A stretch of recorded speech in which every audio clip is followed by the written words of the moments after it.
As a complete newbie, this guy could unlock OP hidden classes to the point where he even recognized the guide goddess as the great demon Cadrio, a demon who specializes in tricking people and absorbing their despair. But that wasn't all. He realized there was something very special behind Ada's chair, and he immediately went towards it. And what he found was a mysterious class he had never seen before. Just how badass could it be? Without hesitation, Hyun grabbed the sword. A notification window immediately popped up. You have selected the support class. He froze solid for 5 seconds, then proceeded to curse the ancestors of... That admin, what a cruel trap. The goddess next to him burst into a gloating laugh. And here I thought you were something special. Turns out you're just a support player after all, haha. Hyun was furious. He couldn't believe he'd been screwed over so badly. He had played this game for 8 years and was the most OP #1 player on the server. Although Astra Online was a failed game, its virtual reality version caused a massive earthquake attracting 10 million players worldwide. As soon as Hyun logged in, he opened his status window. The result made him want to dig a hole and hide. His base stats were, to put it mildly, the absolute worst. His only skills were a defense buff and a shield, but he couldn't disgrace his #1 rank. Hyun attacked a slime, but with a base damage of only 2, he could barely scratch it. And this was the lowest level monster in the game. He could only use his shield to stun it and then stab it repeatedly, but then some other guys stole it from him. How infuriating. What's more, that guy killed it with just one random arrow. Damn it. The support class was so useless it left him speechless. He told himself he needed the help of a main damage dealer. I need someone who can assess the situation in battle. Looking at the new players struggling and screaming chaotically in the distance, Hyun coldly dismissed the idea of helping them. Of course, noobs like them weren't even worth his support. Just then, Hyun realized there was someone who perfectly matched all the criteria he was looking for. It was an old acquaintance from his days battling in Astra Online. The person holding a very high position on the leaderboard, the server's top 2 player. Back in reality, Hyun sat in front of his computer and logged in. The system announced, ID. Information verified. Welcome to Astra Online. He smiled to himself. So I'm back in this game. I thought I wouldn't be back for a long time. As soon as he entered the game, a new notification caught his attention. Hyun immediately made his way to a vast arena. There, a large werewolf-like entity was sitting silently in the middle of the stands. He called out, Ian. As he approached his old friend, Hyun couldn't help but wonder. It's been a while since we've seen each other, huh? Why are you still here? Are you about to bring up something important? Actually, I have something I need to say too. But a blazing red system warning suddenly appeared, cutting off his train of thought. Ian is using Predator's Hunt. The werewolf entity's eyes suddenly glowed red with killing intent. She roared, and then suddenly lunged forward, swinging her claws to draw some blood. Faced with the werewolf's terrifying pounce, Hyun could only exclaim, "Oh geez, is this really how you greet an old friend after so long?" Immediately, Ian activated Cut Level 4, unleashing a powerful fiery slash. Hyun calmly dodged, then smirked sarcastically. My, I guess you haven't changed much at all, have you? He immediately countered with Holy Sword, creating a deep blue lightning explosion that engulfed his opponent. Standing in the middle of the arena, Hyun laughed heartily. A PvP match the moment we see each other. I don't care what you're thinking, but this is going too far. You could at least say hello first, ha ha ha. Still stubbornly pressing the attack, Ian activated Recovery and continued her charge like a wild beast. She rushed forward crazily, intending to crush her opponent with her sharp jaws. But Hyun managed to cast Protect Level 4 in time to block the fatal bite. Right after that, he poured all his strength into activating a skill chain Level 4, Focus, God's Blessing, and Punishment. A burst of pure holy light erupted powerfully, knocking the beast back. In the shockwave following the fiery warm-up, Hyun wiped away some sweat and suggested, "That's enough of a warm-up, don't you think?" However, he realized his opponent had no intention of stopping. "Of course you're not listening to a word I'm saying." Ian roared, her whole body glowing red as she activated Physical Enhancement. To maximize her power, she dashed forward at an absurd speed, creating terrifying tremors on the ground to close the distance to Hyun once more. "In the end, it looks like I'll have to beat some sense into you." Hyun activated Covenant Level 4 and Final Punishment. On the other side, Ian was just as formidable, unleashing Focus Level 5 combined with Hidden Claw and Sharp Claw. The two streams of red and blue energy collided head-on, creating a world-shaking explosion. Ian smirked smugly after the exchange. "I'm faster, you know." Hyun, not to be outdone, replied with a sarcastic tone. That's right. You're faster at getting your butt kicked by me. This remark made Ian furious. She growled, ready to jump back into the fight immediately. Hyun quickly waved his hands to stop her, insisting he had something very important to discuss. They both went to a tavern to talk. Faced with Ian's curiosity, Hyun got straight to the point. You know they remade Astra Online with virtual reality technology, right? He revealed that the mage class in this new version was incredible and invited Ian to join his party. Upon hearing this, Ian flew into a rage. She yelled, thinking Hyun was planning to ditch her to play a new game by himself. Seeing his friend had misunderstood, Hyun quickly tried to soothe her. I'm not leaving you behind. Your big bro here just went over there to check it out to see if it was worth playing before coming back to get you. When she pressed him about the big bro title, Hyun continued to persuade her that if they teamed up, they would surely become an unbeatable force just like they were now. Ian was still quite hesitant. She didn't understand why. Hyun was pushing her to choose the mage class instead of the high-damage berserker. Hyun was secretly sweating bullets, his plan having almost fallen apart. He immediately resorted to reverse psychology. It was asserted that the mage class demands an extremely high level of control, and only someone with godlike skills like Ian could fully utilize its power. Ian really was easy to persuade. She laughed with delight and admitted she felt quite shy being praised as a control god. Hyun was secretly pleased that he had figured out how to handle his stubborn friend. But Ian also nodded and agreed to join. She admitted that while Hyun might be a bit physically weak, his mind is incredibly sharp. With the rank 1 and 2 players teaming up, they're going to dominate everything, guys. Hyun instructed Ian that from now on, she must absolutely follow his lead, especially when picking a class because Cadrio would appear. Ian was curious, recognizing that name from their old game. Hyun explained that there were many similarities between the two versions. Ian, excited, decided she would go buy a new gaming console right away to replace the old one at home that frequently glitched. A few days later, at the bustling city gates of the Levia Kingdom, Hyun had arrived as promised. He stood amidst the dense crowd, muttering to himself, wondering why he still couldn't see any sign of his partner. Suddenly remembering Ian's instruction that she would place a single feather on her head as a recognition signal, Hyun hurriedly checked the system and realized he was the one who had forgotten. He quickly placed a blue feather on his forehead, thinking to himself that now his partner would surely recognize him right away. Suddenly, an excited voice called out from behind, "Ah, you're Hyun, right?" Hyun turned around in a daze and saw a tall, blonde-haired man. He was shocked, thinking, what the hell is going on? The man seemed incredibly excited to finally see Hyun's real appearance after so many days of interacting only through a screen. Hyun replied politely, "It's a pleasure to meet you, I'm Hyun." The stranger expressed his delight and revealed he had something very special to show him. Then another clear voice suddenly rang out from below. "Where are you looking? I'm down here." Hyun spun around stunned and was frozen by the sight of a petite girl with short brown hair and brilliant red eyes. She smiled confidently and declared clearly, "Nice to meet you. I'm Ian." Hyun was speechless, realizing that the true appearance of the legendary Rank 2 monster was actually a cute girl, though she was a bit of a shorty. Hyun was still in disbelief. He raised a finger and asked one more question to verify. "All right, I'll ask one more thing. What is the werewolf Ian's main skill?" Ian confidently replied, "It's physical enhancement." She then wondered why he was asking about that. Hyun thought to himself that he really couldn't believe Ian was a girl, but then he sighed in relief, confirming this was indeed the Ian he knew.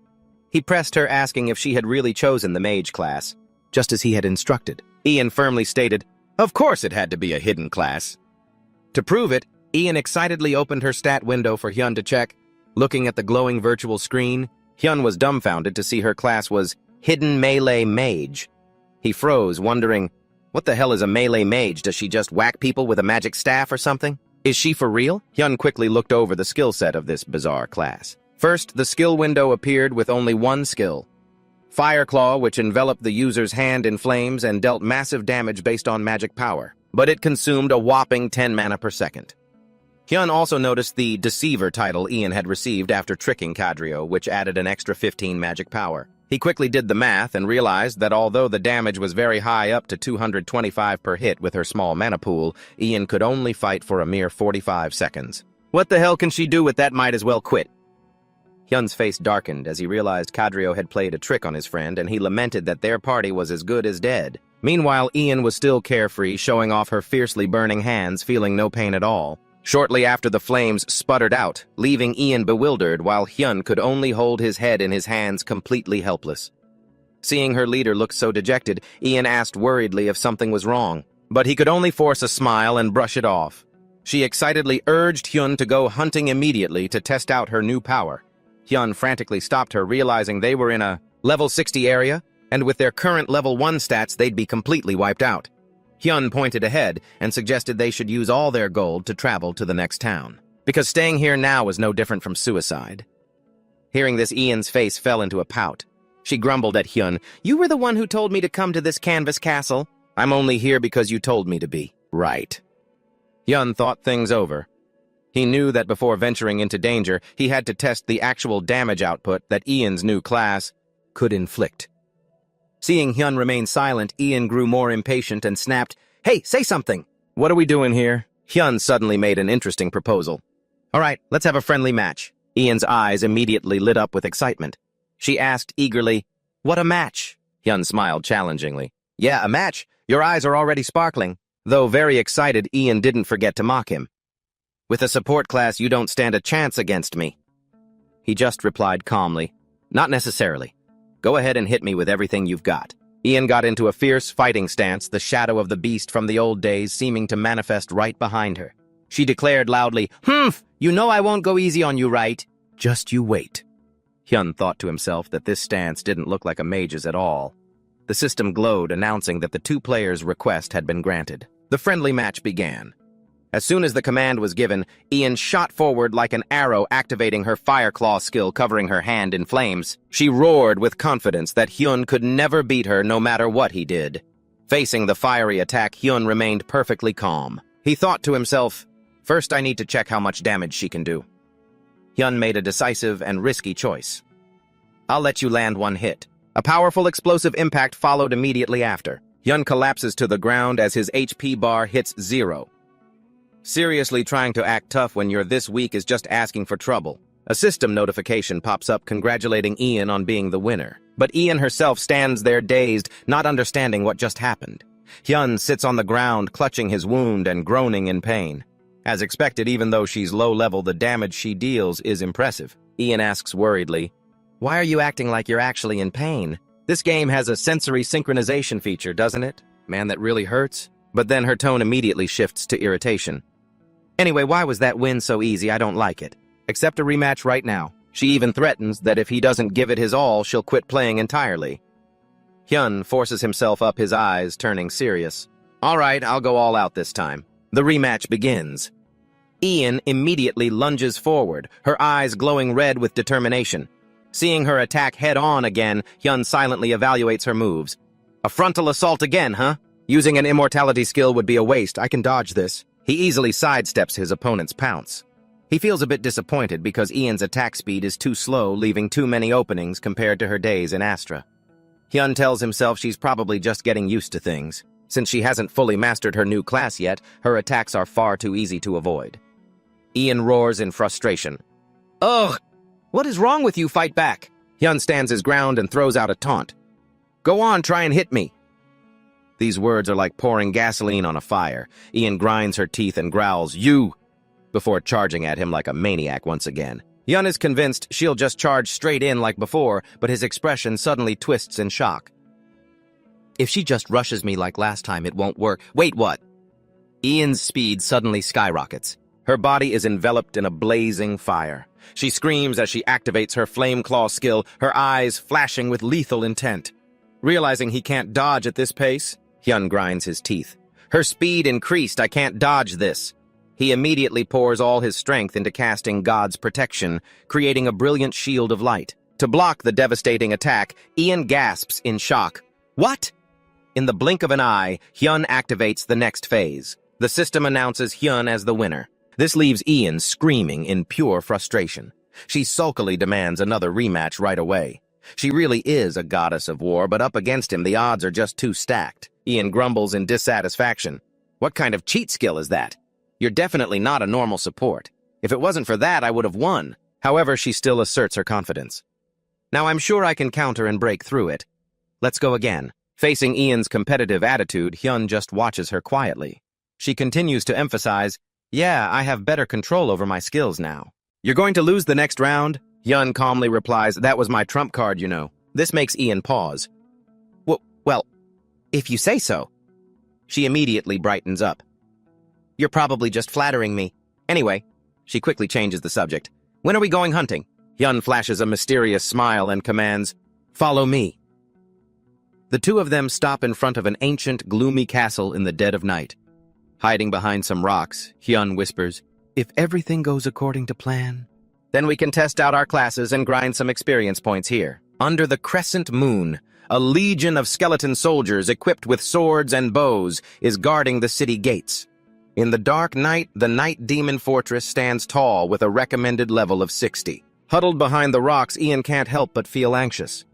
Hyun, I'm following you, but what exactly are we doing here? Looking at the skeleton army patrolling nearby.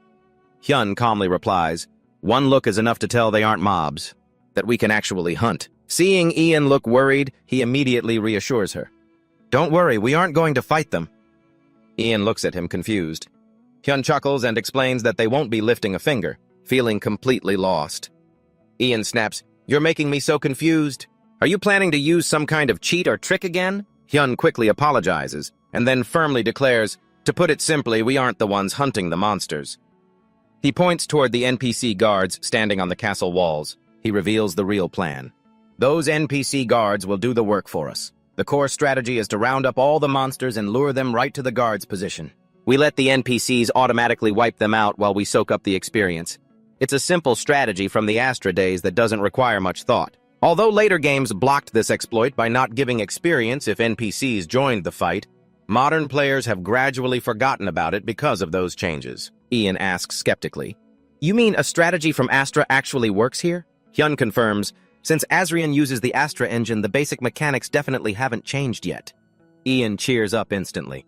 All right then, let's get this started, big brother. Ahead of them, a squad of skeletons moves through the night, led by an imposing figure on horseback named the Phantom Commander Level 80. Hyun carefully instructs her, Ian, listen closely. The mage concentrates deeply. Blazing fire begins to gather in her hands, ready to explode as they begin this high-stakes hunt. Hyun explains that speed is the most important factor, so Ian will be the one to start the fight. He points out that the mounted monster is the commander, and she only needs to hit him. The entire undead army will immediately target her. However, due to the massive level gap, Ian might get hit with the fear status effect. But because of the sensory synchronization, and she must stay focused to control her body. Suddenly, Hyun shouts, run straight toward me! Ian begins to run frantically as a forest of skeleton soldiers chases right on her heels. She was horrified when she realized how dangerous that moment was because she couldn't lift her feet. Luckily, Hyun was there to warn her, otherwise, she would have been a goner. Ian understood that no matter how similar this game was to Astra, there were still many things to consider from a virtual reality perspective. When Ian brought the commander to the location, Hyun immediately called her name. Ian, panting, announced that she had provoked the commander and led them here. Hyun ordered them to split up the monsters to attack, which made Ian wonder how he could draw aggro without any long-range attacks to provoke them. Instantly, Hyun activated his shield. A swirling vortex of green energy exploded, knocking back the enemies and stunning them. Hyun stated, now I'm their target too. Everything was going exactly as planned. Hyun urged Ian, now we just need to keep running straight ahead. Their target was the first gate of the Magic Nation's city wall looming in the dark night. Meanwhile, on top of the wall, two guards were arguing about changing shifts. The late guard scratched his head and tried to explain, sorry, am I late? Let's switch shifts quickly. His colleague scowled, snapping that his shift had ended a long time ago, while the other guard kept making excuses about personal matters to justify his tardiness. The guard warned sternly, if this keeps happening, I'm reporting you to the boss to dock your pay. The late guard promised he would be earlier next time. Suddenly, both their expressions changed as they noticed a thick wave of demonic energy and a thunderous rumbling getting closer. One of them panicked and pointed down, What's that coming? Looking down at the base of the wall, they were horrified to see a massive army of the undead charging madly toward them in the darkness. The one leading them was the commander of the Night Fiend Legion, sitting atop his horse with fiery eyes. The guards on the wall frantically screamed, sounding the alarm about a raid. Suddenly, the defensive magic circle on the wall activated, glowing brightly, ready to rain firepower down on the undead army approaching the gate. Amidst the chaos, Ian, while running and panting, asked Hyun, how long have we been running? Hyun replied decisively to encourage his friend. We're almost there. Looking at the Night Fiend Legion chasing closely behind Hyun, worried they would catch up before the two of them reached the safe point. Just as they entered the range of the defending NPCs, the archers on the wall loudly commanded, "Fire!" Streams of magic and flaming arrows rained down. Hyun panicked and pulled Ian to take cover from the area of effect attack. "Quick, Ian, take cover!" A cataclysmic explosion engulfed the undead commander and his minions in a sea of fire. Having narrowly escaped the danger, Hyun breathed a sigh of relief because the luring plan had succeeded. Meanwhile, Ian whined that she almost got turned into crispy roast pork. Hyun still hadn't fully recovered from the attack just now. He thought to himself, I thought the guards would just shoot a few fire arrows. Who knew they'd unleash a terrifying wide-range magic storm like that? He shuddered, telling himself, I almost got vaporized and logged out of the game for good. Hyun marveled that even though this was the Magic Nation and it made sense for them to use magic the way they spammed holy magic like it was water was truly beyond imagination. Suddenly, Ian standing next to him froze with wide, astonished eyes. A series of notification windows popped up. Leveling up is so easy, man, Ian exclaimed excitedly. Hyun, I leveled up several times at once. Did you get experience points too? Hyun smiled and confirmed that the amount of experience he received was even more than he expected. He thought smugly, grinding levels like this is just overpowered. Hyun began to explain to his friend about the system's point distribution mechanism. Similar to Astra experience in Astrian is calculated based on overall contribution from healing to dealing damage, and to crowd control and drawing monster aggro. He asserted, from the very beginning, this has been a game that allows you to fully utilize support from NPCs for hunting. Now, thanks to leveling up, we can be much more confident and safer. Hyun further analyzed, as our level increases, the fear status effect will weaken. That'll make things easier for the next lures. He gently reassured his friend, everything's fine now. In the quiet moonlit night, Hyun looked at Ian with a gentle and trusting gaze. Then he immediately got back to business. We don't have time to rest. Let's do it again. Far from being discouraged, Ian enthusiastically shouted in agreement, Yeah, let's grind till we drop. Back in apartment 101 after hours of intense grinding. Hyun sat in front of his computer and browsed the game forums. He muttered in boredom, I can't find any useful posts. Suddenly, a title caught his attention. How to land effective critical hits. An anatomical diagram appeared. It showed lethal weak points clearly marked on the human body. The head, heart, sternum joints, lower abdomen, and 11 other points. The author of the post emphasized that players needed to focus their strength to strike these points accurately in order to deal maximum damage. He immediately thought of Ian, who already had superb close combat skills. If she knew how to aim for these weak points, she could land a critical hit with every strike. Hyun narrowed his eyes, wondering, should I tell her about this? Back in the world of Astrian, he looked at his accomplishments. He thought to himself with satisfaction, I've leveled up a lot. Let's check my stats. Just then a bright notification popped up. Ian has logged in. Hyun smiled faintly. This addict is right on time. He realized Ian always had a very precise login schedule from 5 to 6 p.m., grinding all the way until 3 a.m. the next day. Hyun guessed that she was probably a high school student. But she's a hell of a grinder, though. Getting addicted is never a good thing. Even so, Hyun laughed at himself since he was in the same boat of addicts. Ian appeared looking radiant and excited, asking, What's up, Hyun? Are we going to hunt night demons again today, right? Let's go. Hyun smiled in welcome. Oh, there you are. Ian was still amazed by the bizarre monster farming method Hyun had shown her yesterday. She was certain that no one else could have thought of such a fast way to level up. In just 3 days, Ian had officially reached level 40. Hyun humbly insisted it was all thanks to her own abilities. As for Hyun, he had now hit level 42. He stood up decisively and declared the goal for today's hunt. I was thinking, today we'll hunt an elite monster instead of the night demon archers. Hearing Hyun's proposal to hunt an elite monster, Ian couldn't help but be curious about this new target. Hyun explained that although they're stronger than normal monsters, they give enormous rewards while the major guilds are busy preparing for their raids. These giant armored entities, Hyun wanted the two of them to hurry up and claim the first kill reward. Ian, being hot-headed, wanted to jump right in, but he stopped her, insisting they should only focus on the special grade monsters, the ones that give precious bonus stat points as a reward. Seeing Ian about to charge off, Hyun quickly held her back and reminded her, You still have unallocated stat points. Checking Ian's status window, he was surprised to see she only had 70 points when she should have had 78. Hyun pressed her, asking where the other 8 points had gone. This startled Ian into remembering, and she awkwardly admitted that she'd accidentally put them all into strength. Hyun froze, unable to believe that a mage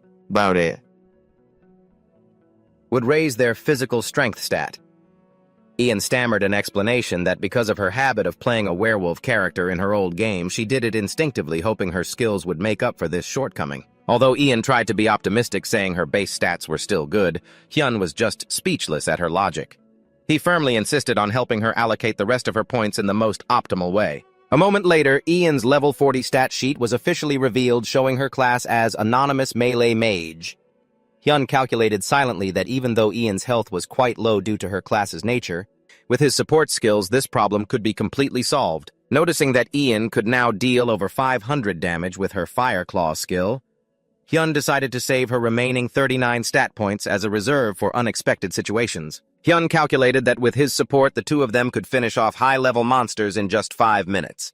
He was realizing Ian's true strength could only be maximized with the synergy from his own class. Ian urged him on impatiently. "I want to go hunting right now. First, we need to decide which elite monster to kill." "Hyun, have you been listening to me at all?" While Hyun was still considering elsewhere, 2 players, Heldus and Aknin, were smugly looking at the money they'd made from selling equipment. "You bet. We made a pretty good haul today." Heldust and Aknin were proud that despite playing for less than a month, they had earned an amount worthy of their efforts. They noted that this market was getting more and more lucrative. With over 10 million players participating, the two were dreaming of becoming big shots, believing that getting on the ranking board was possible since the current 10th place player was only at level 35. On the way, they ran into a junior member rushing by and asked, "Hey brother, are you heading to the guild meeting?" The young man excitedly confirmed that the meeting was to discuss the raid on the special grade monster. At the Gigi Guild headquarters, an important meeting was underway. Looking extremely serious in front of a large crowd of members, the guildmaster loudly announced a special area that had been discovered a few days ago in the dark forest. A blue temple in the middle of a clearing. There a boss named Leopard has appeared. He gave a firm order: "We will halt all other guild activities and focus all our resources on defeating this monster." This was considered an essential move for the Gigi Guild to shine and assert its position.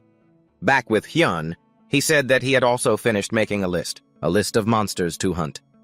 Hyun was confident they would snag the special reward for this quest. Hyun and Ian's ultimate goal was to become the first to finish off the boss Leopard.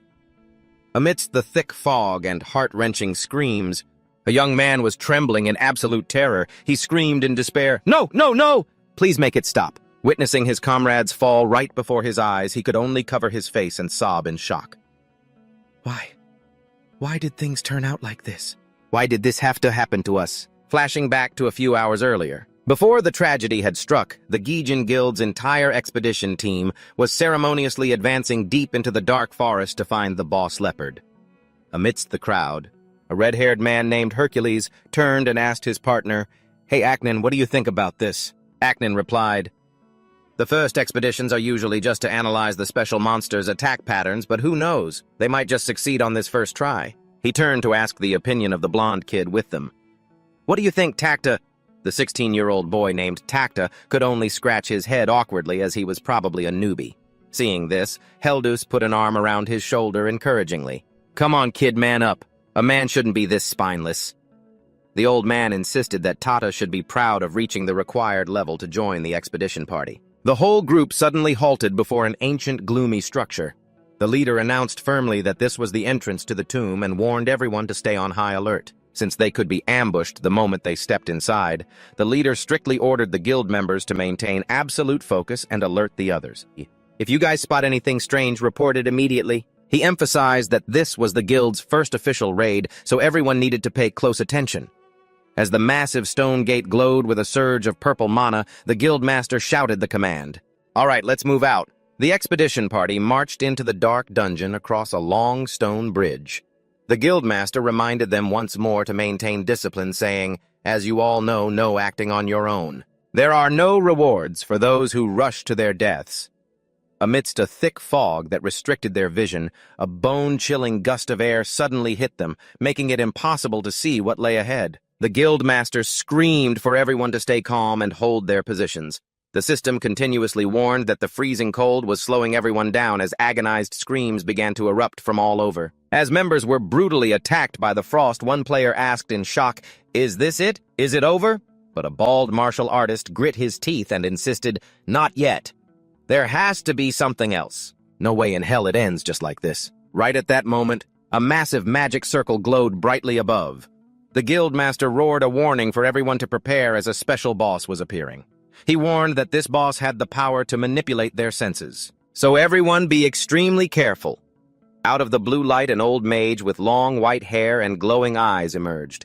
He looked down at the crowd with pure contempt and muttered, "So it's just a bunch of insolent insects from the surface." Leopard, the forgotten mage, had officially appeared. He let out a chilling roar, "Once you set foot in here, no one leaves alive."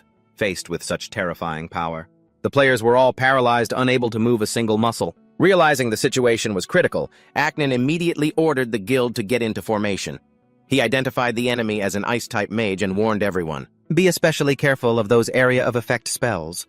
With their movement speed slowed, Acnon urgently pushed the vanguard to attack as fast as possible. A cocky player named Piggybank charged forward with confidence, shouting, "Buff me, guys! I'll take this jerk down!" But before he could even finish his sentence, his body was impaled. The player death notification appeared. That's what happens when you start trash-talking too early. Seeing their leader fall in a single hit, the entire Gijan guild descended into absolute chaos and shock. From amidst the ruins, the Vice Master screamed frantically. He demanded everyone stay focused and not let Acnon's sacrifice go to waste. Leopard narrowed his eyes, clearly annoyed by the useless noise. He coldly declared that this was only the beginning of the tragedy. The mage raised his staff, casting an ice spear skill that rained down sharp, freezing projectiles. They slashed into the army below. The expedition leader quickly commanded everyone to block it. "Tanks, get to the front, block this skill now. We must protect the main force at all costs. If we lose anyone else, we're finished." However, another teammate was quickly taken down, followed by a system notification. "Your heart has been pierced. You will be unable to log in for the next 48 hours. Your body has been impaled, and your internal organs are severely damaged." One by one, the expedition members were slaughtered. The game system warned that internal injuries cannot be healed until you return to the temple or die. The expedition leader closed his eyes in despair. He kept screaming for everyone to scatter and not bunch up, warning that the mage was using piercing magic. But a second after warning his teammates, he lost a finger. Looking down, the leader was stunned. "When did it—" He turned around to see all his comrades had fallen.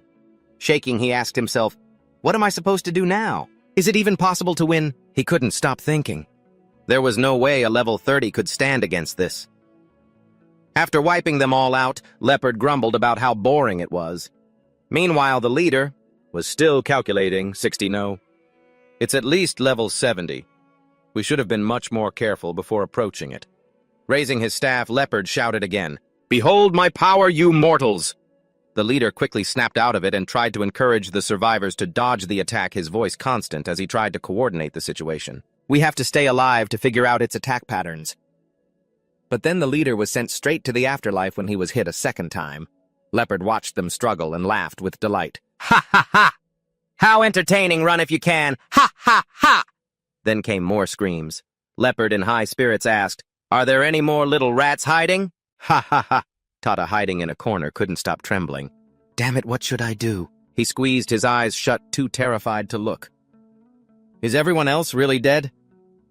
Recalling the scene earlier, he was consumed by fear. He had bolted the moment he saw Acnon die. Being stabbed through the heart like that, it must have been agonizing. Tata huddled in the corner, thinking to himself, "Even if I survive this, and they'll just kick out a burden like me anyway." He peeked out constantly, wondering what to do. Should I just attack the boss and get it over with? Thinking that Tata tried to pump himself up. Right, this is just a game, but it's so terrifying. I won't actually die, though. Then, filled with determination, he thought about stepping out to fight like the other guild members. Peeking outside, Tata told himself, "Even if I'm weak, I should at least be able to land one hit." But as his eyes scanned toward the entrance, he saw Hyun and Ian. He gasped in shock. "Huh, newbies! In a place like this?" Tata watched them, wondering who those two were. Ian pointed down the path and asked, "Hey, Hyun, that's the one, right? Hyun confirmed, "Yeah, looks like it." As he spoke, he started walking forward, wondering, I wonder why the boss was let loose already. Has someone already tried to attack it? Ian also voiced her suspicion, wondering if they'd already triggered the boss fight. Hyun hadn't considered this and replied helplessly, "Probably not. Leopard is a level 95 named boss. Even 1,000 level 30 players couldn't defeat it." After thinking for a moment, Ian hesitated. "Well, if you say so, I'll do my best." Suddenly, Hyun switched to a whisper. "Ian, come over here for a second." An indistinct figure stood with their back to them. A dark voice echoed in their ears. "It seems there are still a few brats loitering about. Your lives end here." Leopard suddenly spun around, the scepter in his hand, glowing. Ian gently parried his incoming blow. Tense Leopard's eyes widened in disbelief. "What?" Hyun's voice called out. "Did it work?" She quickly replied, "Yes, my hand is a little numb, but it worked." Hyun understood the situation. "All right then, let's do this." Leopard raised his scepter for the next attack. Hyun suddenly dashed forward with his skill Indestructible Moment, and Ian coordinated with him seamlessly. A thought struck Hyun. Even with Indestructible Moment, it's impossible to block an attack from Leopard, a level 95 monster. It's a one-hit kill if it lands directly. The only way to counter it is to deflect the attack's trajectory to a different direction. If you can react fast enough so that the blow doesn't hit you directly, the damage is low enough to be blocked by Indestructible Moment. The problem is this is nearly impossible, not without extremely high reaction speed. In conclusion, Hyun thought this is the complete opposite of finding a weak spot to attack. Ian looked at him doubtfully and asked, "Is that really possible?" He replied with confidence, "Don't you trust me? I'm sure you can do it." Hyun was lost in his own thoughts. "I came up with this plan because I know Ian's reaction speed is incredible." Being praised, Ian shyly turned away, trying to maintain a cool demeanor as she replied, "If you say so, then you, on the other hand, have to aim for the weak spot in every attack." "Got it." Having successfully communicated what they needed to, she chirped happily, "All right, I'm starting to get the hang of it. I can keep this up." Seeing her full of life and excited to complete her task, he couldn't hide his happiness. "I knew this would be the solution." Back in the present, Leopard taunted him, "How dare you let your guard down while facing me? Do you truly fear nothing?" Hyun didn't say a word in reply. He just leaped up and landed a palm strike. Indestructible Moment. Defending is a bit tricky, he mused, recalculating. It's hard to dodge and use a skill at the same time. My timing was a bit late. Before he could signal her to attack, Hyun noticed that Ian had already lunged forward, slamming down a fire claw attack. She spoke to Leopard seriously. "I think you're the one who needs to pay more attention." Caught by surprise, he failed to dodge in time and took the full force of Ian's punch. Leopard roared in pain. Furious, he slammed his scepter on the floor, cursing. "You wretched mortal, how dare you!" His eyes glowed red as his voice boomed. "I will erase you from this world." He used his scepter to cast Ice Shield. As he summoned it, his taunts didn't stop. "Feel the might of a grand sorcerer." Seeing Leopard's power spike drastically, Ian's face went blank. She asked, "Hyun, what do we do now?" He reassured her. "Just a moment, I've got a plan." Hyun gave a smug smile, having come up with a good idea. He turned to her and said, "Rush to my position when I give the signal." Leopard was dumbfounded, unable to figure out what he was planning. Hyun shot towards him. Leopard couldn't react in time. "What?" The skill Hyun used was his shield's stun effect. He laid out the idea in his mind, a multi-hit attack like this, and can be completely blocked with Indestructible Moment. Now I'll interrupt his spellcasting with a shield bash.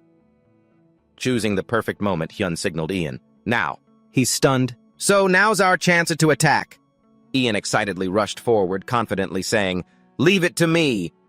A system notification appeared. Status has been restored. Ian successfully struck Leopard's weak spot. His health dropped rapidly. He groaned in pain. Ugh. Ian had completed her task perfectly. She reported, "Got him, Hyun. We can do this." Hyun received the signal and replied cheerfully, "Right, leave the support to me. Keep going." "Beaten senseless by mere mortals." Leopard roared indignantly, "You wretched mortals, how dare you attack me!" His body was gradually weakening. He had to use his scepter to stay upright. Observing his condition, Ian remarked, "I think he's about to die." Hyun had also noticed Leopard's state and agreed, "Yeah, it's time for his final attack." He suddenly laughed with glee. His voice was furious as he warned, "Playtime is over, I'll use all my power to kill you!" Hyun guessed the move Leopard was about to use. "He's preparing to use Glacial Field. Are you ready?" Ian's always ready. Seeing their serious combined effort to defeat Leopard, Hyun seized the moment to speak to her. At the same time Ian climbed up, he unleashed a vanishing attack. Hyun passionately supported from behind. Immortal moment. Ian shot forward at the speed of light, a terrifying smile on her face to intimidate the enemy. From left to right, Ian skillfully moved, using her sharp hands trying to take over Leopard's entire body. His eyes widened in shock. This can't be happening. Ian successfully struck him down. Before closing his eyes, he uttered his last words in a voice filled with disbelief. Leopard's eyes shut tight. An angel like me, dying at the hands of lowly criminals like you. Ian and Hyun watched in silence as Leopard gradually faded into nothingness. Notification quest complete. The forgotten mage Leopard has been defeated. Hyun sighed in relief. Phew. That was really tough. Ian cheered excitedly. We won. The system chimed in. Congratulations! You have conquered the boss with a two-person party. Tata was hiding behind eavesdropping on the conversation between Hyun and Ian. I told you we could do it. Only then did she dare to express her fear. To be honest, I was prepared to die back there. The boy hiding behind the wall froze in place. No way. How could those two not be? Everyone would go crazy if I posted this on the Story Museum, seeing them in the form of Hyun and Ian.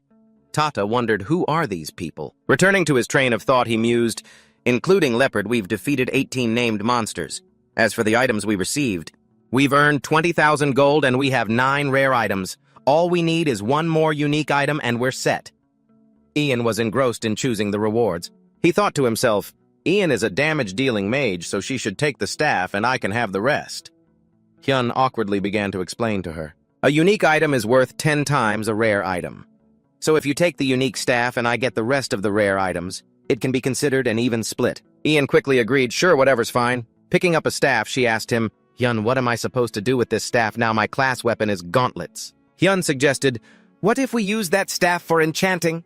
If we're ever short on gold, we can just grind for more. In Hyun's imagination, dividing items in a party is always a difficult matter. He had imagined a scenario where Ian would get furious and fight over this item. How come I only get 1 item? He had also prepared a reason to explain to her, because it's a unique item. Back in the present, he asked her opinion, what do you think? His train of thought hadn't stopped. I hope she doesn't think I'm ripping her off. Clutching the scepter tightly in her hand, Ian replied, whatever you decide is fine with me. Seeing her happily agree, he gave her a high five, silently grateful. Thank heavens. Hyun brought up a new idea. Should we go to the enchanter right now and get some new gear? Ian, startled, repeated the keyword gear. A beautiful scene, a harmonious landscape. This is Lucra, the largest city in the Magic Kingdom. Ian set foot in this land. Her eyes lit up with happiness. Ian exclaimed excitedly, Hyun, look! Hyun followed her gaze and commented, the developers must have spent a pretty penny on this place. The city looks so detailed. Ian dashed off, wanting to explore this amazing world. Hyun, I'm going to look around for a bit. Suddenly, her path was blocked by a blade. Halt! Ian jumped. Ah! The NPC soldier scowled, pointing out, based on your attire, you're a dark acolyte, aren't you? Dark acolytes are not permitted in the city. He then very politely issued an order to leave. Please leave this city immediately. Both of them were confused. Acolyte of darkness. Hyun and Ian repeated the key word the NPC soldier had just said in unison, dark acolyte. A group of people who use the same dark energy source are called dark acolytes. To give a detailed explanation, dark acolytes are not like regular acolytes. Dark acolytes who use dark energy are not treated well by other NPCs. Because they are classified in the classic way as heretics, they often face restrictions on movement into cities and important areas. After this realization, Hyun scratched his head and awkwardly refuted, oh, of course not. We looted this outfit. The clothes, we're just normal players. The NPC soldier was a bit hesitant, unsure whether to believe them or not. In the end, he chose to agree, but didn't forget to warn them. All right, I'll let you pass, but don't cause any trouble. Hyun successfully passed through the gate, awkwardly thanking him. All right, have a good day.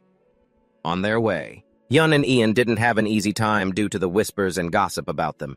He heard every single unkind word clearly. Are they dark acolytes? Oh no. Are they allowed to be here? Right now, Hyun couldn't help but wonder why on earth they designed these outfits like this. Hyun and Ian successfully located the item shop. He pushed the door open and stepped inside, where a high-level NPC greeted them warmly. Hello there. Before they could start trading, the NPC handed over a list of regulations. The price for charms is 500 gold each, 200 gold for magic items, and 8,000 gold for special items. For higher tier items, the price will vary depending on the situation. Furthermore, enchantment success rates are strictly based on probability, so we do not offer any compensation for failures. Hyun's face went blank for a moment. Is this some kind of warranty agreement? The high-level NPC maintained a professional demeanor. Please hand over the items once you are ready. After finding what he needed, Hyun quickly looked for a place to try the items on. He spoke up and asked, "Is this the fitting room?" Still welcoming and attentive, the high-level NPC replied, "I will send you there immediately." In an instant, Hyun and Ian were transported into a teleportation space. Experiencing the sensation for the first time, Hyun was intrigued by the long-range teleportation spell. That girl must be a high-level NPC.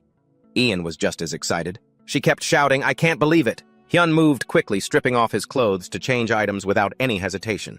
His boldness left Ian in a state of shock, her hair practically standing on end. "Now let's put on the gear we bought." After finishing, Hyun politely gave her some privacy. He thoughtfully added, "I'm heading out first. Come out as soon as you're done, okay?" Still feeling a bit shy, Ian muttered a soft response. "I know." As Hyun walked out, Ian instinctively glanced at the remaining clothes left on the chair. He went outside to settle the bill. The NPC informed him, "The total cost for the rare item fusion requires a deposit of 2,000 gold up front." Full of anticipation, Hyun replied, "Yes, please help me with this." The item intended for fusion was the rare golden water dragon armor.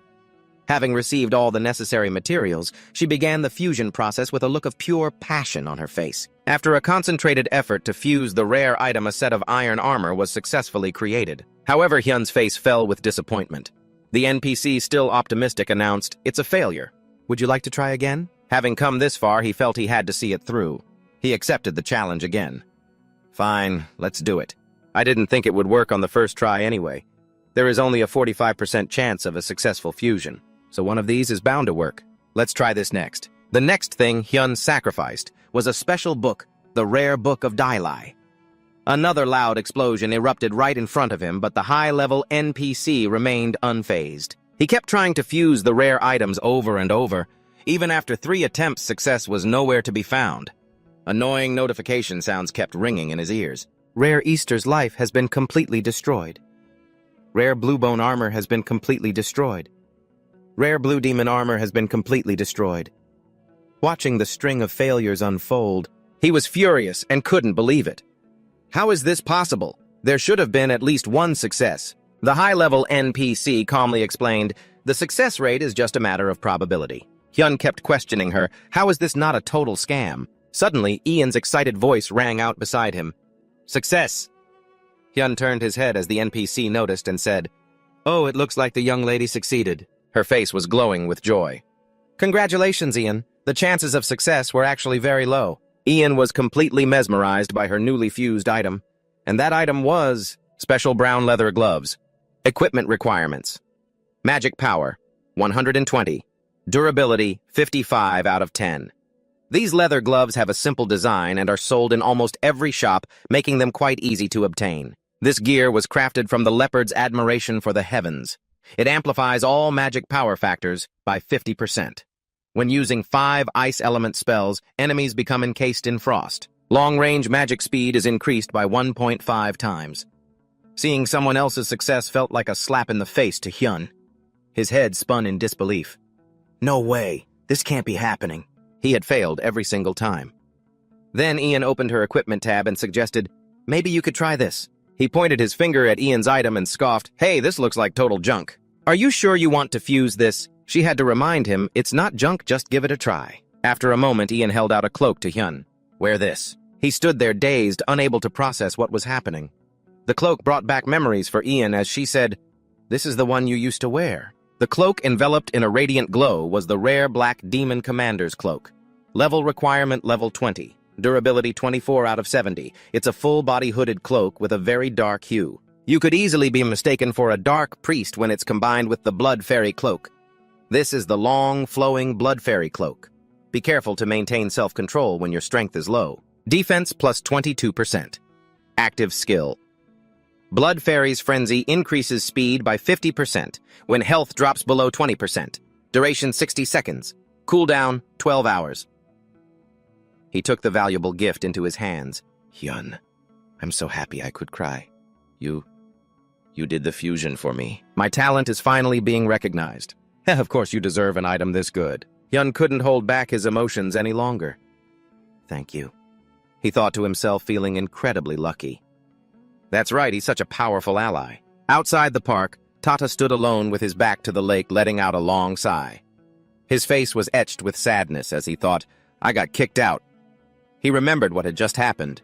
The expedition leader had slammed his fist on the table and roared. Why the hell did you upload this video? The man pointed a finger right at him, pinning all the blame on Tata. Our guild worked damn hard to find that high-level insect. Not only did you run and hide while everyone was practically sacrificing themselves, but you also went and leaked information to the entire community. Standing before the furious leader, he could only hang his head and explain meekly, I just thought more people should see the video. The man's rage boiled over as he screamed, Are you out of your mind? The expedition leader was absolutely livid. The credit for the kill was gone, and now some higher-ranked guild is planning to take over that hunting ground. The entire world knows how to beat the boss now. The pitiful Tata could only manage, I'm sorry, but the man just cut him off, repeating his demand. Leave the guild. Back in the present, tears welled up in Tata's eyes, threatening to spill over. He blamed himself. I couldn't do anything to help, not even when I left. When I should have just died to that boss. Suddenly a finger poked him on the shoulder from behind. Hey! He turned his head and looked down. It was Aknan who asked with a concerned voice, Why the long face? Hildis joined in, ruffling his hair reassuringly. Hey, a real man has to go through stuff like this. Taken aback by the sudden encouragement, Tata stammered, unsure of how to respond. The emotions he had been desperately holding back finally erupted. Tears streamed down his frustrated face. I'm sorry. Everyone must have been feeling awful. In response, Hildis cheerfully put Tata in a headlock. Hey man, don't worry about it, Hildis teased. But Tata, still dejected, added, What I mean is, I was the only one who survived and everyone else. Hildis understood completely. Of course, you should have died. It's better to have a survivor who can gather as much information as possible. After a moment, Acnen added gently, Tata, don't worry. We left the guild too. Tata couldn't process it, exclaiming, What? Acnen quickly explained, We joined to make a living, so we don't want to be tied down by a bunch of rules, right? And I don't want to play with a guild master who screams at a 16-year-old kid like that. Hildis, getting serious, brought up the main point. But Tata, you should take down the video you uploaded. Tata froze for a second, then reacted, reminded of his mortifying mistake. His face went pale as he berated himself. I'm sorry I leaked all the information about that monster. Aknen continued to calm him down. It's not about the guild. You shouldn't upload a video of other people without their permission. It's a matter of profit and money, too. Get it? Stunned by this new information, a confused Tata stared wide-eyed and asked, They're players, not NPCs, but Netflix said they were NPCs. That's the #1 ranked player, Lotta X. He handled all the DPS by himself. But his gear is insane. That Lotta X, maybe it's a secret job class. You think a secret job class just pops up that easily? Anyone that good has to be an NPC. Scrolling through his phone, Acnen relayed the information he'd found and remarked, I thought so at first too, but he's not. A CNEN continued to clear up Tata's lingering doubts. You see, he shattered the freeze status effect. An NPC can't do that. Only a player, someone who isn't restricted by the party system, could do something like that. His face went slack, unable to process what he'd just heard. He had no idea what to do now. What should I do? I wasn't thinking about privacy or anything. Am I going to get sued? Hildis and a CNEN both tried to reassure him. You should just talk to them directly. The video's already trending, so they'll probably contact you first. Don't worry about it. Tata's voice was frail. I hope so. Back in Hyun's space, Ian tried to attack him with Fireclaw. A system notification popped up. Critical hit. You have dealt 2,514 damage. Ian was staggered by Hyun's powerful blow. Hyun began his assessment. He's put all his points into magic power, so his defense is paper thin. But with those high reflexes, he can dodge just about anything. Only Ian could pull that off. Unwilling to give up, Ian shouted and charged at Hyun again. Hyun had a handle on Ian's abilities. But against a target-locking skill or an area of effect attack, he won't be able to rely on dodging alone. Smirking Hyun used his final skill, 1-second immortality. Ian's spirit soared as he received the positive energy from Hyun's skill. Thank you, Hyun, he thought. Meanwhile, Hyun was already calculating his next move. With my skills, I can perfectly support any plan. A super mage who both deals damage and provides support. Ian uses Fire Claw, striking forward to test it out. Hyun exclaimed with satisfaction. We really are the perfect pair. After the training session, Hyun had successfully leveled up. He was happily admiring himself when OA system notification finally came through. You have reached level 50. You may now participate in the Awakening quest and receive a surprise reward. Hyun was so happy he wanted to cry. This was the result of a long period of perseverance. Ian asked, confused, Hey, is something wrong? At level 50, players unlock new functions. Specifically, Awakening. Users who reach level 50 can learn an Awakening skill. It's much stronger than regular skills. This power is like a frail, sick person suddenly becoming robust and healthy. The potential for a power increase is enormous, Hyun finished explaining. I've been saving my skill points for a long time just for this. Smiling, Hyun made his decision. All right, time to try the Awakening quest. But life isn't always a dream. The system didn't grant Hyun's wish. You cannot participate in this quest. He grabbed the screen, contorting his face and wailing as the system added more information. A supporter truly shines when playing with others. You cannot participate in the Awakening quest alone. I need an ally of the same level to join. An image of Cairo flashed through Hyun's mind. He indignantly called out Cairo's name, about to rip the quest notification to shreds. He cursed in anger. Suddenly, the space around Hyun and Ian began to change unexpectedly. System report keyword extracted. Emotion. It described the quest in detail. To awaken your maximum potential, you must reach the deepest part of your subconscious. The deeper you delve, the more powerful the awakening skill you will receive. However, the deeper you go, the more likely you are to be swallowed by the abyss of your own mind. Watching everything unfold in a matter of moments, he was astonished. Wow!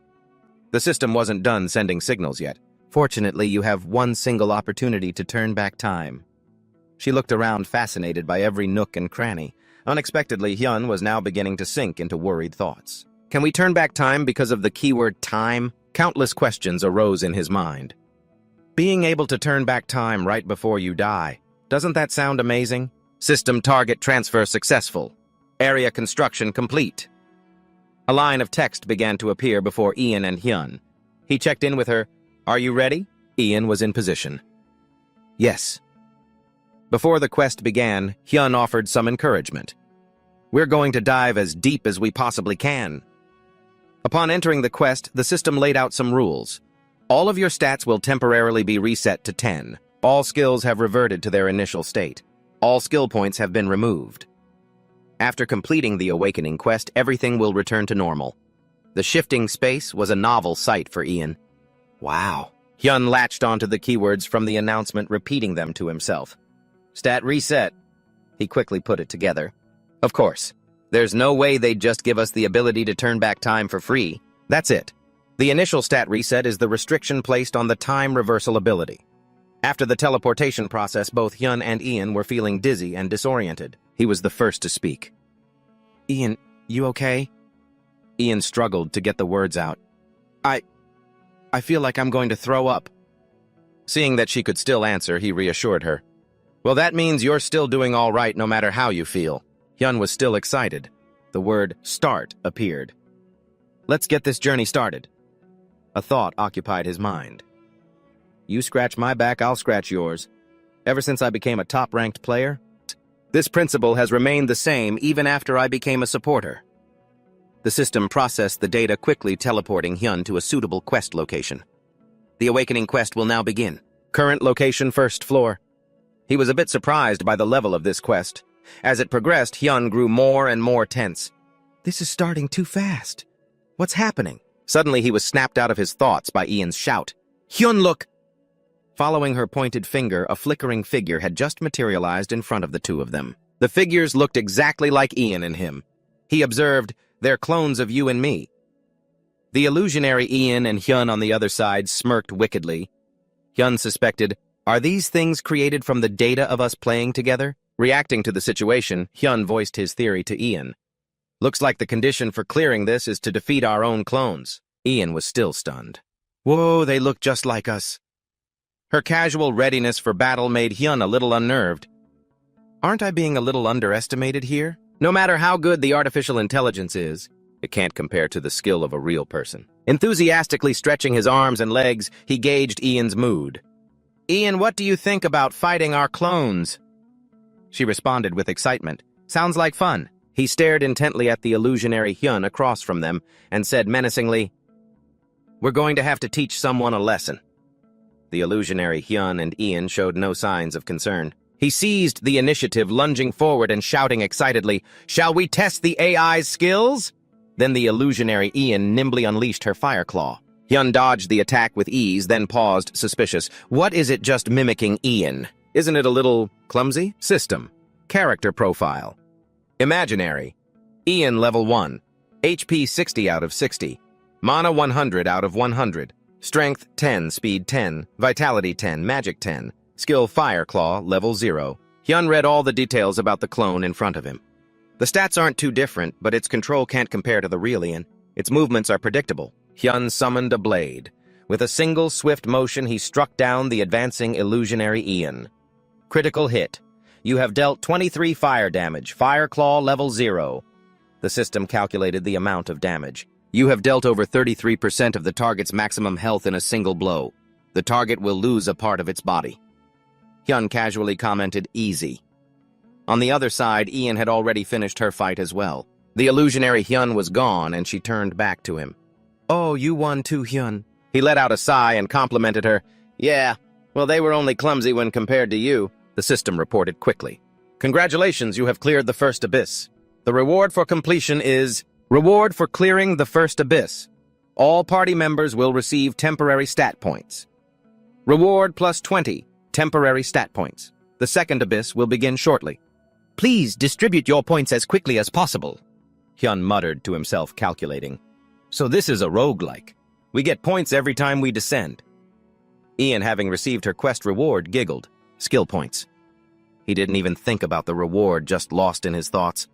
That must be why the stats were reset to the beginning. The elevator began to move. His voice rang out. We're going down again. To the place where Hyun and Ian had stopped. Current location, floor 2.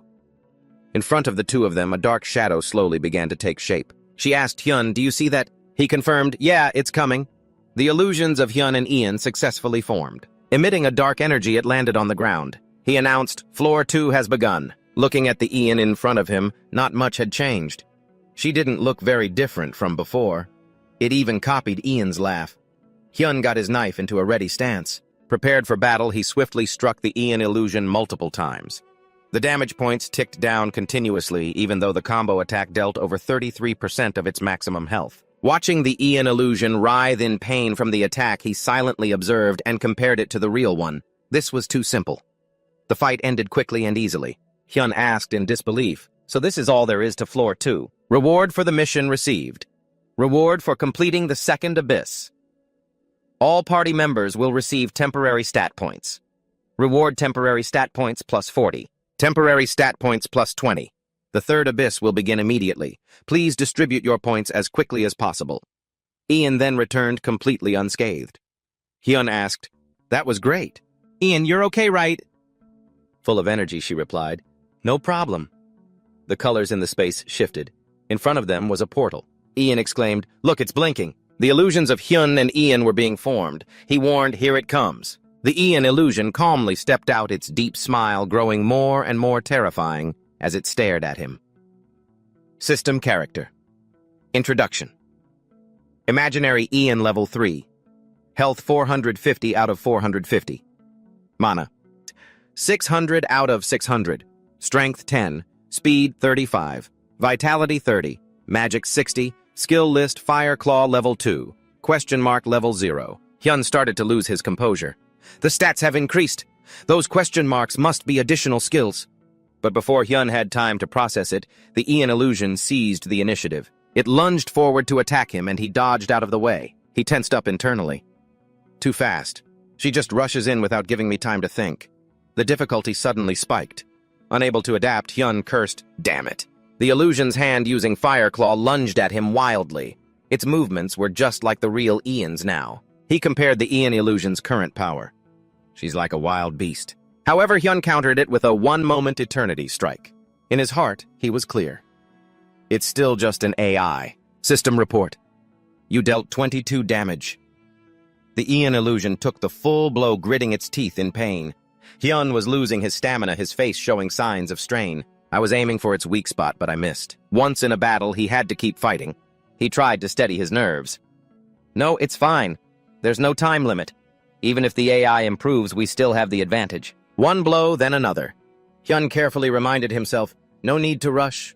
Little by little, the damage will add up. The Ian illusion tensed up. She gathered a huge amount of power. He thought, perfect, it's almost over. The Ian illusion pushed off the ground-building momentum. She rushed forward quickly, just as Hyun had planned. One more hit. I just have to avoid making a mistake. He gladly prepared his final move. One moment eternity.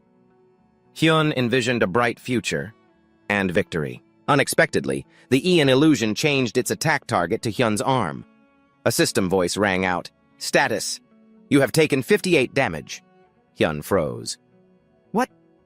The system continued its report. You have received damage exceeding 33% of your max health in a single blow. You will lose a body part. Disadvantage. You have lost your left arm. He composed himself to carefully reevaluate the Ian illusion. Hyun was still in disbelief. I blocked it with one moment eternity, unless its damage suddenly increased. That's impossible. Mission character. Introduction Imaginary Ian Level 3. Health 450 out of 450. Mana 600 out of 600. Strength 10. Speed 35. Vitality 30. Magic 60. Skill list Fire Claw Level 2. Purge Level 0. When your health is below 10%, damage dealt is doubled. It dawned on Hyun. So that was the hidden skill. The Ian illusion's fourth hidden skill is Purge Level 0. When your health is below 10%, damage dealt is doubled. Clutching his injured arm, Hyun calmed himself. I was careless. It was a mistake not to consider the effect of a passive skill. If this keeps up, even if I complete this, I won't be able to clear the next floor. Suddenly, a system notification rang out, making his eyes widen in disbelief. Your teammate Ian has died. The system added, resurrection is possible. She cannot be revived until time is reversed. After a while, he still couldn't process the situation. Ian lost. To a support type 3, new notifications appeared about the character Ian had to face. Imaginary Hyun, Level 3. Health 112 out of 300. Mana 108 out of 200. Strength 10. Speed 25. Vitality 20. Magic 20. Intellect 40. Skill list. God's Protection. Level 8. Increases the defense of all targets within a 20-meter radius by 100 points for 1 second. Can create a phantom sword that attacks with power equal to the amount of damage absorbed. Mana. Cost 50. The phantom sword's duration is intellect, divided by 100 seconds. Cooldown 10 seconds. The Hyun illusion successfully restrained Ian in the palm of its hand. Hyun was baffled by its power. A phantom sword. A series of questions lingered in Hyun's mind. The phantom sword. Is it a weapon summoning skill? The system received the information and relayed it to him. God's Protection. Level 8. Increases the defense of all allies within a 20-meter radius by 100 points for 1 second. You can create a phantom sword with attack power equal to the total amount of dam. Age absorbed. Mana cost 50. The phantom sword's duration is intellect divided by 100 seconds. Cooldown 10 seconds. Hyun thought to himself, so that's the whole skill. It's completely different from one moment eternity. Hyun already had some information about this skill. It's a skill that deals damage based on the damage it absorbs. Ian had been sent flying into a corner by the Hyun illusion. It was only then that Hyun reacted. Huh. He suddenly discovered a new ability. He cried out, it's an attack skill. Ian was hit with a finishing blow by the illusion sword. As his illusion finished off Ian, the illusion of Hyun wore an incredibly smug expression. He said, best of all, it's a really cheap shot skill. Having dealt with Ian, the illusion of Hyun was so euphoric it started making the real Hyun anxious. He boasted, good, I'm finally feeling motivated. Now let's finish them off quickly. Although the quest wasn't completed, the system popped up to give an item as a reward for clearing the 3rd floor. Each member will be rewarded with illusion stat points. Illusion stat points plus 80. Illusion skill points plus 50. Holding the sword in his hand, Hyun exclaimed, "Good, we cleared it!" Another notification came from the blue screen. Unlocked Awakening Skill. Support. Counter Shield. Unlocked Awakening Skill. Close Range Magic. Magic Breakthrough. Warning. You can only unlock one skill, so think carefully before choosing. You will have a rest period. Use that time to distribute your points. He got lost in thought. So from now on, Awakening skills will be unlocked. In Astra, the difficulty spikes on the 4th floor, so most people can't get past the 3rd. This means this is just the beginning. Things are getting more and more intense now. It means I have to get stronger and stronger. Ian isn't here right now. I need to increase my damage, even as a support. The blue screen appeared with a message. You have allocated all your points to God's protection. God's protection has reached level 8. You can use the illusion sword. Please change the name of the skill. 1 moment absorption. While interacting with the screen, Hyun calculated, I have to gather as much information as I can. Before he could return, Ian's voice suddenly rang out beside him. Did something good happen? Startled by the voice, he asked, You're watching? Ian admitted it and explained everything. That's right, I am. After I died, I turned into a ghost and just wandered around. You fought really well. The sudden praise made him flustered. Really? Seeing him squirming around looking for her, Ian reminded him, even if you look, you won't be able to see me. Hyun had to agree. Seems so. Before returning to the fight, Hyun didn't forget to tell her, Ian, wait. When I turn back time, you'll be revived. A dazed Ian exclaimed, Really? I'll stay here and watch. A roaring flame ignited, preparing for the clash of the 4th battle. He announced, It started. Ian, standing beside him, suddenly received an invitation. A bewildered Ian stood next to him. Hyun quickly explained, Support me in case I'm hit by a long-range attack. Ian understood the situation and sighed. Is that all? New quest. The system quickly provided a summary of the quest character. Illusion, Hyun Floor 4. HP 4,000 out of 4,000. Mana 300 out of 300. Strength 10. Agility 35. Endurance 40. Magic 30. Intelligence 100. Skill list. God's Protection. Level 8. Shield level 3. Unknown level 2. Unknown level 0. Awakening skill. Counter shield. Hyun was fighting 2 illusions at once. Illusion Ian level 4. HP 6,000 out of 6,000. Mana 1,000 out of 1,000. Strength 10. Speed 50. Vitality 60. Magic 100. Skill board Fireclaw level 4. Purge level 2. Unknown level 2. Unknown level 1. Awakening skill. Ruin explosion. Art level 0. The higher they went, the stronger they became to a degree Hyun could hardly imagine. I can't believe they're this strong. Ian agreed with his assessment. Yeah, it's really tough. Hyun, you'll have a chance if you use the illusion sword right. Looking thrilled, Hyun accepted the quest. I know even without you telling me. Across from him, Illusion Hyun initiated a strange technique. Ian wondered, wait, what's he doing? As Illusion. Ian charged forward. He too was dumbfounded, not recognizing the skill. Ian quickly asked, Huh, Hyun, do you have a skill like that? A memory flowed into his mind. Hyun said, I remember. It's a support skill that magnifies magic. The magic attack range increases by 1 meter if the opponent is within range. They'll take 1.5 times more damage. It's a skill that increases both range and damage. This energy is very powerful. Hyun shared all the information he knew. I'll take extra damage if I try to avoid it. I need to go in to get the range increase. Illusion Hyun's eyes turned cold. He used 1 moment absorption after re-examining the move. Hyun decided on a counter move use, the absorbed damage. He flew straight up, combining it with the illusion sword attack. Illusion Hyun landed on the opposite side. He grew tense and cursed under his breath. Damn it! Even though the illusion sword is as strong as I thought it was, it should have dealt damage. I heard the breaking effect, so the attack was probably successful. He just used 1 moment invincibility and reduced the damage. A stray thought entered his mind. I fought one-on-one on the 3rd floor, so I forgot some things about the enemy. Ian kept shouting reminders, Hyun, be careful! Hyun couldn't find an opening to counterattack, dodging his continuous blows. He suspected he was planning to use the absorbed damage. like the illusion sword. They're coordinating with each other too. Suddenly, Hyun zipped backward to dodge. Illusion Hyun stood still and scoffed before speaking. You were almost dead from the start! He was trying to calm himself when, from out of nowhere, Illusion Ian charged and slashed at him. Ian urgently warned, "Behind you!" Luckily, he wasn't hurt. Hyun tried to be more careful. Tisk, damn it, they're not giving me any openings. If I let my guard down for a second, they'll defeat me. He hadn't had a moment's rest when Ian's voice rang out again. Hyun, be careful. Hyun flinched and reacted, ah. Unable to dodge in time, Hyun took a direct hit from the surprise attack. He cried out in pain. Ian's voice grew more worried. Hyun. The system registered the situation and displayed a notification. You have taken 52 damage. Scratches appeared on Hyun's face. Ian asked, Are you okay? Hyun managed to tough it out, replying, Yeah, somehow. He can reflect damage with his hands. He voiced his disbelief. Damn it, that support has a long-range skill. A general introduction to Illusion Hyun's skill appeared. Flame Illusion, Support, Level 0. Throws an illusion dagger at the enemy and deals damage equal to 3 times intelligence. Cooldown, 30 seconds.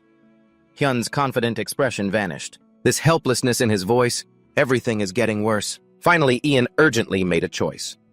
Hyun, we have no other choice. Let's turn back time. Hyun stopped her. Wait. The Hyun illusion seemed tireless. It was about to charge and attack again. Hyun knew there wasn't much he could do. He was gradually starting to accept reality. So Hyun smirked and warned it. And watch closely. 1 moment absorption. As 2 immense powers clashed, they created an explosion. The skill's force seemed weaker, but Hyun still took a massive amount of damage. You have taken 784 damage. He hissed in pain. Ugh. Taking damage was necessary. This just proved Hyun's prediction was correct. Just as he'd thought, the damage was from the edge of its attack. A message appeared on the blue screen. You have recovered 33% of your total HP from the damage of a single massive attack. A series of system notifications echoed out. Your body has been severely burned. You cannot recover HP until the burns are healed. It was a frantic call from Ian. Hyun! She was worried about his condition. Are you okay? Let's turn back time. He successfully activated a new skill. Your HP has dropped below 20%. The fairy's blood cloak effect has been activated. Quickly using the power he just received, he spoke. I told you to watch closely. The illusion stared wide-eyed at the strange sight that had just appeared. Hyun continued slowly, his gaze sharpening as he fixed his eyes on his opponent, a silent warning. I'm faster now. The system reported your speed has increased by 50% for the next 60 seconds. Hyun successfully drew the illusion's attention, causing it to charge forward, ready to strike. He calmly began to strategize. Right now, Hyun had only one goal: catch it. The calculations were all part of his plan. If it removes its defensive skill from its skill set, it still used a familiar move, Illusion Sword. Just as he predicted, every attack was anticipated. The Hyun illusion remained stubborn, with no intention of giving up. He thought to himself, it's not enough to kill it. Not enough damage. Counting down the seconds, the skill would wear off soon. He was tense. Illusion Sword only had a few seconds left. His unyielding will and power urged Hyun to do it one more time. Attack again! Suddenly, he felt something strange in his body. The Hyun illusion also sensed something new and automatically moved away as Hyun's body was gradually enveloped by a layer of power. He was stunned. It was the system introducing a skill. Awakened skill. Counter shield level 0. You receive 95% less damage for 5 minutes. Cooldown 24 hours. Suddenly getting such a huge buff, Hyun shared. Amazing, isn't it? Ian asked in disbelief. Hyun, you did it? He confirmed. That's right. But it's not over yet. Hyun had grasped its weakness, calculating in his head. It's gotten stronger. But I've finally figured out all its support skills. There won't be any exceptions. Ian and the Hyun illusion both chose to attack at the same time. Ian shouted, Hyun, be careful. He observed carefully. 1 moment absorption. I've been waiting for this. Shield. Hyun carefully calculated his every move. If I counter both of their attacks at the same time, the system notified abnormal status weakened. Gripping the sword tightly in his hand, he spoke. They won't be able to defend against this. The system announced the power he was using, Illusion Sword. Consecutive slashes rained down. Time to end this, he said. Once again, the blue screen lit up. Using a single pew, Continuous attack on one part of the body, dealing damage equivalent to 33% of its HP. After the fierce struggle, he landed on the ground, letting out a breath. Phew, that was tough. Skill notification. The fairy's blood cloak effect has expired. Hyun stared intently at his opponent and began to speak, but it's not over yet. However, the Hyun illusion seemed to be gradually losing its power. Didn't they say its ultimate only lasts for 5 minutes? I can't take it down instantly. Ian was by his side, providing support. The assistant has dispelled the exhaustion effect. He told Ian, "You don't need to say anything else." She looked confused. Huh. He gave her a confident look to reassure her. I can do this alone. I already know all of its skills. There's nothing interesting. It doesn't have any hidden cards either. The Hyun illusion's expression quickly changed. Once the 5-minute effect is gone, as he spoke, he rushed forward again, intending to land another blow. It will have nothing left. A series of notifications echoed out. Reward for defeating the first enemy. All party members will be rewarded with illusion status points. Illusion status points plus 250. Illusion skill points plus 150. Hyun fell to his knees, sighing, "Whoa, that was tough." Ian's spirit floated down beside him, praising him. Well done, Hyun! He had once again successfully unlocked new skills. Awakened skill. Soul reflection.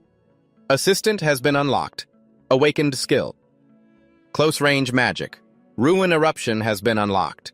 At this point, Ian finally voiced her doubts. Are you planning to turn back time? He agreed. I'm going to scout a few things and come back. She asked, stunned. Scout? He confirmed it again. Yep. The 5th arena is now open. He said, we've unlocked the next area. Hyun asked for Ian's opinion. So at the very least, we should find out about the power. Shall the enemies we'll be facing right? A voice from the system current location 5th basement floor. Ian sensed a power approaching. They're coming. Let me check the illusion status board before we start the fight. She had the data for the quest character. Illusion Ian, level 5. HP 300,000 out of 300,000. Mana 3,000 out of 3,000. Strength 10. Speed 120. Vitality 1,500. Magic 300. Skill list. Fire Claw, level 9. Burning Ritual, level 4. Heal, level 3. Mana Recovery, level 3. Fortified Defense, level 3. Mana Armor, level 2. Elemental Wheel, level 2. Rebirth, step level 0. Awakened Skill Ruin. Eruption, level 3. Hyun wondered in amazement. Huh. That's the boss's name. Is the difficulty always higher? I reached the 5th floor in Astra too, but I don't remember it being this hard. He turned to Ian. Did they release a new update? While Hyun was losing control, a figure swiftly approached. Ian, startled, warned him, Hyun, snap out of it, Ian. The illusion appeared too quickly. She gave a wicked smile and whispered in his ear. Time rewinds. He gasped in utter amazement. Hyun had no idea what was happening. Since when? Ian let out a helpless, blood-curdling scream. Hyun! Hyun's face was filled with terror as he tried to fend off the force attacking him. Beside him, Ian's piercing warning shout rang out, Watch out! As the voice continued to speak to Hyun, a hand reached out towards him. A palm strike unleashed a blinding yellow light. Seeing this, Ian was horrified, her body pale with stress as the light closed in on his face. At that moment, Hyun thought, this close. I'm going to die. His world turned blue as a system error appeared on his screen, followed by a selection prompt. Do you wish to turn back time? Without a second's hesitation, Hyun immediately selected yes. An ancient clock began to tick backwards. Hyun fell into a vortex adrift in the stream of time. A slow-motion film reel enveloped Hyun's mind. He realized something special and thought, this is my memories from the awakening mission. A system notification appeared. Time has been turned back. Hyun shot up, drenched in a cold sweat and panting heavily. He immediately whipped his head to the side. Ian was standing beside him, cheerfully talking to him. You really turned back time, we're alive. Seeing Ian beside him, Hyun felt a wave of relief wash over him. Thank God, you're still alive. He told himself, we're back at the starting point. Standing beside him, Ian looked at the system screen, which displayed begin. She said to him, we really almost died back there. If I hadn't warned you, I don't know what you would have done. Hyun agreed with her. I was thinking the same thing. An endless stream of thoughts ran through his mind. We finally made it to the 5th floor. But compared to the 4th floor, this one is even more insane. In the base, two figures were talking to each other, Hyun and Ian. Hyun said, "I'm gonna go get some water, okay?" Ian replied reflexively, "Huh, okay." Hyun sank back into his own world, trying to calm his nerves. "I need some time to think about this." The system screen displayed party member Hyun has entered a resting state. Hyun, wearing a black shirt, stood by the window chugging a bottle of water to regain his strength. He downed the entire bottle in one go, then let out a sigh of relief as if he'd just been set free. My throat was parched, he pondered. Back in Astra, the 5th floor of the Awakening mission was already tough. But now it's probably twice as difficult. Most players would likely give up here, but I can't let this God-given opportunity pass me by. Besides, my honor as Astra's top player is on the line. There has to be a way. He leaned against the window, bottle in hand, and said, It's cold today, isn't it?" Hyun looked up at the clear blue sky, wondering, but there's no wind. A source of light was gathering in one spot, but he couldn't see it clearly, repeatedly wondering, wind. Huh? The system screen chimed with a notification: party member Hyun has exited the resting state. Hyun immediately became alert, his spirits high with excitement. He asked, "Ready yet?" On the other side, Ian cheerfully replied, "Been ready for a while now." He stepped forward first, calling back, "Let's go." Hyun and Ian entered an arena. Two figures appeared before them. The system announced pre-awakening stage. Hyun reacted, telling Ian, "We have to get through this stage as fast as possible." Hyun entered his own world, not needing to worry about things that were already handled.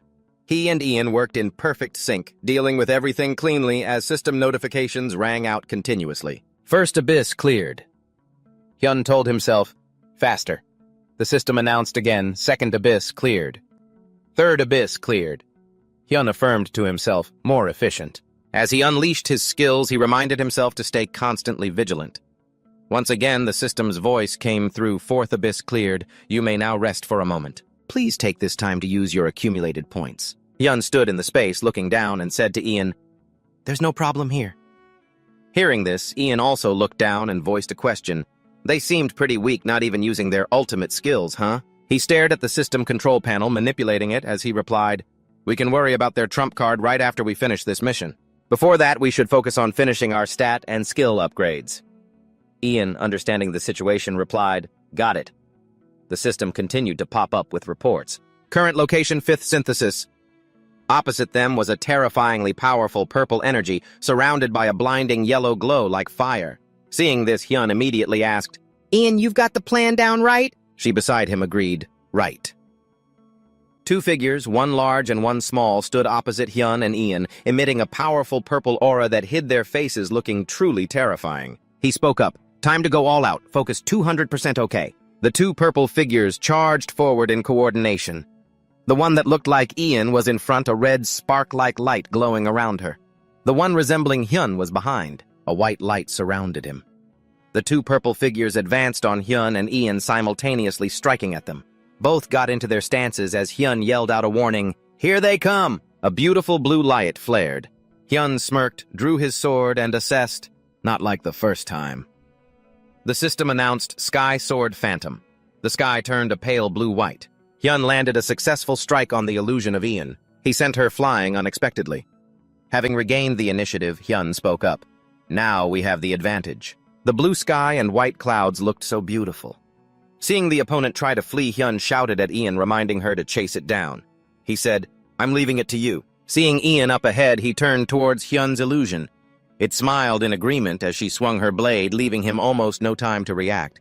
He observed the situation for a moment. He thought, the damage from the Shadow Sword is equivalent to any quick absorption attack. There are still some limitations when taking a hit without receiving damage from quick absorption. The red one in the middle keeps getting hit.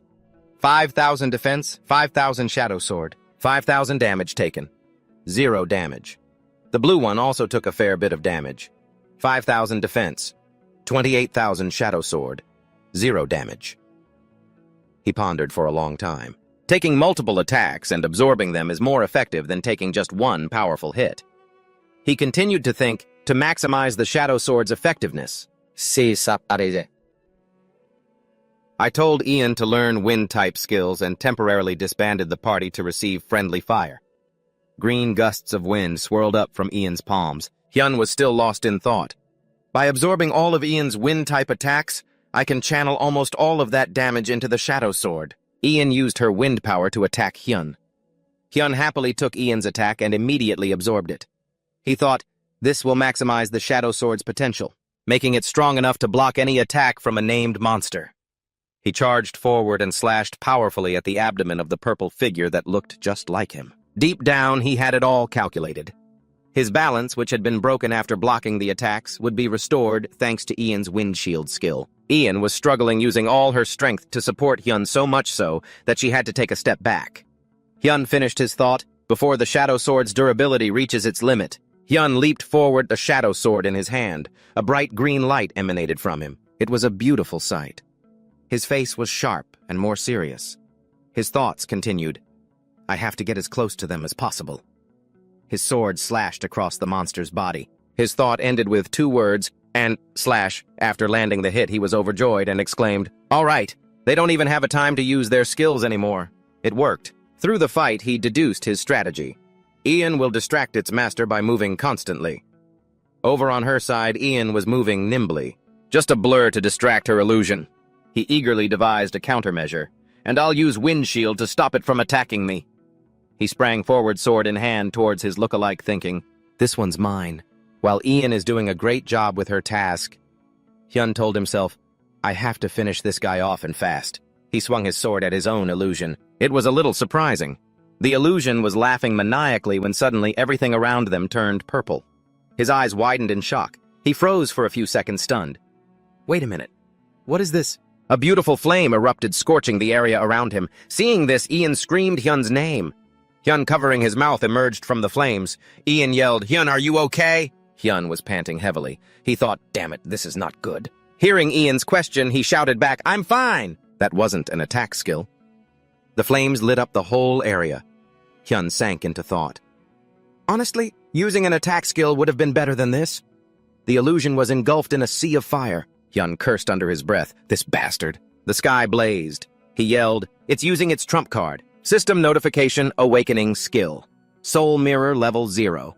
As long as the target's level is lower than yours, you can become their duplicate. The target's consent is required. Duration 20 seconds. Cooldown 24 hours. Ian's illusion was engulfed in the flames. The real Ian couldn't react in time and shouted, hey! Her illusion had run in another direction. It was running to help Hyun's illusion destroy the real Hyun.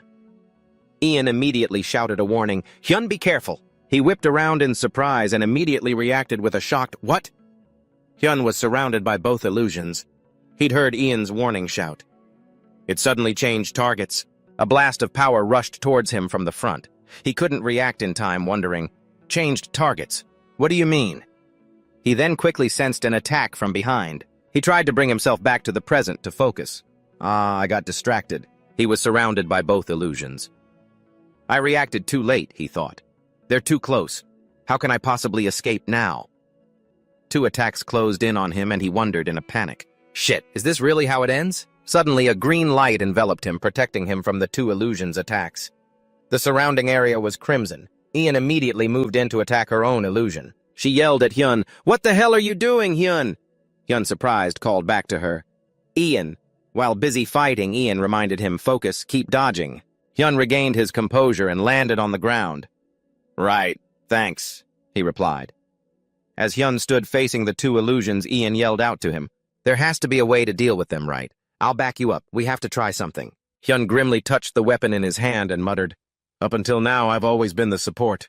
But this is kind of fun. He was starting to form his own plan. Now he stared at the 2 illusions, his eyes sparking with purple fire.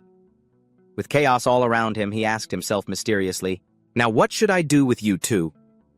From the deep blue sky, Ian looked down and shouted, Hyun, are you okay? Blood dripped from his blade. He was panting hard. 10 minutes had passed since they entered the 5th floor. Hyun, his face covered in scratches, gritted his teeth and said, this is a little tough. System warning. The effect Cloak of Blood Rays has been activated. Hyun stood firm, surrounded by a blood-red space. He told Ian, it's okay, I can keep going for a little longer. System warning, 25 seconds remaining.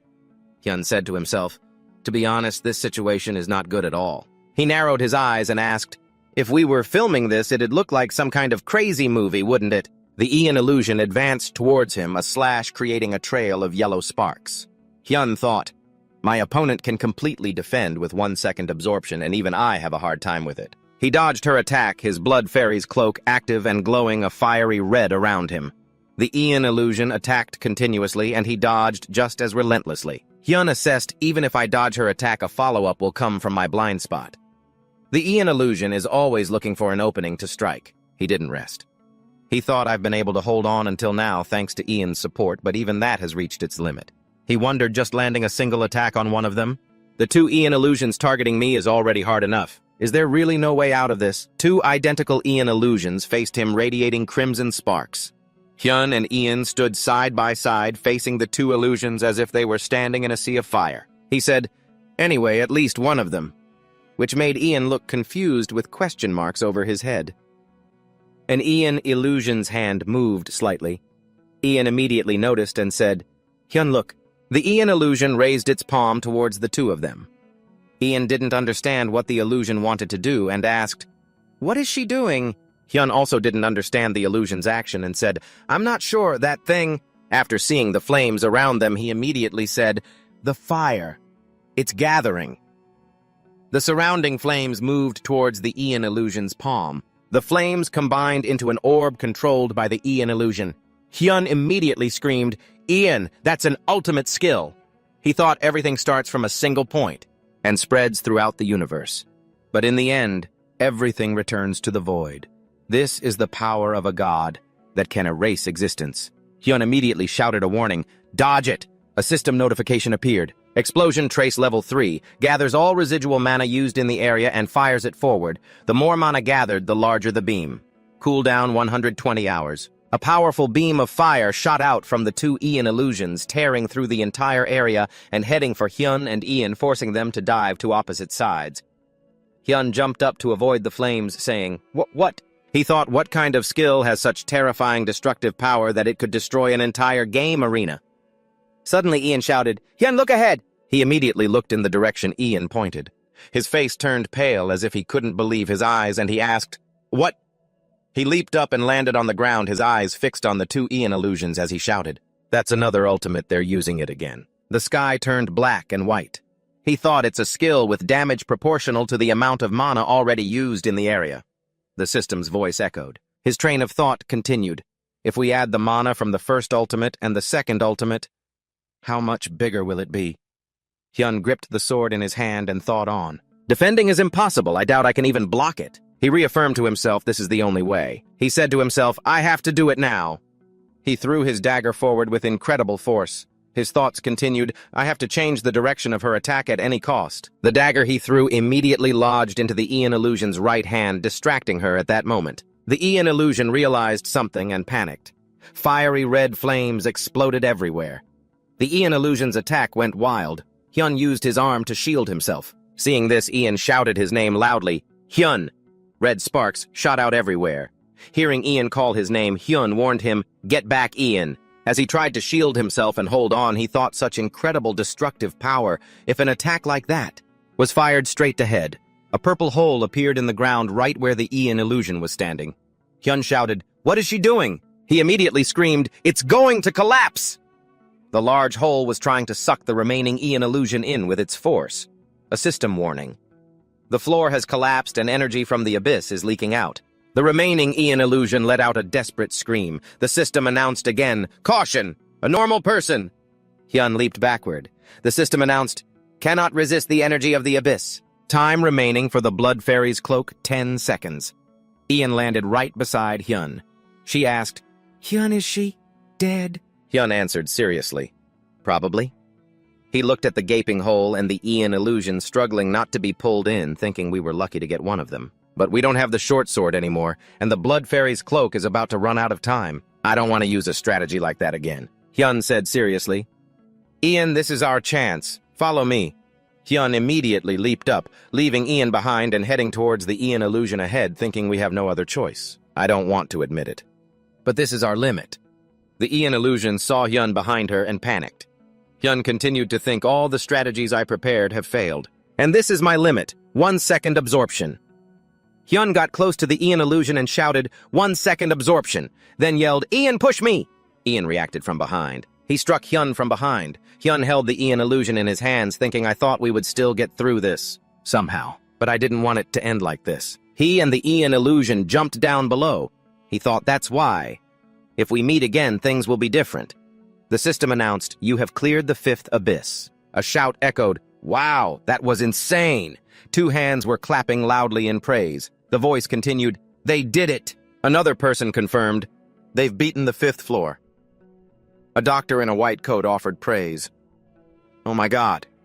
A disbelieving guest said, "How is that possible?" At the Astrian Mary Lab Observation Center, a man said, "Hey Kang, what happened, model? You said they'd never get past the 5th floor." Kang Sung-cheon, trembling and biting his nails in a cold sweat, spoke up. Is it because of the environment? Was I wrong? I didn't factor in the map breaking as a variable," Mary Lab said, looking at the screen where 2 characters appeared. She continued looking at Hyun and Ian. "So what do you think about the awakening skills they'll get now?" Kang Seong-cheon replied, "I don't know.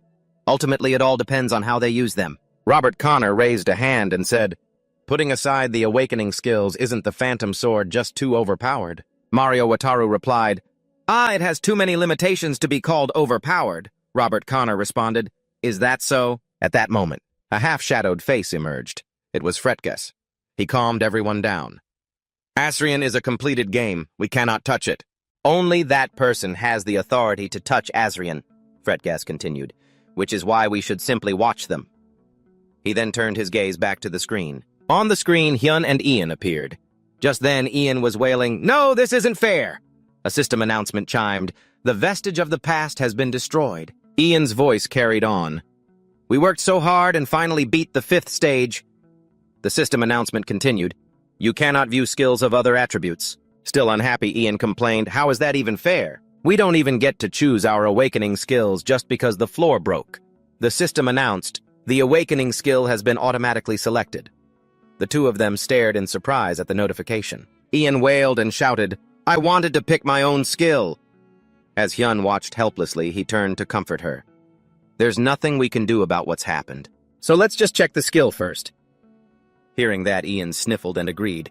They both opened their status windows to check their skills and were both stunned by what they received. They joyfully turned to each other. Hyun, Ian. In unison, they said, "This skill is..." The next morning at a pizza place, friends were laughing and chatting loudly. "Hey, I started playing too." "You're playing as well. Bro, it's so addictive. I hit level 48 before I even realized it." "Wow, are you gonna become a streamer?" To the side, an expressionless Hyun thought, "It's a class reunion, and all they're talking about is Asrian."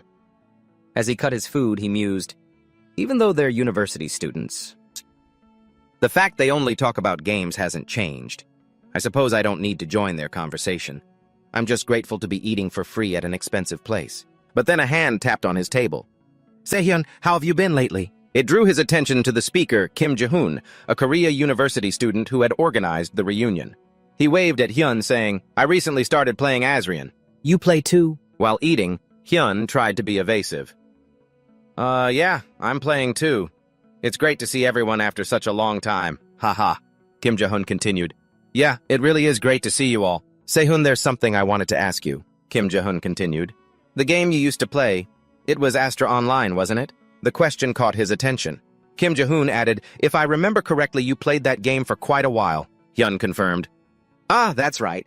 For about 7 or 8 years. He was quite surprised. "That's impressive." Kim Jae-hoon then asked, "In that case, Sehyun, have you ever been interested in becoming a professional gamer?" Jae-hoon asked Hyun if he knew about the game's status, revealing that he himself was preparing to become a professional gamer for it. He said that status was aggressively looking for experienced players from Astra, because knowledge from that game is an extremely powerful weapon in Asrian. Hearing that, Hyun thought to himself, well, obviously.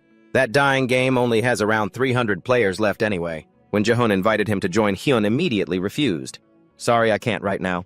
An offer like that was rarer than finding an active player during Astra's peak hours. Although slightly disappointed, Jae-hoon cheerfully respected his friend's decision and told him to just contact him if he ever changed his mind. In return for the expensive meal and the kind offer, Hyun smiled and decided to tell his friend some information about a hidden quest. "This is the best way I can repay him right now," he thought to himself. The scene changes to the magical kingdom of Rabia with its grand and magnificent architecture. Dressed in his familiar robe, Hyun strode through the busy streets. He told himself that while becoming a professional gamer had its benefits, he much preferred this feeling of freedom. He remembered Jaehoon's ecstatic expression. After he received the hidden quest info, Hyun felt that meeting up once in a while to talk about Asrian might be a good idea since Jaehoon seemed like a good person. Ignoring the scrutinizing gazes of the surrounding guards, he calmly walked forward. Pushing aside those extraneous thoughts, Hyun reminded himself that the most important thing right now was to test the ultimate skill he had just learned. Before Ian could find him, he walked into a shop and said, "I want to rent a mannequin." With the owner's permission, Hyun entered the display area to find a target to test his attacks on. It had to be humanoid and sturdy enough. Hyun pointed to a small dummy in a red and black outfit and made his decision. "I'll take this one." The shop owner bowed quickly in gratitude and made sure to mention that it would automatically dissipate into magic after 3 hours or once it was destroyed. This was the red tumbling doll. Immediately after, Hyun took the doll to a rocky field near the Magic Kingdom where giant beetle-like creatures were crawling all over the arid ground. Wasting no time, the tumbling doll shot down from the sky like an arrow. It activated its neutralizing wave skill, creating a powerful shockwave. The wave spread across the ground, causing the monsters to falter. The doll then spun relentlessly, delivering sharp slashes that consecutively cut down the surrounding targets. At such a dizzying speed at a glance, it looked more like a circus performance than combat. The level-up notification appeared instantly, making Hyun incredibly satisfied. Heh, just as I thought. This was an incredibly high-quality ultimate skill. Right now, his soul was in a state of assimilation with the puppet. This skill allowed him to possess a target within range. 20 meters, allowing him to co-pilot the body while significantly boosting the host's stats based on his own power. The acrobatic puppet under Hyun's control had now reached level 55, boasting superior strength. He continued to analyze his level 2 skill, Neutralizing Wave, which could reduce an enemy's defense by a flat value based on his attack power. With his current attack power at 130, he could reduce the defense of all enemies in range by up to 260 points. That meant that unless he was facing level 200 to 300 bosses, most other enemies would have their defense reduced to 0. Just then, a region boss appeared, the level 70, Great King Raxia. Facing the massive monster, Hyun didn't flinch, instead controlling the puppet to prepare for battle. The combination of assimilation and defense reduction created a perfect synergy, allowing the puppet to easily tear through the boss's tough armor with a series of powerful slashes. Witnessing this destructive power, Hyun gave a self-satisfied smile. Good. This level is more than enough. Ian looked around, bewildered, then asked Hyun, "Is this really the place?" Hyun calmly confirmed, "Yeah, this is it. Look at that monster over there. That's how you know we're in the right place." Before them, at the ancient ruins of Mount Calipers, a giant ice golem was lumbering forward. Ian couldn't help but gasp at its colossal size. The sight was so overwhelming, just looking at it felt ominous. Her anxiety was obvious. "That's an ice golem, right? It's level 152. Can we really defeat it?" Hyun smiled confidently and replied, "Before maybe not. But now we have an ultimate skill. Get ready, Ian." He immediately activated the Assimilation Awakening skill. Hyun's soul began to merge completely with Ian's body, creating a powerful pressure that radiated outwards. Ian cried out in excitement as she felt the change. "Whoa, Hyun. This is incredible." Hyun also had to admit that the sensation of entering a real person's body was completely different from using a puppet. It was an experience that was definitely not in any instruction manual. However, the combination was a bit awkward at first, making Hyun feel uncomfortable. "This feels a little strange. Maybe it's because our consciousnesses are overlapping." Seeing her friend's awkward state, Ian teased, "What's wrong, Hyun? If it's too uncomfortable for you, I can just fight on my own, you know. So there's actually something the great Hyun can't do, huh?" Hyun immediately regained his composure. "Stop it. Just be quiet and watch." He controlled Ian's body, held out a hand, and activated Neutralizing Wave, causing the ground to tremble violently. Hyun declared coldly, "I'm going to show you just how effectively I can use your skills." He calculated to himself if even a level 70 puppet could take down a boss thanks to the defense reduction effect, then Ian's burst damage combined with his skill would be terrifyingly more powerful. Meanwhile, Ian was completely astounded, as she directly experienced the masterful control and top-tier combat skills she had always admired in Hyun right from within her own body. Ian shot forward like an arrow, unleashing a devastating blow straight at the enemy. Unlike Ian, who was only confident in one-on-one duels, Hyun demonstrated a completely different level of skill when facing crowds or conquering difficult dungeons, while directly experiencing Hyun's power. From within her own body, Ian thought to herself that this could be her chance to discover the true secret behind his transcendent skill, which seemed to surpass all limits. Under Hyun's masterful control, a terrifying fire explosion was unleashed, creating colossal pillars of flame that engulfed everything. If there were a ranking for the year's fastest monster barbecue, Hyun would have taken the top spot long ago. A series of damage notifications popped up continuously, with huge numbers exceeding 16,000, causing Ian to exclaim in amazement, "Incredible!" Hyun also analyzed it internally. In the previous game, Astra, you had to reach level 250 to see damage numbers in the tens of thousands like this. And yet we've done it now, at only level 50. The immense firepower caused the ice golem to crumble into large pieces before collapsing completely. Witnessing this sight, Hyun began to question the game's balance as their current power seemed far too broken. Right after that, his soul separated from Ian's body, returning them both to normal. Hyun calmly asked, "So how was it?" Still buzzing with excitement, Ian eagerly replied, "That was amazing, Hyun. Are we going to hunt another one now?" However, Hyun informed her that it wasn't over yet. While Ian was still stunned that the battle had ended too quickly for her to learn anything, a dry, clapping sound echoed from behind them, accompanied by a voice of praise. "Most impressive." Hearing that applause, anyone who didn't know better would think the two had just performed a magic trick, not cleared a mob. Hyun glanced to the side. He knew the real target had appeared. An old man with a mysterious smile emerged from the mist. He called the defeated golem his child, and lamented that it was all size and no substance. His eyes glinted with a calculating look as he gazed at the two of them. "But with your skills, perhaps I can entrust a task to you. What do you say? Would you like to hear my request? Of course, the reward will be well worth it." Instantly, a system notification window appeared before Hyun hidden quest, the mysterious old man's request with an unknown difficulty. The quest description warned that this old man didn't look very trustworthy, and all information about the quest's content would be sealed until the player accepted. Embark on this perilous challenge. Just looking at the description was enough to make you want to hit decline to be safe. The old man smirked, affirming that the reward for this request would surely satisfy them both. Realizing this was a rare opportunity to take on a hidden quest, Hyun immediately agreed. "Of course I'll do it." The system immediately updated the quest information.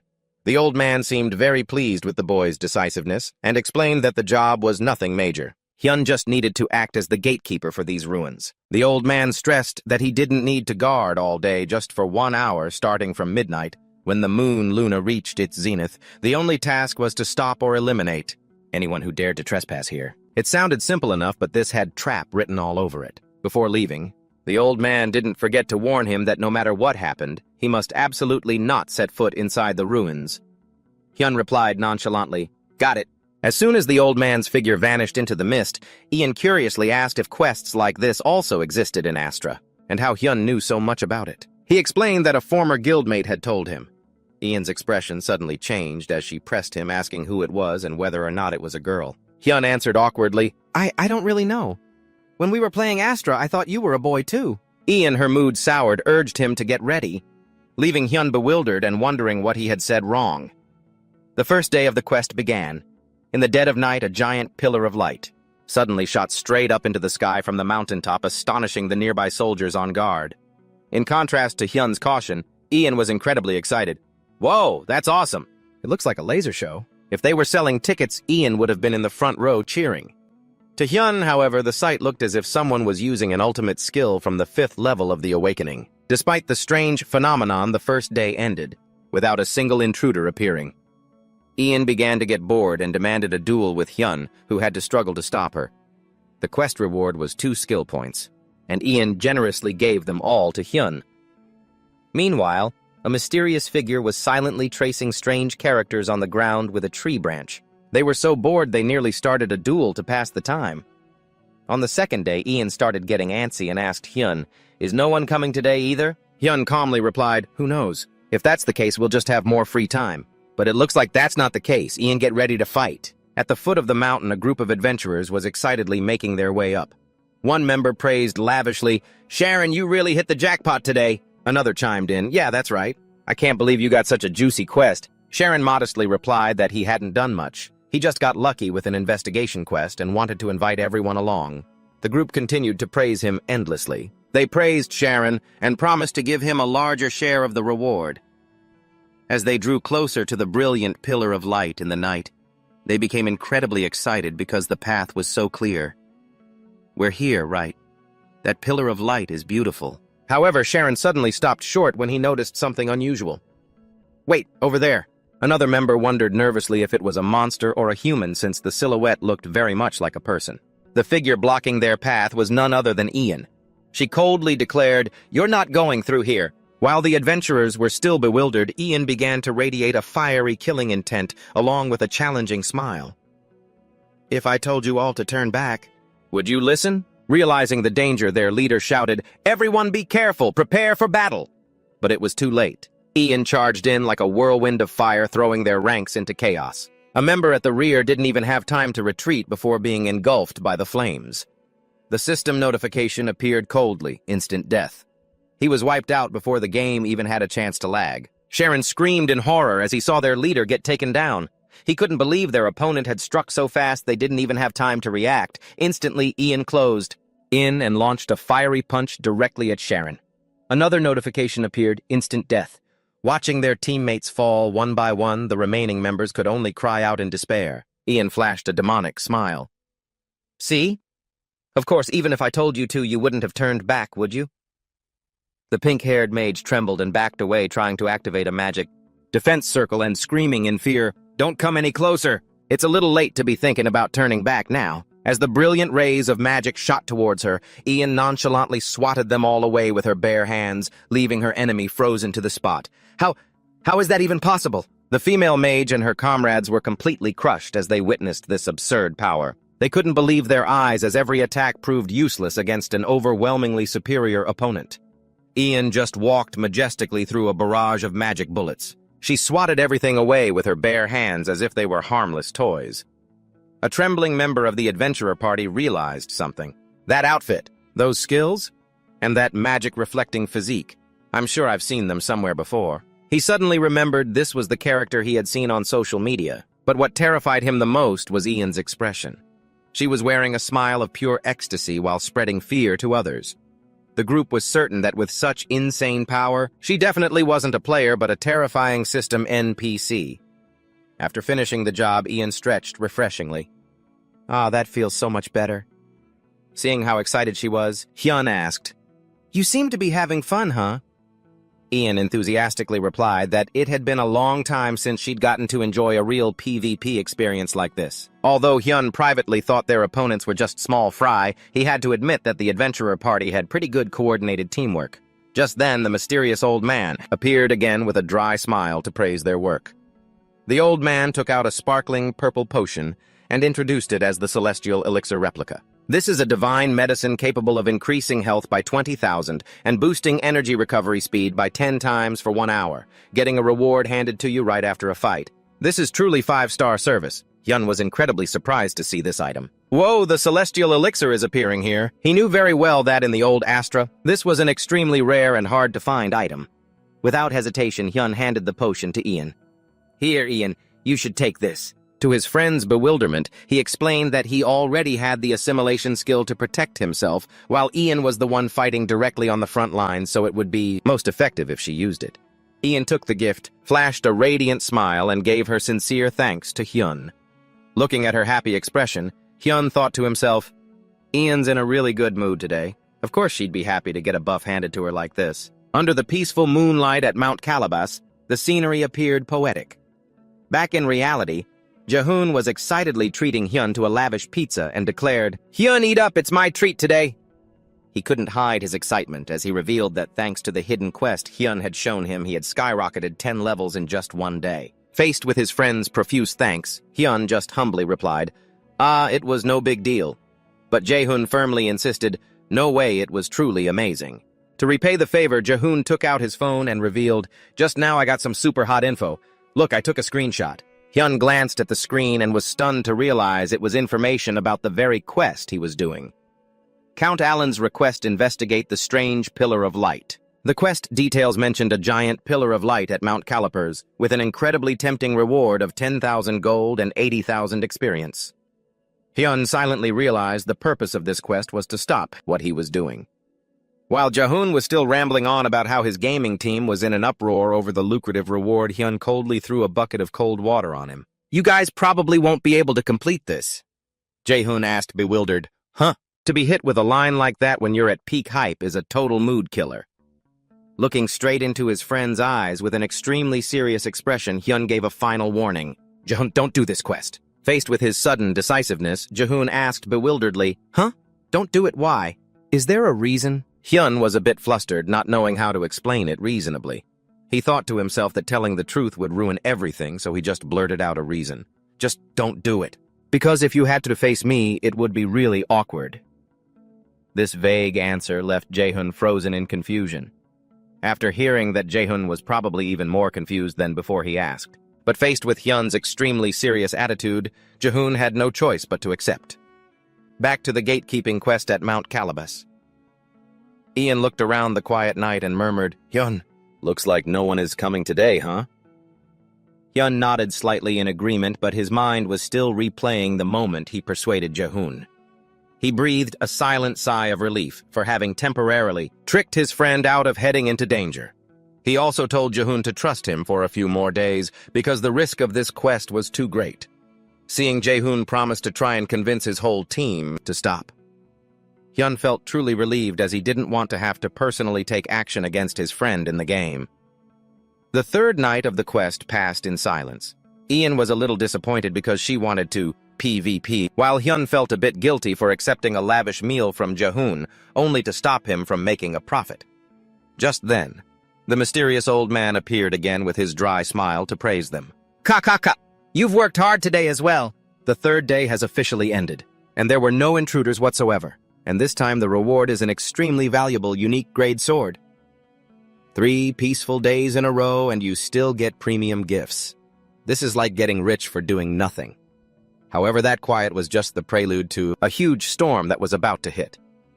On the game forums, information about the quest, Count Allen's request investigate the strange pillar of light, was exploding, causing the gaming community to go into an uproar.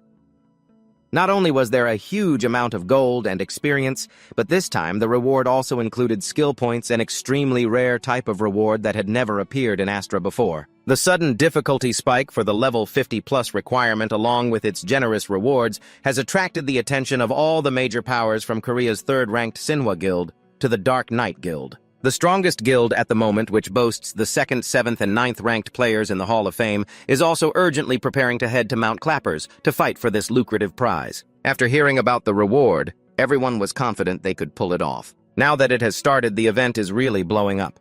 The online community is buzzing, even calling it a global-scale event that has everyone eagerly watching. At Mount Calipers, as people waited for the live stream to start so they could eat chicken and enjoy the show, Hyun quietly asked, "Ready?" She replied confidently, "Of course." "But," Hyun said, "no one else will be coming today, right?" Hyun observed thoughtfully, concluding that even though it wasn't midnight yet, the crowd was already massive.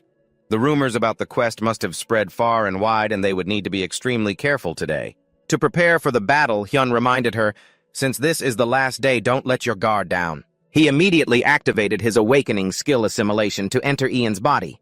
At the same time, the hype surrounding the quest had reached the media. The Game TV station began its live broadcast of this sensational event, hosted by announcer Lim Sung-jun and expert commentator Kim Soo-yeon from Team Status. The atmosphere was so tense it felt like the World Finals were happening. "Right here!" When asked if Status would be participating in this quest, Kim Soo-yeon hesitated slightly, recalling a mysterious warning from a friend that a top Astra player had insisted this place was extremely dangerous. He explained that his team had decided to pull out because they felt the risks were too great despite the tempting reward. Meanwhile, on site, the Sinhwa Guild, Korea's third-ranked power, were the first to reach the destination. Intending to finish things quickly before the Dark Knight Guild showed up, Sinhwa's vice guild master, who was also their main damage dealer, advanced alone. However, a small figure was already there, stunning the commentators. The audience hadn't even finished their fried chicken and drama was already unfolding. That figure was Ian. She casually blocked the path of the fired-up vice guild master. Seeing a girl standing alone in such a dangerous place, he looked down on her and asked, "Hey kid, what are you doing here? You here for the quest too? It's dangerous to be here all by yourself." Ian looked up coldly and asked back, "And who might you be, mister?" His pride stung, the man sneered and began to boast, Hey, who am I, kid? Have you ever heard of the Sinhwa Guild ranked 3rd in all of Korea? Well, I happen to be its Vice Guildmaster. Still oblivious to the danger, the Sinhwa Vice Guildmaster smugly declared that he intended to enter the ruins and even arrogantly demanded she show him the way. If you know how. But before he could finish his sentence, a terrifying beam of light tore through the air and struck him, causing the Vice Guildmaster to spit blood and collapse instantly. To the astonishment of his guildmates, Ian stood amidst a glowing aura and coldly declared, No one is permitted to enter this place. At the same time, the system displayed an ultimate objective: protect the entrance to the ruins for a limited time. Surrounded. Ian flashed a demonic smile as she saw the crowd seething, determined to get past her. Right now, she looked exactly like a final map boss, waiting for players to throw their lives away to meet her quota. The quest timer began its countdown 60 tense minutes. Seeing their powerful Vice Guildmaster get taken down, in an instant the members of the Sinhwa Guild began to panic. Screaming, they charged forward in a frenzy to get revenge. Within their shared consciousness, Hyun calmly asked if Ian could handle it. She replied with excited certainty, earning his absolute trust. The moment Hyun activated the skill Neutralizing Wave, Ian shot forward like a crimson flash. A terrifying fiery explosion erupted, swallowing the vanguard in a sea of flames that lit up the sky. The scene looked no different than a free server reset, but these players wouldn't get to respawn. Despite their numbers, the adventurers began to tremble. They yelled at each other to focus ranged attacks, realizing that their opponent, though just one person, possessed overwhelming power. Some began to wonder if she was a notorious assassin sent by a rival guild to stop them from completing the quest. Ian's speed was too fast for the naked eye to follow, terrifying the crowd. They wondered how any player could possess such impossibly powerful combat skills. She casually deflected every ranged attack and charged in, tearing the enemy formation apart with powerful slashes. Sheer terror swept across the battlefield. As they realized all physical attacks were useless against her, many began to suspect that Ian wasn't a player at all, but a humanoid monster spawned by the system. In despair, the survivors could only watch with terrified eyes as their comrades fell one by one to her flaming sword. Ian coldly looked down upon the decimated forces. She let out a quiet sigh about how dull the battle was, looking like someone who just finished a bad movie and regretted the ticket price. The survivors lay scattered around her.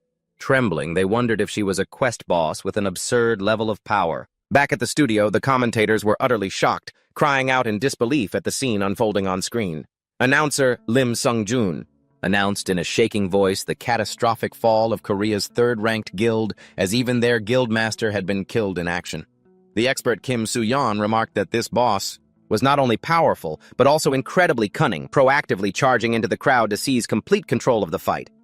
He asserted that level 50 players were absolutely no match for an advanced AI like this, and that, he concluded, is why humanoid NPCs are always more terrifying than any giant monster. Witnessing the overwhelming power, the remaining members of the Sinhwa Guild could only flee for their lives right after. Another shocking piece of news broke out when the Hwarang Guild, the top power in Korea, also officially announced their withdrawal from the quest after realizing the massive power gap. Their backpedaling was so fast, they would have definitely won a gold medal if there were a race for it. However, the spotlight of all attention now turned to Darkness, the world's #1 guild. The guild master of Darkness, Ixrazi, silently observed the battlefield with a calculating gaze.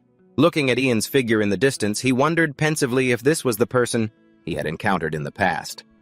A video spreading online titled, "Conquering a Named Boss with 2 People" was becoming the center of the community's attention. The footage recorded a party of only 2 people who had completely and perfectly defeated the hidden boss Leopard. One of the 2 possessed a fighting style that was extremely strange. It involved setting his own hands on fire to deal direct damage to the enemy. Ixrazi, the guild master of Darkness, watched pensively and immediately recognized that feeling of control and that distinctive fighting style. He was stunned to realize that one of the 2 people netizens were calling the heretical Dark Priest was none other than the boss of this very quest. Ixrazi turned to Reina, the Vice Guildmaster of Darkness, and asked about their chances of winning. Vina clutched her magic staff, carefully assessing their chances of victory to be only about 50%. Ixrazi couldn't help but be astonished, because even after mobilizing all of their main members, their chance was also just 50-50. Vina explained that because the opponent was too strong and the reward was precious skill points, everyone had predicted from the start that this would be a challenge. That was not easy at all. Even so, X-Razi still decided to go all out and bet on that slim 50% chance. He immediately gave the order to summon all available personnel. "Reyna, it's our turn." Ahead of them, Ian was still standing gallantly, single-handedly guarding the entrance to the ruins under a blazing red moon. The pressure of time mounted as a system notification appeared. Only 40 minutes remained until the quest's end. Ian sighed in boredom. Ha! I hope next time some decent opponents show up. That Manhwa guild was just too bland.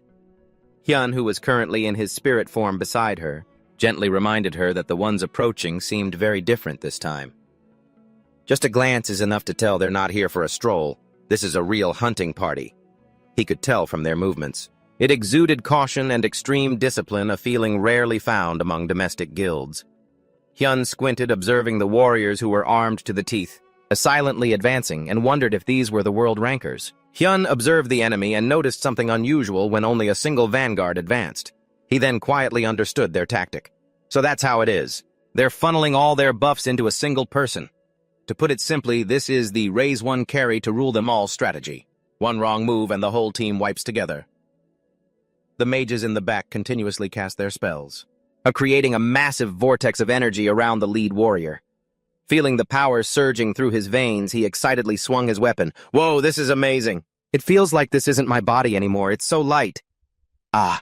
Seeing how ecstatic he was, anyone who didn't know better would think he'd just chugged 3 shots of straight espresso. From the back, Reyna shouted with urgency, "Pierce, attack now! The buffs only have 5 minutes left!" A member of the Darkness Guild and the world's 9th-ranked player, he flashed a confident smile in reply.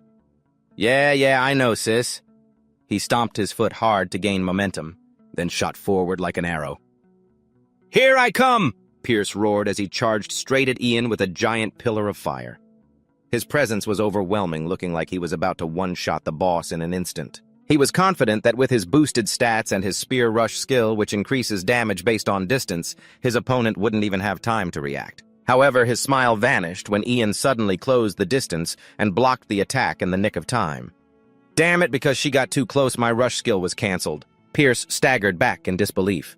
He couldn't believe someone possessed reaction speeds terrifying enough to keep up with his fully buffed state. Seeing Ian's demonic smile under her hood, he trembled and wondered, what the hell is this thing? Could its agility be even higher than mine after I've received all my buffs? Witnessing his friend's recklessness, Hyun gently reminded her, "Hey Ian, you could have just dispelled it from a distance.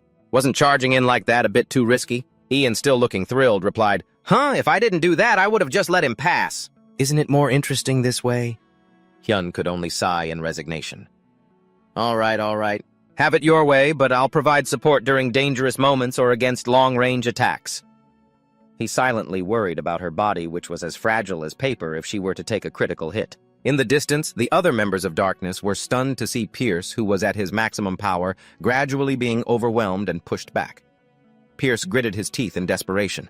"Damn it, at this rate, I'm going to lose!" He was forced to scream for his teammates' help. "Myri, support me now!" The battle exploded again with fiery clashes between spear and fire. The tension was so thick that if HP bars were visible, everyone would be down to their last sliver of hope. Hyun silently assessed that Ian was doing better than he had worried. However, just as he was about to observe further, an unusual surge of magic appeared right below. Hyun shouted a warning, "Ian, magic right under your feet!" Ian was startled with horror as a sharp pillar of ice suddenly shot up from the ground right where she was standing. Noticing the opening as Ian was sent flying into the air, Pierce roared with excitement, "Got an opening!" The way he was seeing red, you'd think he just hit the jackpot after getting beaten down the whole fight. He poured all his strength into a blazing attack, certain that he would finish off his opponent, right here and now. Ian only had time to let out a gasp of surprise. She realized with bitterness that she had focused too much on the one-on-one fight and forgotten to watch her blind spots. But just as Pierce's attack was about to hit its target, a deep blue surge of energy suddenly erupted, knocking him flying backward to the astonishment of his teammates. Pierce was left in a daze. He trembled, unable to understand what had just happened as all his attacks were deflected.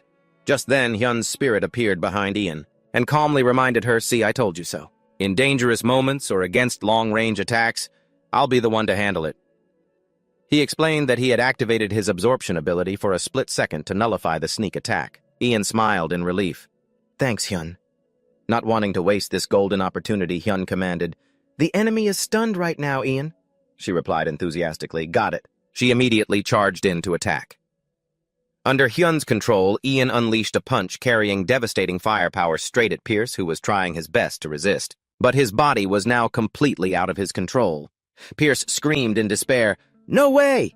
I can't die like this." A massive explosion from the skill-neutralizing wave erupted, engulfing the world's 9th-ranked master and blowing away everything nearby.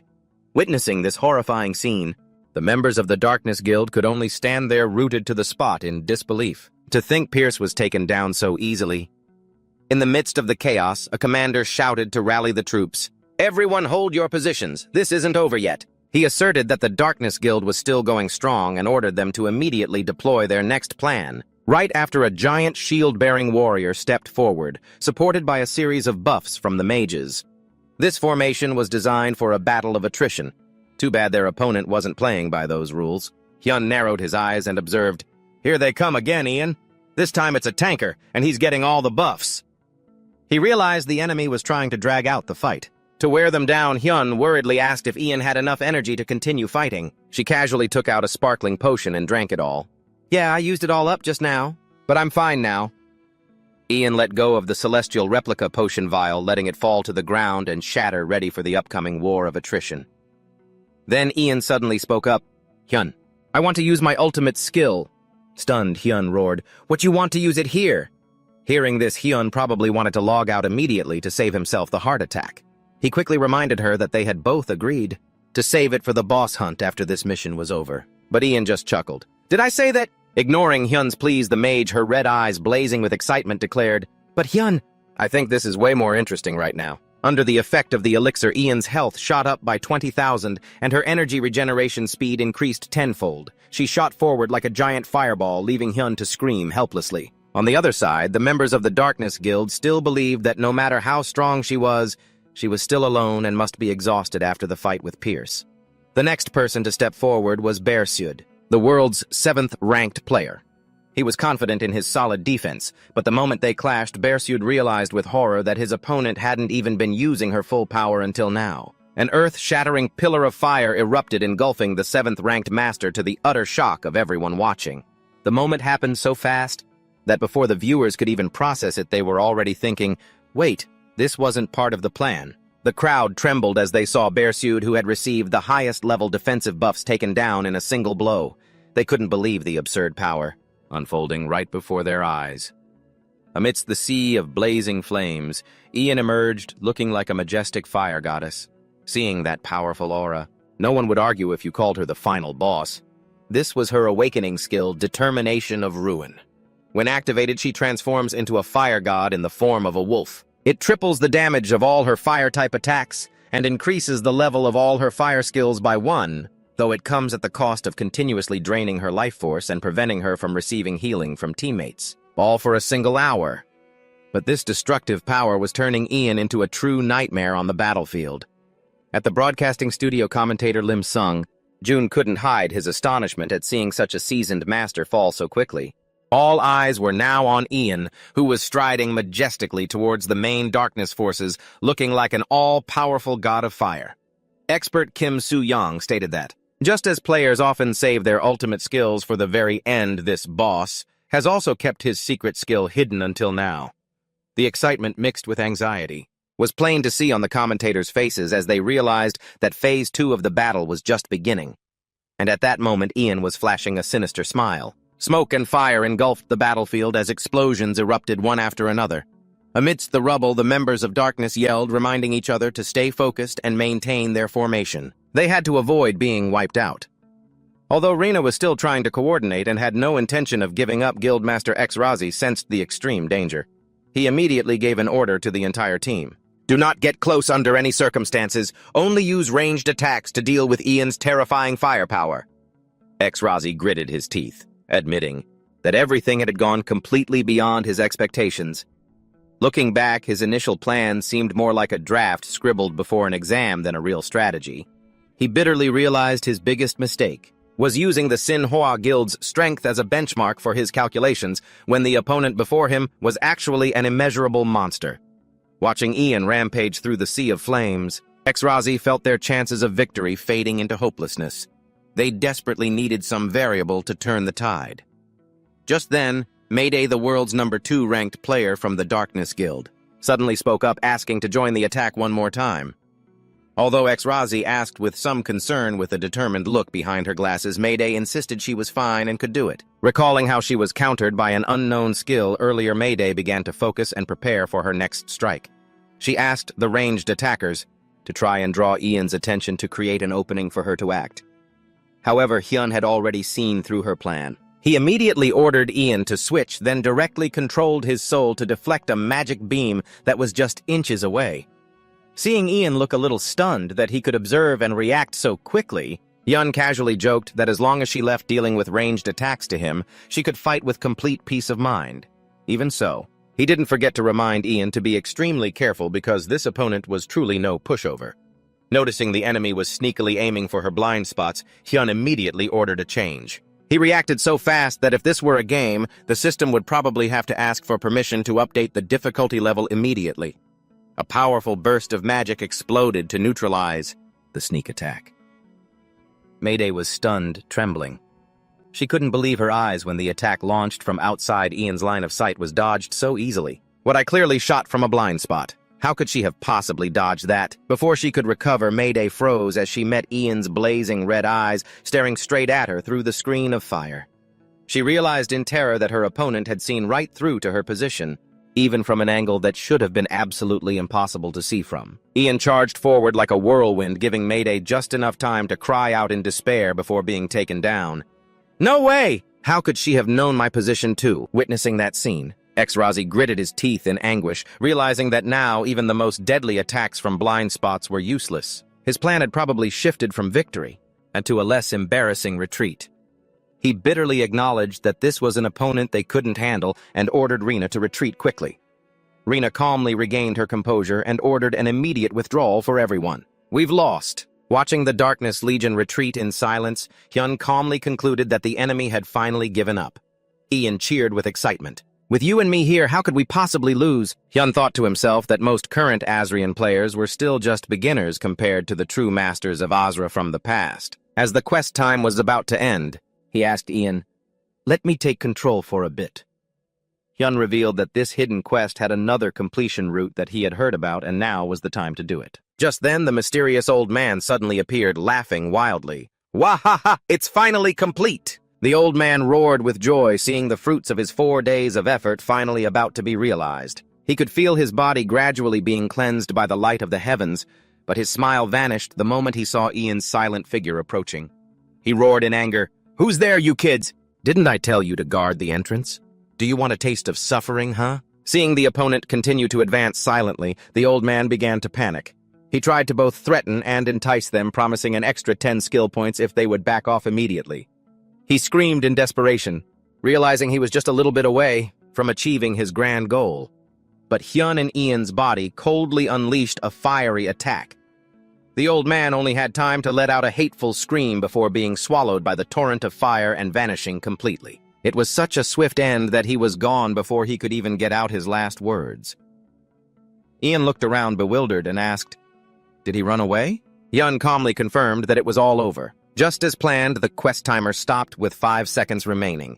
Before them now was a deep blue crystal fragment hovering and radiating pure magical energy in midair. That was the sky fragment. It was the true objective Hyun had been aiming for from the very beginning. He asserted that this was the most important item, and that he was probably the first person in Asrian to obtain it. Hyun was sure they were the first ones to get their hands on this treasure. That moment would have been enough to make the entire server jealous if they knew. The instant the sky fragment merged with his body, a tremendous surge of electrical energy flowed through him, causing Ian to groan softly in pain. The system continuously displayed the notification, "You have obtained the sky fragment." As the power seeped into the body, an unexpected variable occurred. The system detected 2 souls coexisting in one body, leading to both Hyun and Ian simultaneously receiving the celestial being title and the protection of the heavens. Witnessing the blue light enveloping them both, Hyun smiled smugly. It worked. Feeling the new power surging through his veins, Hyun couldn't hide his excitement and let out a hearty laugh. Seeing his friend using his own body to laugh so mindlessly, Ian could only blush with embarrassment and demand that he stop immediately. With the celestial being title they just received, they both now possessed a permanent 50% resistance to ice and lightning attributes. At the same time, their bodies would no longer feel the cold. What's more, the system even hinted at other special things that might happen in the future thanks to this noble title. While the battle was stirring up the online community, a man with a sharp gaze quietly watched the live stream. He looked so calm it was as if he were watching a highlight reel, and not a server-breaking combat. That was Kangcheon 5AKY, a veteran player of Astra nicknamed Steel Rock. Watching the endless stream of praise-filled comments for the mysterious dark priest on screen, he silently assessed he fights well. Not only is his damage insane, but his movement skills are also really impressive. However, Cheon VKI felt skeptical about his opponent's class. He noticed that these movements felt incredibly familiar. Suddenly he froze as he realized something. What is this, a feeling of deja vu? These movements, I'm sure I've seen them somewhere before. Could it be a boss I once fought in Astra? Now Cheon VKI's hand on the mouse suddenly stopped. He looked so calm it was as if he were watching a highlight reel, and not a server-breaking combat. He squinted at the screen where Ian was unleashing a terrifying barrage of firepower in an awakened state. A shocking truth appeared before his eyes. It made him exclaim in shock, "Wait, no way, Ian is a girl." It seems that just like with Hyun before, Dr. Cheon VK. I had always mistaken his old battle companion for a guy. Meanwhile, the atmosphere at the Darkness Guild was incredibly gloomy. X-Razi and his teammates walked dejectedly, their faces dazed. He bitterly admitted, "We've been completely defeated. I really thought we could win. But I was too careless. I need to reflect on this and from now on." But just then, a ping from a system notification rang out, making everyone freeze. X-Razi wondered in bewilderment. "Huh? What's this?" A dazzling notification window popped up unexpectedly. "Congratulations, you have completed the rescue mission." This plot twist left the whole group stunned, as if they had just lost a match but were being awarded the championship trophy. X-Razi froze in confusion while the other members also grew restless. They cried out in amazement. "What guildmaster, the system says we completed the mission?" None of them could believe their eyes upon receiving the success notification, even though they had just fled in humiliation from Ian's power. On a bustling street corner, Kang Cheon was still in shock after watching the live stream. He looked exactly like someone who had just discovered that the final boss was actually his old teammate. Seeing this Berat, another former Astra player, spoke up to check on him. Kang Cheon firmly stated that he had recognized Ian immediately, because he had thoroughly memorized all of his opponent's movements. Berat also admitted he had faced Ian in the arena countless times, though the result was always getting crushed, without mercy.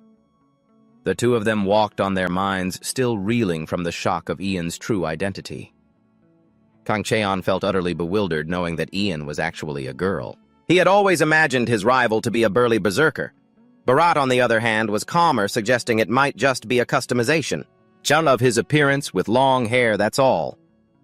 However, Berat quickly asserted that Ian's gender wasn't the most important issue right now. He observed that the players who had fought in Astra were leveling up their power at a terrifyingly fast rate, and Ian wasn't the only one. There are many other hidden masters who are also taking full advantage of the wealth of information from the old game to get ahead in this new world. Berat emphasized that this difference in information had created a massive gap in growth potential between groups of players. Kang Cheon pensively acknowledged that truth. He saw that even though they started at the same time, Ian had already reached a far superior level. Suddenly, a name popped into his head, making him curious. In that case, what level is Hyun at right now? Hearing that name, Berat jumped in surprise and asked back, "Is that legend playing Astrian too?" Kang Cheon confirmed it with certainty. Of course, someone like Hyun, who held the absolute #1 rank throughout the entire era of Astra, would never pass up a masterpiece like this. He wondered to himself just how monstrously strong that king would become upon entering Astrian. Kang Cheon Fief. K. I thought to himself, if Ian and Hyun, that fearsome duo from the old days, were to fight side by side once again in this world, just how terrifying of an earthquake would that combination create? The mere thought of it was enough to make other top server players want to log out for their own safety. Watching the video, he let out a temporary sigh of relief, seeing they were still working separately. But the crushing pressure wouldn't let him sit still. With a tense expression, he urged Berat, "Let's go hunt." He immediately understood that he had to quickly increase his own power before he was left too far behind. Meanwhile, Jaehun was still glued to his computer screen, relentlessly analyzing every single frame of the Dark Priest's battle. He was staring so intently that if the monitor could talk, it would probably ask for a day off. He wondered, what exactly is that player? How could they perfectly dodge attacks from blind spots like that, even though the expert Kim Soo-yeon claimed on television that those movements were beyond human limits and could only be performed by an artificial intelligence? But Jaehun had a different hunch. He thought deeply, no matter how I look at it, something still feels strange. According to his analysis, the way the opponent bravely used psychological warfare even during risky close-quarters combat was just too human. While their ability to handle long-range attacks was perfect, they would occasionally reveal the tiniest openings. Jaehun realized that if you ignored their overwhelming attack power, then this character's tactical thinking and their method of controlling the battle were the most valuable things to learn from. And right now, time was becoming incredibly tight. With only 3 days left until the gaming team's trainee evaluation match, the pressure was so intense that every passing second sounded louder than an alarm clock. On Monday morning, Jaehun told himself he had to use every single second to thoroughly analyze this playstyle. He was hoping he could make a huge leap forward himself. At the same time, at a secret location, an emergency meeting was underway to discuss their losses. Heavy losses from the recent mission. The leader announced in a grave tone, "This is internal information about the one who made us taste such a disastrous defeat. It was that Dark Priest." At the Darkness Guild headquarters, X-Razi suddenly made a statement that shocked all the core members. "I've discovered that person is not an NPC, but is in fact a player." That sentence landed like a bomb in the middle of the meeting room. Everyone was completely stunned amid the shocked and doubtful cries of their teammates. He began to explain his discovery in more detail. X-Razi recalled the moment when the entire guild was retreating and a mission complete notification suddenly appeared. It made everyone ecstatic. However, when he calmly reviewed the system log later, he noticed something extremely illogical. The key to the problem was in the contribution score. According to the log, Mayday's team only had 4%, Beasel's team had 1%, and Pierce's team a mere 0.2%. In total, the contribution score of the entire Darkness Guild combined was less than 10%. According to the game's rules, contribution points are calculated based only on player actions, with absolutely no recognition for interference from NPCs. Based on this hard data, X-Razi stated with certainty that there was player intervention in the last battle, and the mission boss they faced was actually a player who had received a completely different quest, and was in direct opposition to us. X-Razi further analyzed that the opponent's overwhelming power was likely the result of special stat boosts from a hidden quest. He also suspected that girl's class wasn't Dark Priest, but another extremely rare hidden class. Hearing this, Rena immediately had an idea. If that person is really a player, couldn't we recruit them into our guild? X-Razi smiled in agreement, as that was exactly what he'd been planning. He emphasized that before this truth gets out, Darkness must act quickly, before other guilds get a chance to sniff around. Recruiting this anonymous female player with her terrifying power is now the guild's top priority. Meanwhile, in the real world, Hyun was casually slurping instant noodles in front of his computer. The scene of the final boss in the game and the boss of instant noodles in real life had created a rather philosophical contrast. He browsed the forums and saw that netizens were buzzing with discussion. Everyone was talking about one name, Ian. Hyun thought to himself, well, this is actually great. As long as everyone mistakes her class for Dark Priest, I'll get less attention and feel more at ease. He figured that since Ian's skills were so unique, the confusion was understandable. At the same time, he was a little curious what Ian might be thinking right now. Suddenly, an urgent notification popped up on the screen, making Hyun pause. Official Astrian content update. The system announced that the main storyline would begin in 4 days, along with a host of new features. Hyun exclaimed excitedly, "Oh, it's finally here! Is this the first major update for Astrian?" Hyun looked at the new update notice and thought to himself, "Oh, an arena." Just hearing the word arena made his noodles taste even better, like a free morale boost. The system announced that starting today, the arena feature would be officially added to all major cities, allowing players to connect and compete with gamers from all over the world through a virtual network. He thought to himself, Ian is definitely going to love this. After all, she used to always hang around the dueling area. Finishing his noodles, Hyun told himself that Astrian was finally truly beginning with the main storyline about to unfold, and he was sure that after the update he would become very busy. Back in the game, Hyun was planning to do a little hunting before the maintenance, but he suddenly received an unidentified message. Huh. An unidentified message. It was a message from Ian. Hyun, I probably can't get on the game for the next 2 days or so. Don't you go grinding levels all by yourself, okay? Ian. He was a bit taken aback by the sudden absence of his main damage dealer, which made his plans to go to high-level monster zones much more difficult. However, Hyun figured this was the perfect time to work on a smaller quest, the Great Awakening Experience quest he had just received upon hitting level 50. The system directed him toward the Sunset Shrine to seek enlightenment related to his special class, so he decided it was best to complete it while he still had the time. Arriving at the Sunset Shrine, Hyun couldn't help but be overwhelmed by the ancient structure situated under a mysterious blazing red sky. The scene was so magnificent that if they sold admission tickets, you'd probably have to ask for a student discount. The priest stepped forward to explore, wondering to himself, I came here for a quest, but has this place ever even appeared in Astra before? Even though his memory held no information about such an important location. But since this was the quest area for awakening a hidden class, Hyun knew he couldn't avoid it. The deeper he ventured, the more the place looked like a pile of rubble. It was more of a desolate ruin than a sacred temple. The place looked like it had been renovated with a bomb, making him doubt its credibility.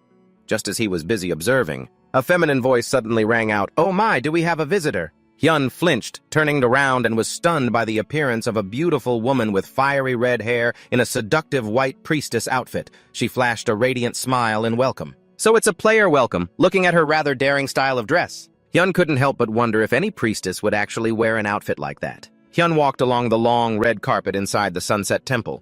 He felt the atmosphere here was a bit strange and out of place. Glancing at the priestess walking beside him, Hyun hesitantly asked, "Excuse me, priestess, are you a high-ranking official? Because I noticed your uniform is a bit different from the others." The woman smiled and replied confidently, "Ah, this uniform I redesigned it myself. It looks good, don't you think?" Seeing Hyun's bewildered expression, she waved her hand telling him not to worry about it. It was a "don't ask too many questions" kind of gesture, which was so suspicious it made him want to ask even more. Hyun could only manage a stiff reply, his heart still filled with doubt because everything here felt so hazy and surreally confusing. Right after a system notification popped up. "Welcome to the Sunset Temple. We hope today's meeting will be an opportunity for you to discover your own true nature." Hyun broke out into a cold sweat, wondering if everything was really going to be all right. The priestess raised her glowing cross-shaped staff and asked excitedly, "You're here for your awakening, right? Let me take a look at your soul." Though still a little anxious, Hyun had no choice but to nod in agreement. "Ah yes, please do." The woman's eyes suddenly sharpened. She began to focus her power, activating a radiant magic circle and declaring, "Then let us begin." The system announced that the Sunset Priestess Lutia was proceeding to examine Hyun's soul, while also promising to keep his information strictly confidential. A powerful crimson surge of magical energy erupted, enveloping them both within the magnificent temple. Lutia closed her eyes, observing thoughtfully, while Hyun was filled with anticipation. After all, this was a hidden class. Surely there had to be something special about it. He was even prepared to hear the announcement of some ultimate future class, but unexpectedly Lutia's eyes flew open in shock as she exclaimed, "Oh my goodness!" A supporter. Seeing her over-the-top reaction, Hyun was startled and asked worriedly, "Is something wrong?" Lutia immediately changed her tune, laughing loudly and waving her hands to explain, "Oh, it's nothing. It's just my first time seeing this class. How very peculiar." Ha ha! Seeing the priestess's mocking expression about his class, Hyun was speechless and replied, "I'm leaving." Seeing Hyun about to leave, Lutia hurriedly stopped him. "Wait, we're not done yet." She gave a mysterious wink and asked in return, "Don't you want to know what the power of empathy really is?" Hyun froze, thinking. He wondered, isn't that just a special stat for support players? But Lutia insisted it wasn't that simple. She looked him straight in the eyes and began to introduce a completely new concept. To understand it, we must first talk about the transcendent beings. According to Lutia, transcendent beings are entities that exist on a higher plane than humans, often known as angels or demons. The power of empathy has a very close connection with these entities. It sounds very sacred, but it also makes you wonder if you're praying or just connecting to some cosmic Wi-Fi through your prayers. The transcendent beings receive empathy and from it grant prophecies or protection to influence that world. That's also why priests must train day and night in prayer to transmit that empathy to the supreme beings. Lutia suddenly moved in close, bringing her cross-shaped staff near his face, and enthusiastically suggested, "So would you like to learn how to pray?" The distance was so close that Hyun felt if he refused, he'd be forcibly baptized right then and there. A notification window appeared with the quirky priestess Lutia's offer. Although the system warned that this might be a waste of time, Hyun was still stunned to hear that he had to learn how to pray. Looking at Lutia's expectant face, he thought to himself that even though it seemed pointless, it was directly related to his special stat, so he couldn't just ignore it. Hyun had to accept. "All right, I'll learn." Lutia explained further that the prayers of those with great empathy can reach the transcendent beings more easily. She emphasized that this stat is normally innate, and even priests have to strive to their absolute limits just to increase it by a tiny amount. Therefore, the fact that Hyun could increase his empathy stat like a normal technical spec was an incredibly great privilege. Hyun quietly sat down on the floor and began the ritual, while Lutia continued to praise his good fortune. Hyun seemed rather skeptical about a support player who just stands in the back praying. He told himself that he wasn't a real priest anyway. Lutia smiled mysteriously, asserting that once his prayer proficiency increased, Hyun can summon anything from angels to demons. She started by leading with a story about a priest so lost in his faith that all he did all day was pray, until one day he accidentally fell asleep from exhaustion.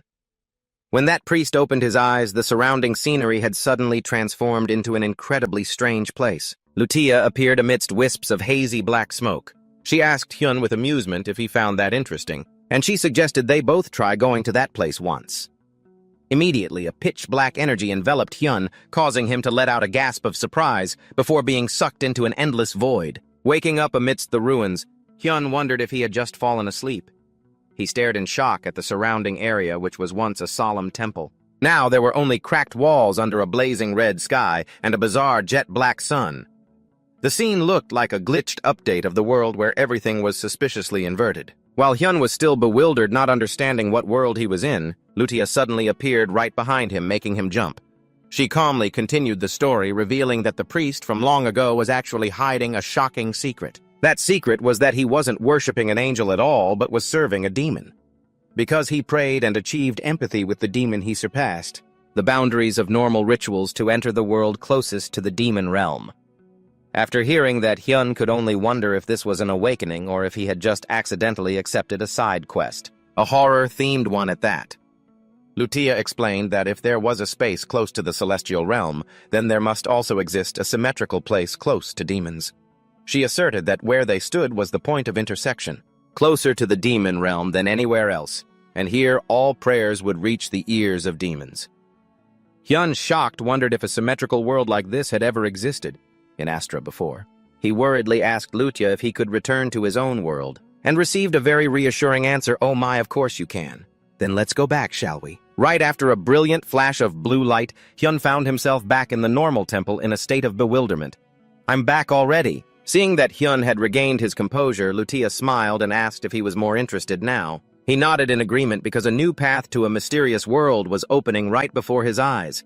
It was the kind of thrill that, despite knowing the danger, you still want to experience. Lutia began to teach the principle of prayer. Empty your consciousness, but don't let it fall into unconsciousness. Hyun started to practice, but soon realized its difficulty. Damn it, this is hard. While trying to maintain a state of being half awake and half dreaming, he wondered about Lutia's true identity. Who is she really, a demon worshipper? Lutia just left with a mysterious smile and departed. "I'm just a priest. I've taught you everything, so I'll be going now." Hyun began to wonder if Astra and Astrian were truly one and the same world, or if that symmetrical world was a completely new creation within Astrian. Hyun focused all his mind on praying, causing a stream of dark purple energy to surround his body. System notifications continuously appeared. Congratulations, proficiency has reached 100%, and the prayer skill has leveled up to level 2. The leveling speed was so fast that if there were rankings, he would have just broken the record leveling up in a single go. However, he started to feel his chest tighten, and his breathing became ragged. What is this? Suddenly it's so hard to breathe. The frighteningly fast leveling speed caused Hyun to gradually lose consciousness. Just then, a shocking notification appeared, empathizing with a nearby transcendent being. In the dead of night, Hyun walked alone in the silent temple. He just kept walking, as if compelled by an invisible force. Unaware of when or from where he started walking, his feet automatically led him through the dark corridors until he stopped in front of an old wooden door. Hyun gently pushed the door open and stepped inside. It was a dark, mysterious room. His gaze froze when he saw an iron chain locked tightly around someone's skinny ankle. Going deeper inside, Hyun was stunned to realize it was a little girl with long white hair sitting quietly on the bed. He thought to himself, a little girl. The girl slowly looked up, revealing large, round, sorrowful red eyes and a small, pretty face. They looked at each other in astonishment. The girl let out a soft "ah," as if she had been waiting for this moment for a very long time. Hyun was stunned, realizing he had truly met her amidst a space filled with sparkling motes of light. The moment was so fateful that, if there were background music, the crescendo would have already played. Hyun stared at the little girl, his mind filled with questions.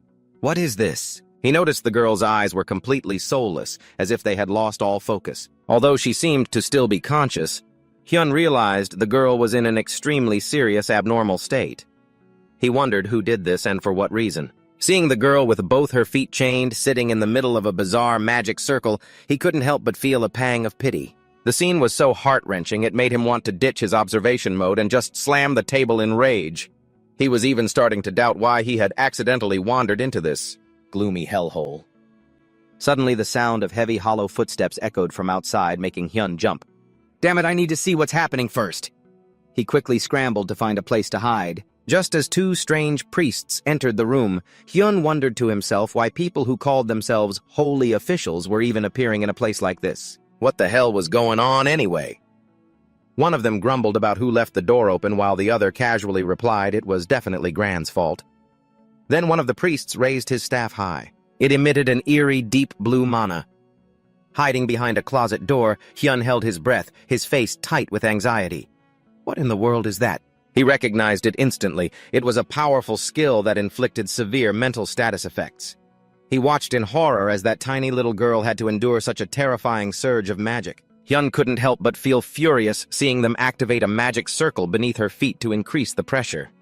He cursed those people under his breath. It was way too cruel to use so many types of magic consecutively on such a weak child. Even though he knew this was just the world of the game, Astrian, this insane scene still made Hyun shiver. The game felt so real that he began to have doubts. Is this a game, or did he wander into a horror movie? Just as the door closed and the priests left, he peeked his head out to investigate. Are they gone? Hyun rushed over to the little girl and called out urgently, Hey kid, wake up! He tried his best to shake her, but the girl remained motionless. Her frail body didn't react at all.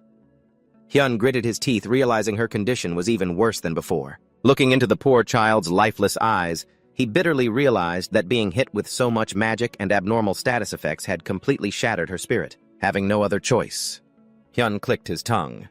He opened his inventory and decided to take out the precious Alicia potion he'd been saving for a long time. It hurt his wallet, but it hurt his heart even more to use such a rare item on an unplanned situation. Hyun brought the bottle to the girl's lips and whispered, Here, drink this. As soon as the elixir touched her, the girl's soulless eyes slowly regained focus and a vibrant red glow. She let out a soft groan. Ugh, where am I? Seeing the potion work. Hyun let out a sigh of relief. All right, that worked. Still, he felt a twinge of regret over the high value of the item he'd just used.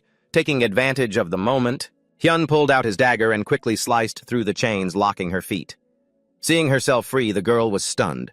Oh, are you trying to save me? Trying? Thank you, she said before excitedly asking, but who are you? Hyun quickly signaled her to be quiet. Shh, keep it down. Someone could come back at any moment. Right as the tension peaked, a strange noise came from her stomach, leaving Hyun stunned. The girl sheepishly admitted, I'm so hungry. She looked at Hyun with sparkling, expectant eyes. Could you sell me something to eat? Hyun asked back blankly, something to eat. He searched through his bag and found a piece of basic bread for beginners. Seeing the food, the girl cheered happily. Oh, how much is this? Hyun just threw out a random price. 10 gold? 10 gold is nothing, the girl declared confidently and started searching her person. However, her smile quickly vanished as she realized the harsh reality. I'm sorry, I don't have a single coin. Looking at the 0 gold balance that popped up, Hyun thought to himself, figures. Where would someone imprisoned here get any money? It was a negotiation where the seller hadn't even made a profit before the buyer went bankrupt at the wallet check stage. Flustered, the girl suggested, "How about we trade an item? For example, the necklace she was wearing." But she immediately clutched it tightly and cried out in tears, I absolutely cannot give this to you. I won't let you steal it." Faced with the kid's overreaction, Hyun waved his hand. All right, forget it.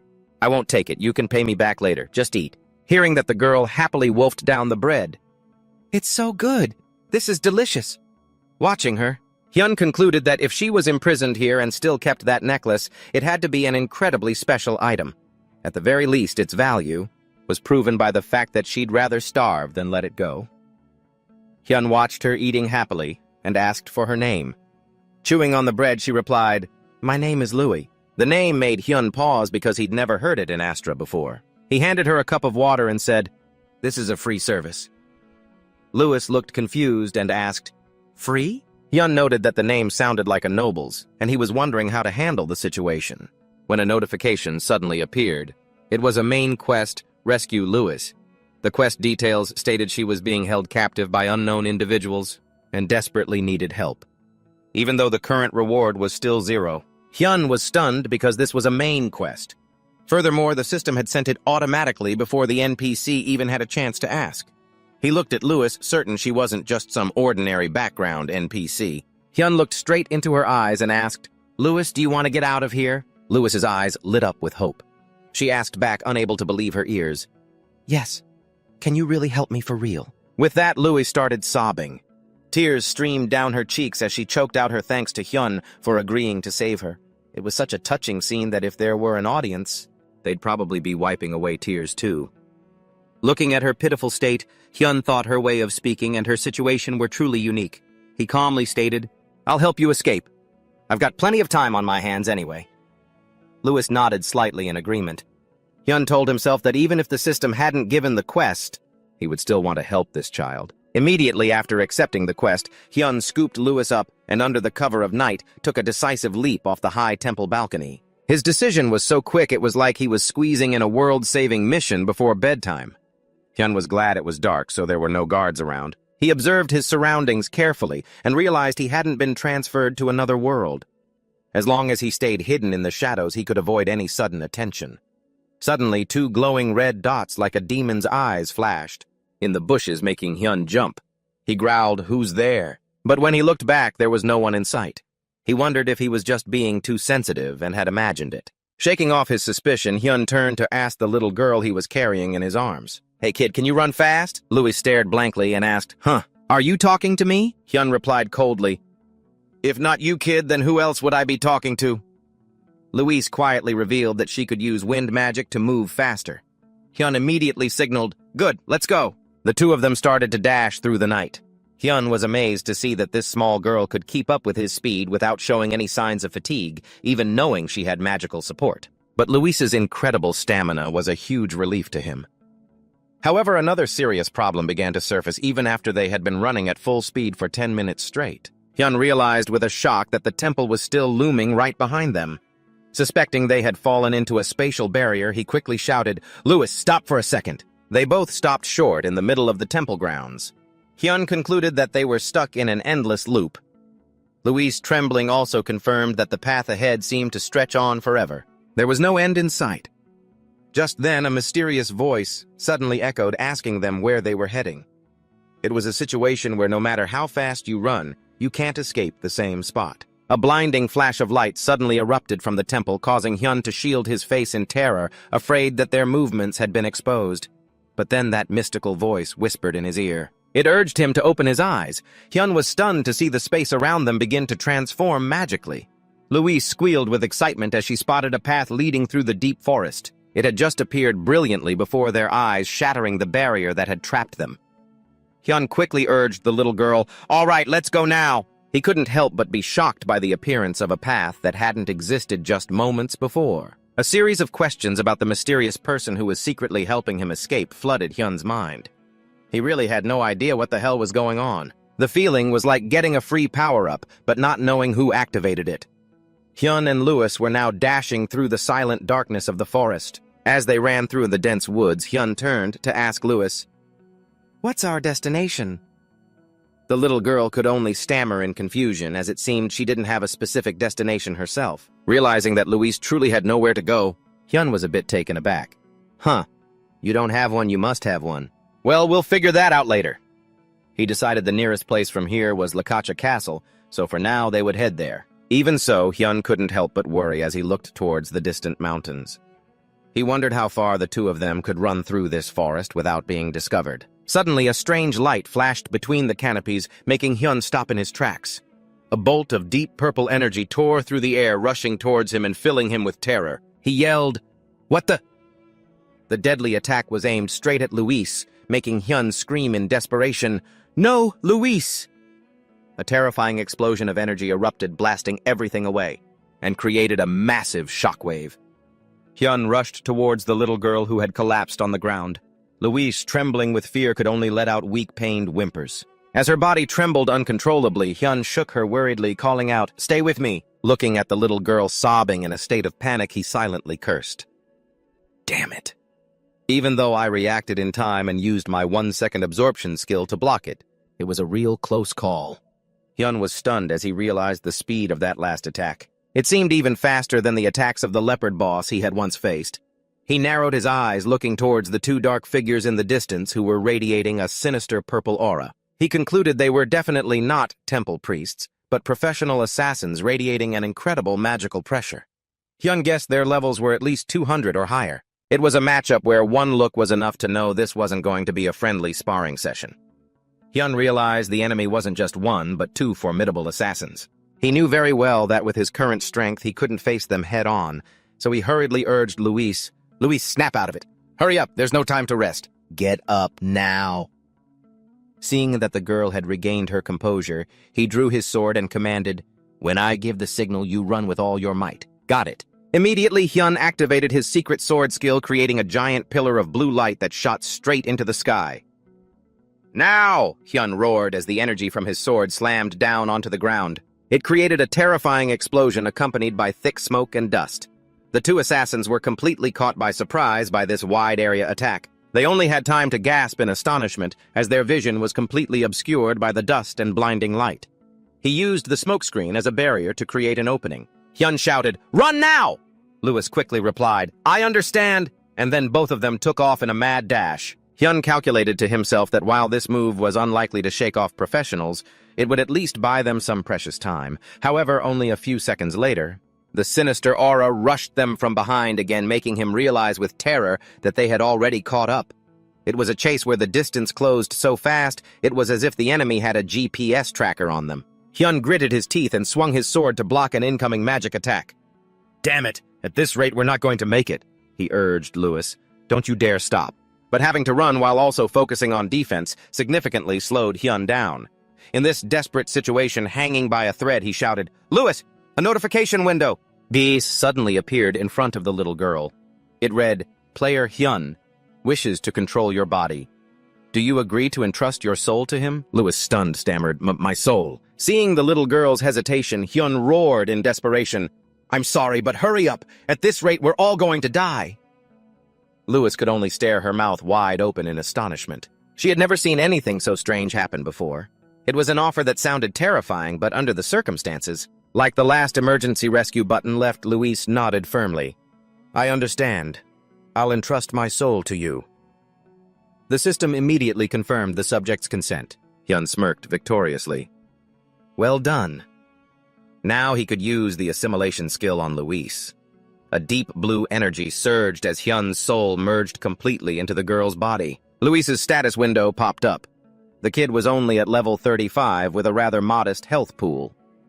Hyun skimmed through her skill tree and realized Luis only possessed support moves like Wind Walk or Tiny Fire Spark. He thought to himself, as I suspected, she doesn't have any attack skills, but that's fine. Immediately, Hyun took control of Luis's body, dodging the razor-sharp blades of the two assassins closing in. Hyun analyzed the situation. If the two moved separately, he'd have to fight, while protecting Luis at the same time, which would create fatal openings. But now that he'd assimilated, he could completely eliminate that delay. Under Hyun's masterful control, Luis's body became incredibly agile, performing continuous somersaults and narrow escapes that left the enemies stunned. He felt confident that with his skills, all of Luis's abilities would be pushed to their maximum potential to break through the encirclement. It was a true carrying the team moment where one person controlling was as effective as two people combined. However, Hyun also realized he couldn't maintain this state for long. At the current rate of mana consumption, Luis would soon collapse from exhaustion, and they'd both end up in a desperate situation. He reminded himself that they had to find a way to lose them before the girl's mana ran dry. The two of them sped through the canopy, heading straight for the giant lung abyss. Suddenly, Hyun noticed the male assassin was lagging slightly behind his partner. Seeing a once-in-a-lifetime opportunity, Hyun decided now's the time. He aimed straight for the nearest assassin and suddenly canceled the assimilation. Hyun's soul separated from Luis's body, lunging forward like an arrow. He gave a defiant smirk as he blocked the enemy's path. Hyun declared coldly, "You're not getting past me." He immediately activated a skill, Absorb. He blocked the assassin's lethal strike in a single second. The man gasped in shock. "What?" But before he could react, a stun notification appeared. Instantly taking advantage of the counter effect, Hyun roared, "Nice, now get lost!" He then landed a powerful kick, sending the enemy flying down the abyss. Landing safely on the ground, Hyun thought, "That's one down." He looked around warily. Now what about the other one? Right at that moment, the second assassin suddenly ignited a flare and hurled it into the sky. A loud explosion followed, accompanied by a brilliant light that left Hyun horrified. A flare? Fortunately, the enemy didn't intend to attack further and immediately retreated into the shadows. Hyun wondered anxiously if this signal meant even more. Pursuers were on their way. This location marking turned a tense situation into a code red. Taking advantage of the enemy's departure, Hyun breathed a sigh of relief. At least we have a little time to rest now. He slumped to the ground in exhaustion. Let's just take a 1-minute break, okay? Luis was currently unconscious from exhaustion. She muttered weakly in her sleep. If the sunlight touches me, that can't happen. Hyun asked in confusion. Sunlight? Luis weakly explained that she was under a special tracking spell, one that used sunlight as a medium to reveal her mana signature. Luis desperately told him that before morning, they had to find a place where absolutely no sunlight could reach. Hyun immediately realized the gravity of the situation. When facing magic that uses light for tracking, it was clear this wasn't just a normal game of hide-and-seek anymore, but a hard-mode version that allowed zero room for error. He hurried to wake her. Wake up, Luis. We have to move now. Luis woke up groggily. Are we leaving already? Hyun confirmed that if what she said was true, they had to change their route immediately.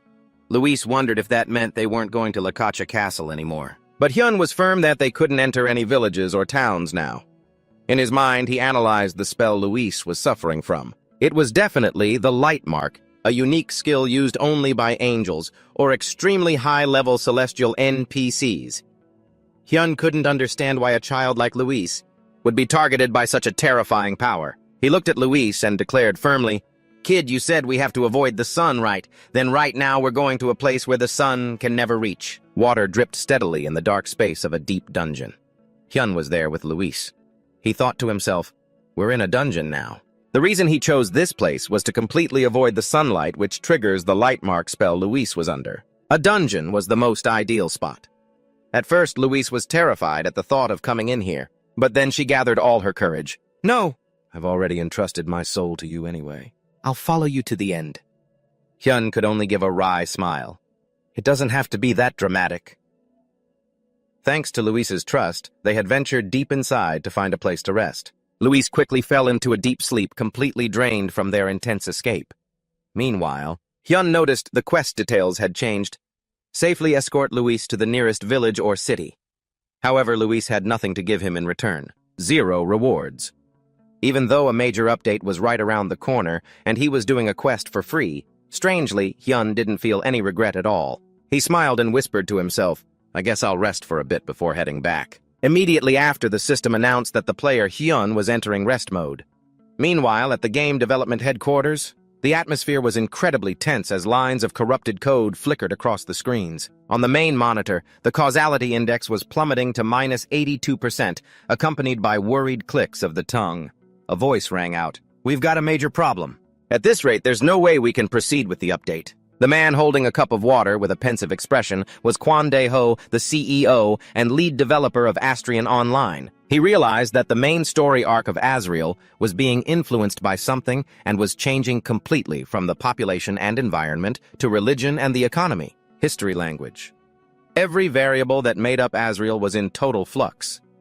Kwon Dae-ho couldn't wrap his head around why this was happening right before the big update. Just then, a female employee burst into the room panting heavily and shouted, "I found it, sir!" Her sudden entrance startled Kwon Dae-ho so much that he spat out his water.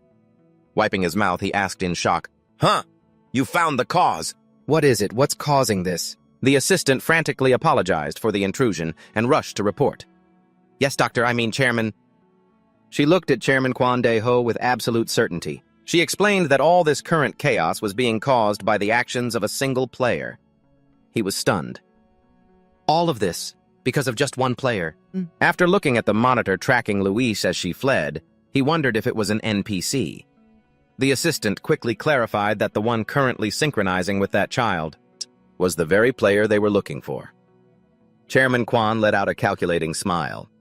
He was starting to get intrigued and wanted to take a closer look at this character's details. A situation where a single player was enough to make the entire system break a sweat. Looking at Louise's data panel, Chairman Kwon muttered, "Ah, I see. It all started with the quest involving this NPC girl." He realized why the game's variables were jumping all over the place. To the astonishment of his staff, he decisively declared, "There's no other way. We just have to wait for that quest to end. Once it's over, we can proceed with the update as planned." He was secretly impressed that a player capable of interfering with the game's core storyline had appeared so early. When the assistant asked if he intended to delay the update, Chairman Kwon immediately dismissed the idea. All the announcements and service contracts were already finalized. Usually, if a bug appears, you fix it, but this time the anomaly was coming from a player, not a system error. He questioned his team whether completing the update on time after the player's quest ended would be too difficult or not. Faced with the heavy silence of his employees, Chairman Kwon sighed and decided he would personally step in to assist and speed up the process. As soon as the engineers disappeared behind the door, the scene shifted back to the dungeon where Louise was sobbing uncontrollably. Seeing Hyun reappear, she cried out through her tears, "Master, where on earth did you go?" "Do you have any idea how long I've been looking for you?" Hyun awkwardly explained he had just taken a short break, but Louise wouldn't stop crying, thinking she had been abandoned. As it turned out in the real world, it was already 7:40 a.m. on Monday. Hyun had planned to quickly head to school for roll call before jumping back into the game. Watching Louise frantically searching for him through his computer screen, he worried whether she could wait that long or not. Ultimately, unable to leave Louise alone in the dark dungeon, Hyun decided, whatever, I'll just skip this class. It was a snap decision, one that would probably make his teacher want to call in sick too, just to match the mood. Looking at Louise, Hyun thought that even though she was just an AI taking care of her, felt no different than looking after a real child. He teased her, saying he had considered leaving her behind, which made Louise panic and remind him that he had already taken her soul.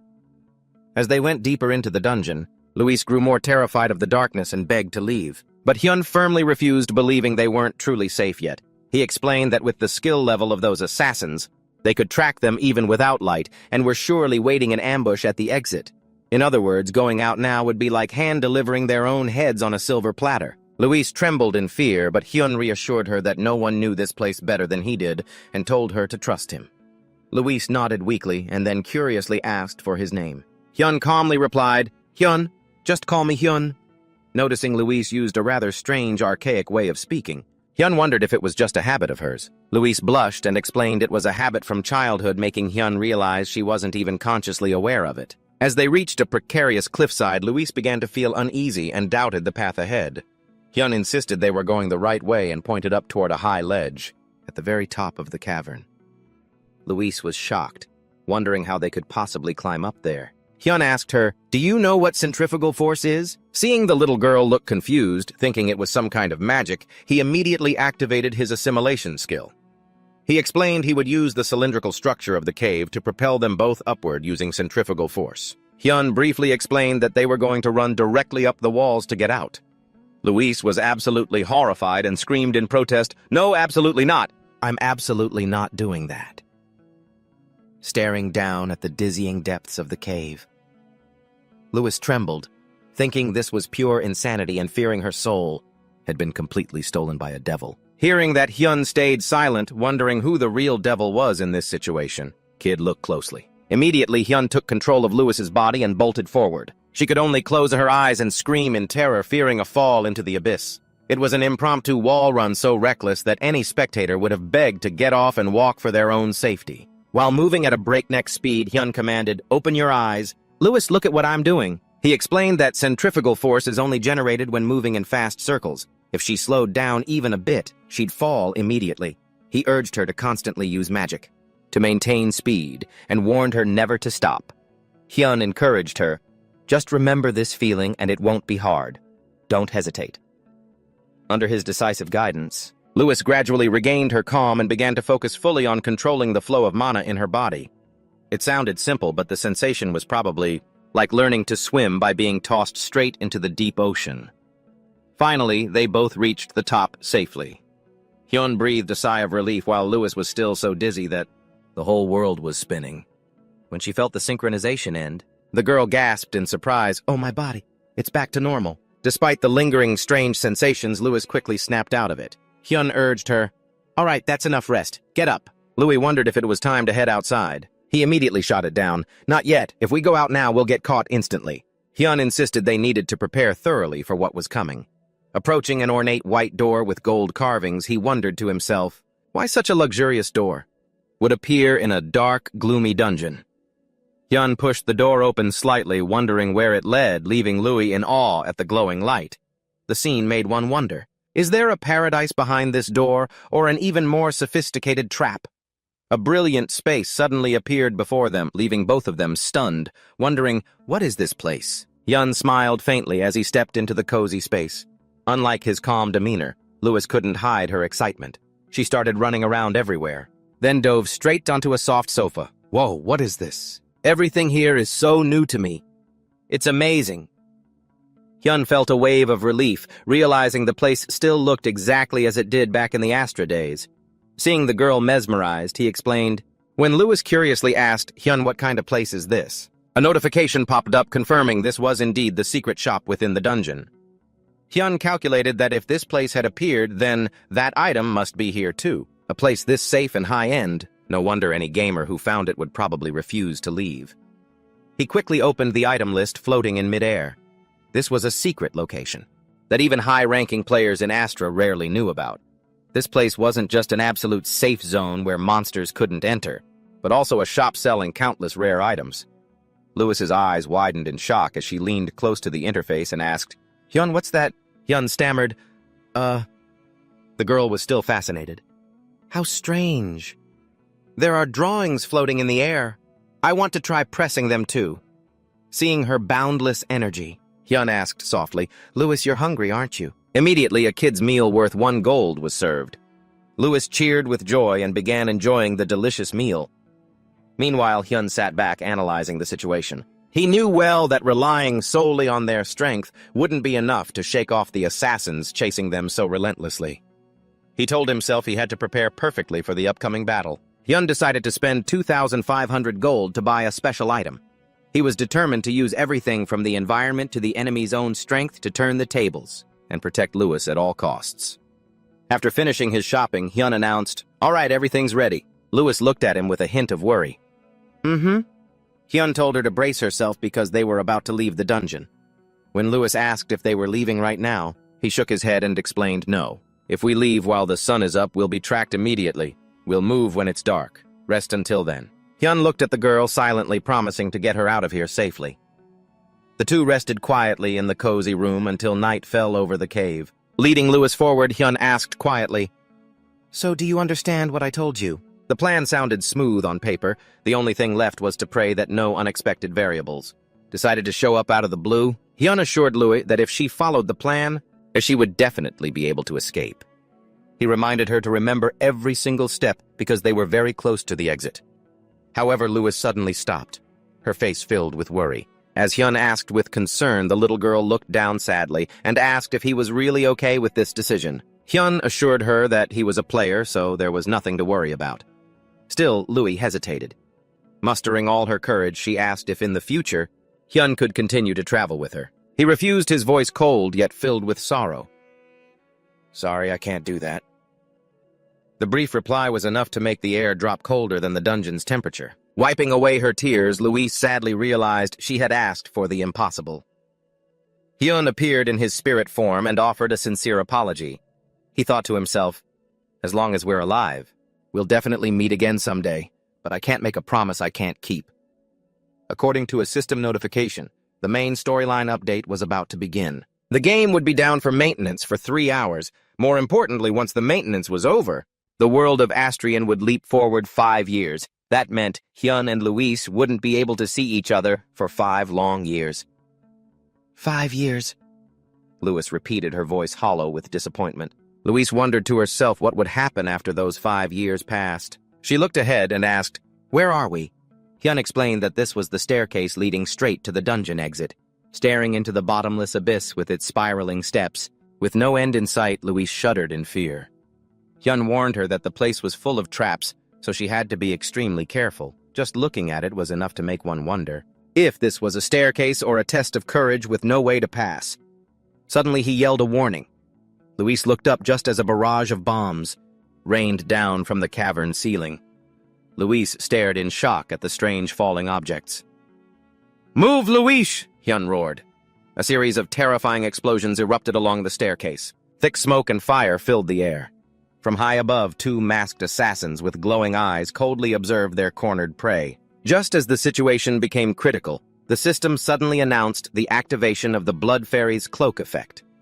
A brilliant blue light enveloped Louise. It gave her a sudden burst of speed, allowing her to escape the trap to her enemy's astonishment. The tables turned so quickly that the 2 assassins probably had to wonder if they were seeing things. "I can't block that with 1-second absorption anymore. Start the plan now." Although terrified to see the assassins closing in at Hyun's fierce urging, Louise was forced to focus. He commanded, "See that pedestal up ahead, step on it."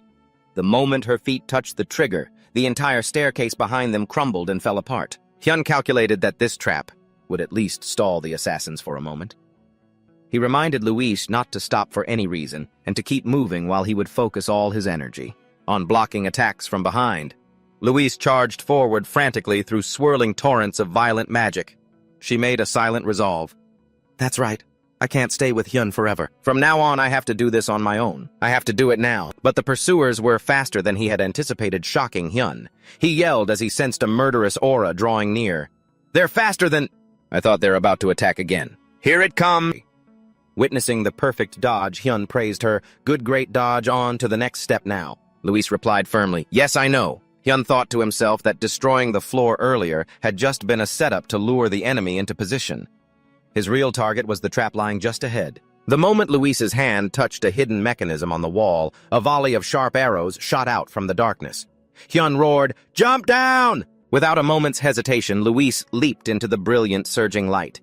It was a plan to run headfirst into a trap, but a trap that he himself had prepared. Hyun revealed that out of the hundreds of items for sale in the secret shop, he had painstakingly searched for this one particular item. He knew that when the dungeon's trap was sprung, thousands of arrows would fly out like rain. To harness all of them for a counterattack, he needed a special equipped item. On Louise's small finger, the executioner's ring suddenly shone brightly, releasing a powerful, deep purple energy that enveloped the entire space. The executioner's ring's special effect activated instantly, creating an intense gravitational pull that drew all airborne objects within a 5-meter radius toward Louise. Thousands of arrows from the dungeon's trap were pulled into a massive vortex of energy. Hyun calculated that even though this volley of arrows would only be enough to slow the pursuer's advance, it was more than enough for the next step. The 2 assassins stood stunned, unable to believe their eyes as they watched thousands of arrows converge on a single point. It was a sight that would make any onlooker wonder if they were watching a battle or a last-minute sale. Hyun's plan was to gather thousands of arrows at once, use his sword secret to absorb all their damage in a single second, and then unleash that power in one devastating attack. A colossal pillar of blue light erupted. It tore through the darkness, swallowing everything around it. Louise was thrown back screaming as she skidded painfully across the ground. Dazed, she whispered, "Hyun?" At that moment, Hyun decided to cancel his synchronized state, separating his soul and returning to his own body. Trembling, Louise asked, Did it work?" Hyun stood up silently, his figure a steady silhouette against the fiery darkness. He replied calmly, "Yeah, You did great, Luis. Hyun privately concluded that the situation was now perfect, and there was only one final thing left to do. Model. I'll hold them off here. Go, kid, run. Actually, Hyun had planned this from the very beginning, even when Louis worriedly asked if it was really necessary. He had resolved to sacrifice himself to buy some time. Hyun understood the cruel law of Asrian: if an NPC dies, they can never be resurrected. But as a player, even if he falls, he can return to this world countless times. This was the only way for Louis to escape safely. The girl executed every instruction perfectly. Her ultimate secret sword technique didn't just take down one assassin. It was powerful enough to leave the rest in a daze. It was a heartbreaking strategy, but it was so logical that there was no other way around it. Hyun kept urging her, "Go now before the sun comes up. You'll definitely find a place to hide from the sun." Louis whispered a reply and trudged away, filled with regret. Hyun calculated that as long as she found shelter, everything would be fine. He muttered a soft goodbye. "Well, I'm off then." But Louis suddenly stopped. She turned back to look at Hyun's silhouette and choked out his name, "Hyun." Seeing her hesitation in such a life-and-death situation, Hyun roared, cutting her off sharply. "Kid, don't you get the situation? Stop stalling and get out of here right now." He stood in the middle of the path, taking a combat stance to guard her escape route. Louis looked back through tear-filled eyes and sobbed. Are you really ready to die?" Thinking of the long 5 years ahead, she cried out in despair, "5 years! You said 5 years! If you're still alive by then, I read that secret shop. I definitely want to see you again." With that, she turned and bolted deep into the forest, away from the pursuers. Hyun smirked to himself. This is ridiculous. Why am I risking my life for an NPC kid I just met a day ago, especially when there's no reward at all? Why am I trying this hard? If Ian found out, she'd be shocked for sure. He still couldn't stop worrying about her. That kid Louis. I wonder if she took off the ring yet. It'll be dangerous if she keeps wearing it. Well, she'll probably figure it out and take it off eventually. Now he had to focus entirely on stalling for time. Hyun took a cold stance and declared to the two assassins, "Before I die, not a single one of you passes through here." A line like that screamed main character, about to go into 200% overdrive. A massive earth-shaking explosion erupted behind Louis, cutting off all pursuit. Hearing the thunderous blast, Louis could only sob as she ran. "Hyun, we will definitely meet again in 5 years." Hours had passed since she began her solitary flight. Louis was reaching her limit, her breathing heavy and ragged. She still hadn't found a decent place to hide.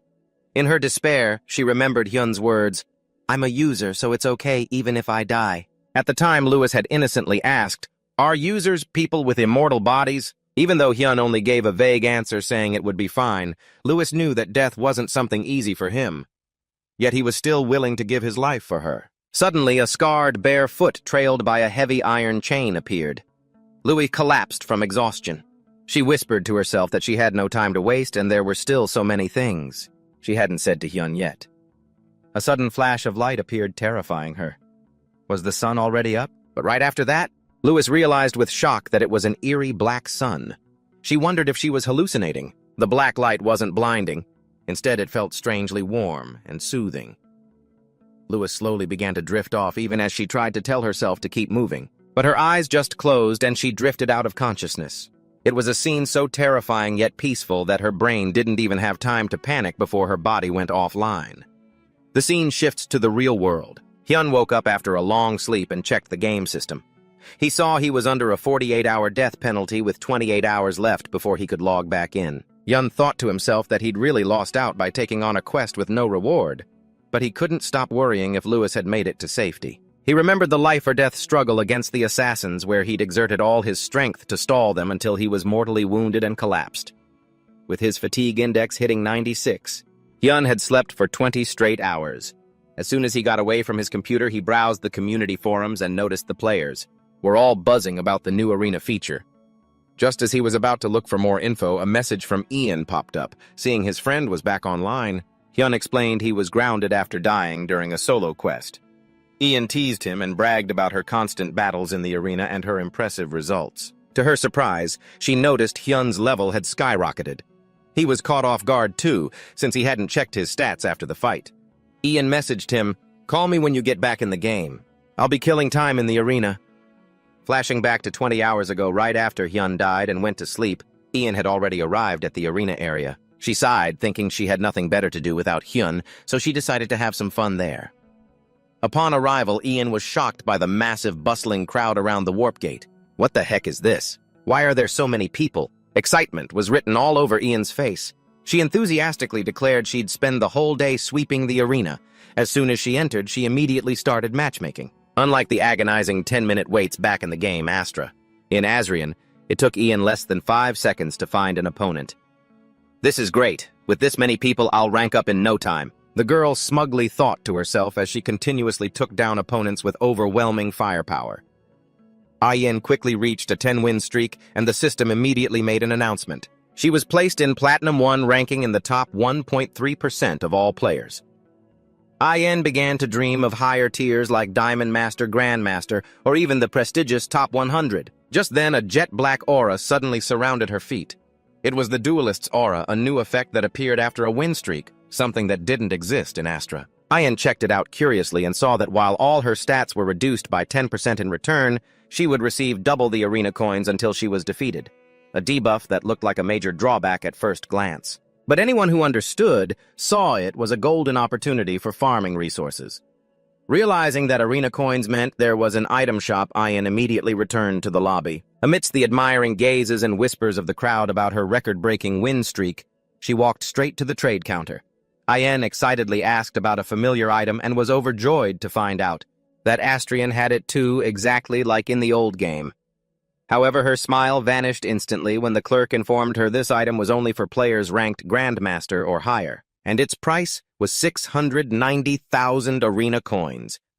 An astronomical price that made her joy plummet faster than her rank after a losing streak. The enormous number left Ian speechless. She stared in shock at her meager 150 coins, feeling a pang of despair. Back in Astra Arena, coins were plentiful, so she had no idea they could be this expensive. And it required such a high rank, too. But seeing the glittering item in the clerk's hands, the desire to own it and prove her own class overshadowed everything else. A fire of determination ignited in Ian's eyes. She was literally fired up and turned away, her will boiling over. It's fine. I will definitely buy it. I'll do whatever it takes to get it. The arena lobby was now buzzing more than ever. All eyes were fixed on Ian in amazement. The players around her couldn't stop whispering and gossiping about the deep purple aura surrounding her. She's insane! That's the first time I've ever seen that color. They wondered if it was the legendary duelist's aura. Ignoring the crowd's stares, Ian gazed thoughtfully at her status screen. Still a long way to go, huh? She had now reached the master rank, placing her in the top 0.053% in the world with an impressive 40-win streak. A sight that to an outsider looked like the final boss had just appeared, but to her it still wasn't enough. Ian checks her current arena coins totaling over 94,000 and silently calculates her progress at this rate. She wonders if she'll have enough money today to buy that specific item. Her 40-game winning streak has pushed her battle aura to the purple tier, causing her coin gain to skyrocket 120 times, even though she had to accept a penalty that reduced all her base stats by 40%. She decides to push all other thoughts aside to continue searching for a new match. And just at that moment, two nearby players suddenly recognize her and exclaim, "Wait! Isn't that the Dark Priestess? The one who single-handedly wiped everyone out in that Count's mission?" While they are still in shock, the system announces that Ian has found her next opponent. On one side, she is calculating her gold grind. On the other, fans are starting to recognize their idol right in the middle of the lobby. Ian immediately vanishes into a beam of light to enter the match, leaving the players behind, still dazed. They can't believe the legendary Dark Priestess who caused such a stir. It turned out to be an actual player, not a system NPC as rumored. Stepping into the brilliant arena, Ian tells herself that the Grandmaster rank is right within reach. She just needs to finish this match quickly to achieve her goal. However, the moment she sees her opponent's figure in the distance, she suddenly pauses, filled with doubt. Wait, what's this? In front of Ian is a warrior radiating a green aura around his sword. She is secretly surprised to see someone in the master rank with a winning streak of over 20 games. She hopes he will bring some excitement to the match. However, upon closer observation, Ian is shocked to realize the opponent's defensive stance feels incredibly familiar. It is as if they both have the exact same fighting style. As soon as the signal to start rings out, the opponent charges with terrifying speed, catching Ian completely off guard. In a split second before she can even prepare, the opponent goes straight into Phase 2. Ian watches him, Despite his strong initial momentum, she silently critiques, "Just a normal thrust." But immediately, Ian's expression shifts to shock. Right before making the straight thrust, the opponent suddenly and craftily changes the trajectory of his attack. Ian instantly recognizes the feint technique she often uses herself. She can't help but feel excited because these movements, impossible to perform in real life, are being executed perfectly by her opponent. Ian flashes a sly smile, seeing her opponent resemble her more and more. How interesting. It's like looking in a mirror, but this mirror knows how to hit back hard. Her opponent is Jaehoon, known as British, a master rank expert with a 21-game winning streak. In Jaehoon's memory, just a few days ago, at the status team's evaluation session, he caused a sensation by using these very moves to defeat a Team 1 member. This was the result of him staying up all night to analyze every single frame of the Dark Priestess's videos and frantically practice those shifting movements. Although recreating these illogical actions solely through system stat compensation was extremely difficult, Jaehoon succeeded and climbed straight to the rank of master with an impressive 20-game winning streak. And now, facing the original version right here in the arena, Jaehoon can't stop trembling, sweat pouring down from the stress. He realizes with a shock that the figure before him is exactly like the character in the videos he has watched countless times. He is stunned to find out she is a player, not an NPC. Jaehoon wonders, "Jaehoon, can I actually beat a player who is on a 40-game winning streak?" Right then, Ian breaks the silence with a question. "Hey, did you used to play Astra before?" The sudden question startles Jaehoon, making him stammer, Jaehoon quickly denies it, saying Astrian is his very first game. Ian finds it strange because back in the Astra days, there certainly wasn't anyone with a weird name like British. Summoning all his courage, Jaehoon asks, can I add you as a friend?" Ian gives a challenging smile. "Interesting. If you win, I'll allow it." Although she finds her opponent interesting and full of similarities, Ian has already made up her mind, coldly declaring to herself, "My friend list doesn't need any other man besides Hyun." He rushes at her with countless clones, yet he can't land a single hit on Ian. Jaehoon is horrified to realize that all his attacks are being parried and countered perfectly. Trembling, he asks himself, "What is this? Has she already read every single one of my movements?" Standing before a fired-up Ian with her devious smile, Jaehoon feels completely helpless. At this rate, there is nothing more he can do. Meanwhile, Ian silently judges her opponent as still being too green, only knowing how to thrust mechanically. She realizes Jaehoon seems to have only studied her superficially on his own. His footwork is shallow, and he especially lacks the combat experience needed for high-level psychological warfare. Ian suddenly speaks up, shattering his thoughts. "Do you really think just keeping your movements fluid is enough?" Jaehoon is taken aback. How did you know?" He looks like someone whose entire hand has been exposed from the start. Seeing his dazed expression, Ian waves her hand mockingly. "Why don't you try attacking again? Let me be generous and show you a thing or two." Jaehoon grits his teeth, determined to give it his all as he charges once more. However, Ian's speed is on a completely different level. She slips away, dodging him by a hair's breadth. Then she unleashed a fiery blow, leaving Jaehoon only enough time to cry out in shock before he was sent flying by an immense force. Though defeated, Jaehoon was stunned. Realizing he had just witnessed a master-level skill in just an instant, she had retreated to a position where his sword couldn't reach and immediately launched a counterattack. He bitterly admitted that the skill gap between them was night and day, and that right now he stood absolutely no chance of winning. Ian casually asked, "What's the matter? Can't do it?" "Right."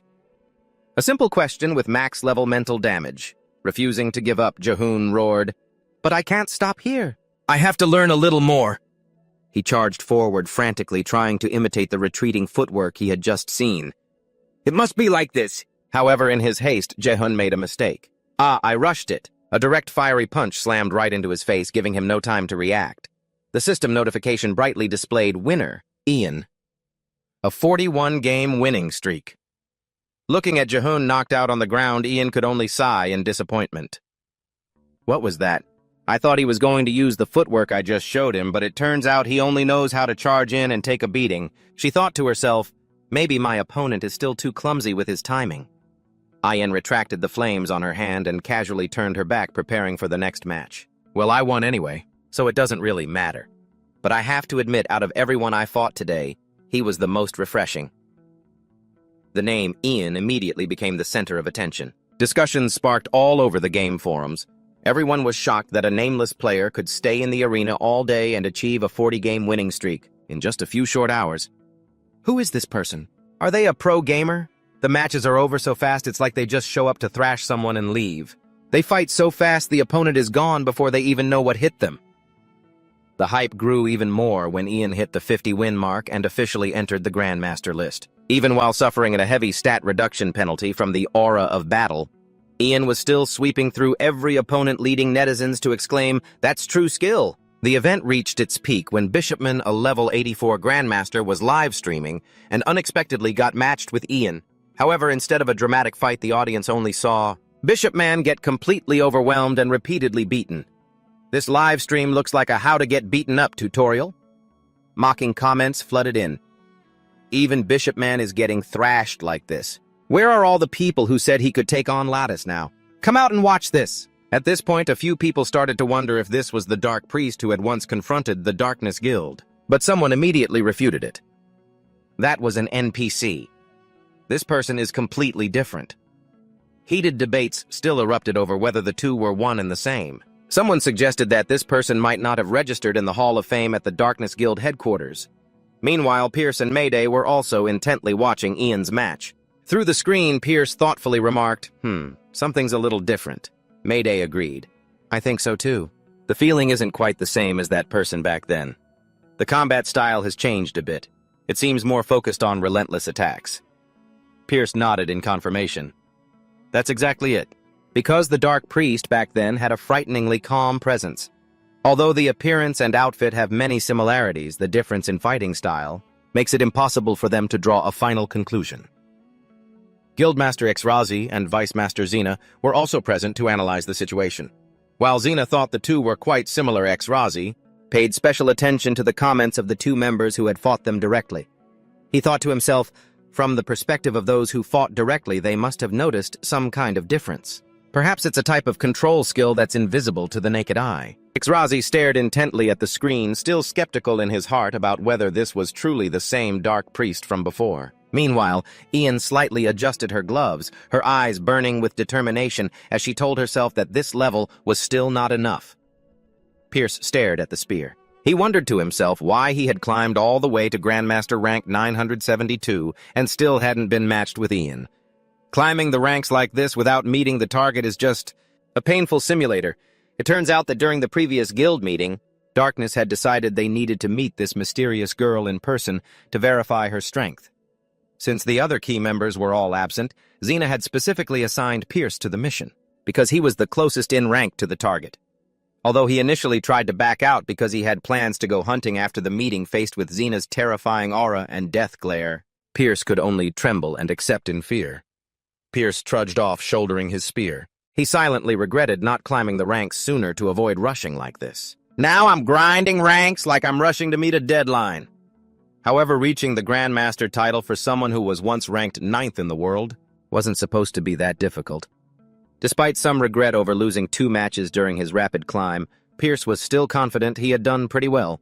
He thought that once he got into the top ranks, he would soon be matched with Ian. But cruelly, after nearly 20 matches against all sorts of opponents, from mages to other weirdos, there was still no sign of her. Pierce started to feel disheartened and wondered if the huge rank gap, even within the Grandmaster tier, was the barrier preventing them from meeting. Unable to wait any longer, Pierce messaged Xena and asked her to check the opponent's current rank. When he heard Ian was at rank 969, he calculated that their matchup time was very close. And as he prepared himself, Xena suddenly shouted an update that Ian's rank had just jumped to 965 and urged him to queue for a match immediately.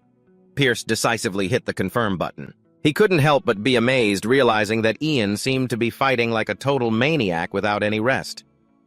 He wondered if such a person actually existed in this world. A battle maniac this insane? The system began searching for an opponent while Pierce waited in extreme suspense. He stepped into an arena blanketed in pure white snow. Doubts still lingered in his mind. He wondered if the one holding that undefeated streak was truly the person he had encountered before. He felt a strange coincidence in the timing and secretly hoped for a stroke of luck. Just then, the figure of a small girl in a red cloak appeared. Seeing her in the distance, Pierce realized his wish had come true. He quickly messaged Rena, who excitedly ordered a live stream to be opened for the entire guild to watch. Standing before Pierce now was Ian, her eyes glowing red with bloodlust. The system coldly displayed the notification confronting a grandmaster on a 53-game winning streak. The live stream had just started, but it immediately drew the attention of every member in the Darkness Guild. They cheered wildly, seeing that Pierce had finally found his target. The whole guild watched the stream as if it were a world championship final. Looking at that small figure in the distance, Pierce was certain this was the dark priest they had been searching for. While the other members urged him to recruit her quickly, Rena reminded Pierce to stay polite and state that he had no intention of fighting. "I'm not here to fight," he said. "I've been looking for you all this time because I want to talk." Ian asked coldly. "Talk about what?" Pierce suddenly asked about her level, making the members watching through the screen drop their jaws at such a rude question. Rena quickly scolded him, telling him to apologize immediately, but Ian casually replied, "I'm level 67. A simple answer, but it crushed their confidence like a sledgehammer. That number left everyone frozen in shock. Rena screamed in the chat, claiming it had to be a lie, and urged Pierce to fight her to verify it. Meanwhile, other members thought that since Ian hadn't registered at the Hall of Fame, this info might be inaccurate. Pierce looked at her skeptically. "Level 67? For real, I can't believe it." Ian simply asked back, "And why is that?" Pierce brought up the terrifying battle at Mount Calipers, insisting that with such overwhelming power, being only level 67 was completely absurd. Hearing her past achievements recounted like a highlight reel, Ian remained calm. "It's possible." But Pierce yelled back, "No way!" She then asked about his level. Pierce boasted proudly, "I'm level 98. Seeing his naive face while bragging, Rena was speechless. He was totally derailing the recruitment mission. However, Ian just slightly adjusted her gloves and let out a sinister smile. That's pretty high." Ian saw right through his intentions and asked if Pierce wanted to invite her to join his guild. Caught off guard, Pierce awkwardly admitted it and began making enticing promises, offering full, unique-grade gear and accessories as support. If she agreed to join, the deal was so good that even an NPC might consider a server reset. But Ian only coldly dropped a single sentence, "Even so, you guys are just too weak." Pierce was stunned, unable to believe his ears. Ian mocked him, saying she had zero interest in the strongest guild title because to her it was just a gathering place for small fry. Pierce ground his teeth, his hands trembling with rage. He roared, That's going a bit too far! You only won before because you had those quest buffs helping you out. Do you really think you'll sit on that throne forever?" Ian only gave a provocative smile. "Maybe. Right now I'm only level 67 and I'm even suffering from a stat reduction penalty from the duelist's aura. How about a level 98 guy like you tries to beat me then?" She nonchalantly turned her back and started walking away. "If we're done talking, then just admit defeat and get out of here." His pride-wounded Pierce roared, "I was going to do that even without you telling me." The battle erupted instantly amidst the swirling white snow. Ian ignited her fiery power with a sinister laugh. "Fine, let's get started. If I win, things will be much more interesting, won't they?" Pierce lunged forward gallantly with his spear, but Ian was one step ahead, a punch carrying the strength of the fire god landed squarely, leaving Pierce no time to react as he was sent flying. Back at the Darkness Guild headquarters, Rena was screaming at the screen. "Crush that brat now! I've hated her guts ever since she looked down on our guild." The audience was cheering harder than an esports final, but the main character was struggling. Meanwhile, the guild leader Exrazi watched in grim silence with a worried look. He analyzed the situation logically. As stats get higher, the growth rate slows down, so the gap between top-tier players should eventually close. But seeing Pierce being completely overwhelmed, Exrazi couldn't help but shiver. Why wouldn't this uneasy feeling go away?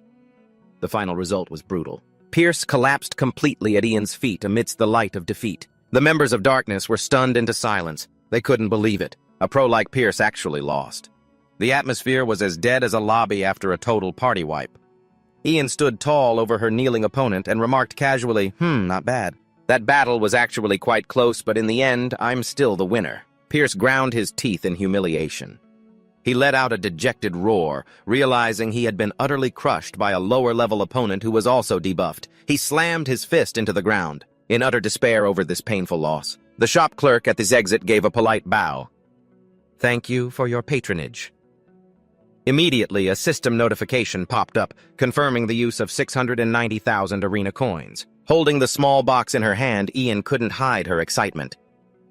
"Finally," she thought to herself. "Thanks to maintaining my winning streak, I gathered the coins a lot faster than I expected." Ian's eyes lit up with anticipation as she imagined Hyun's reaction.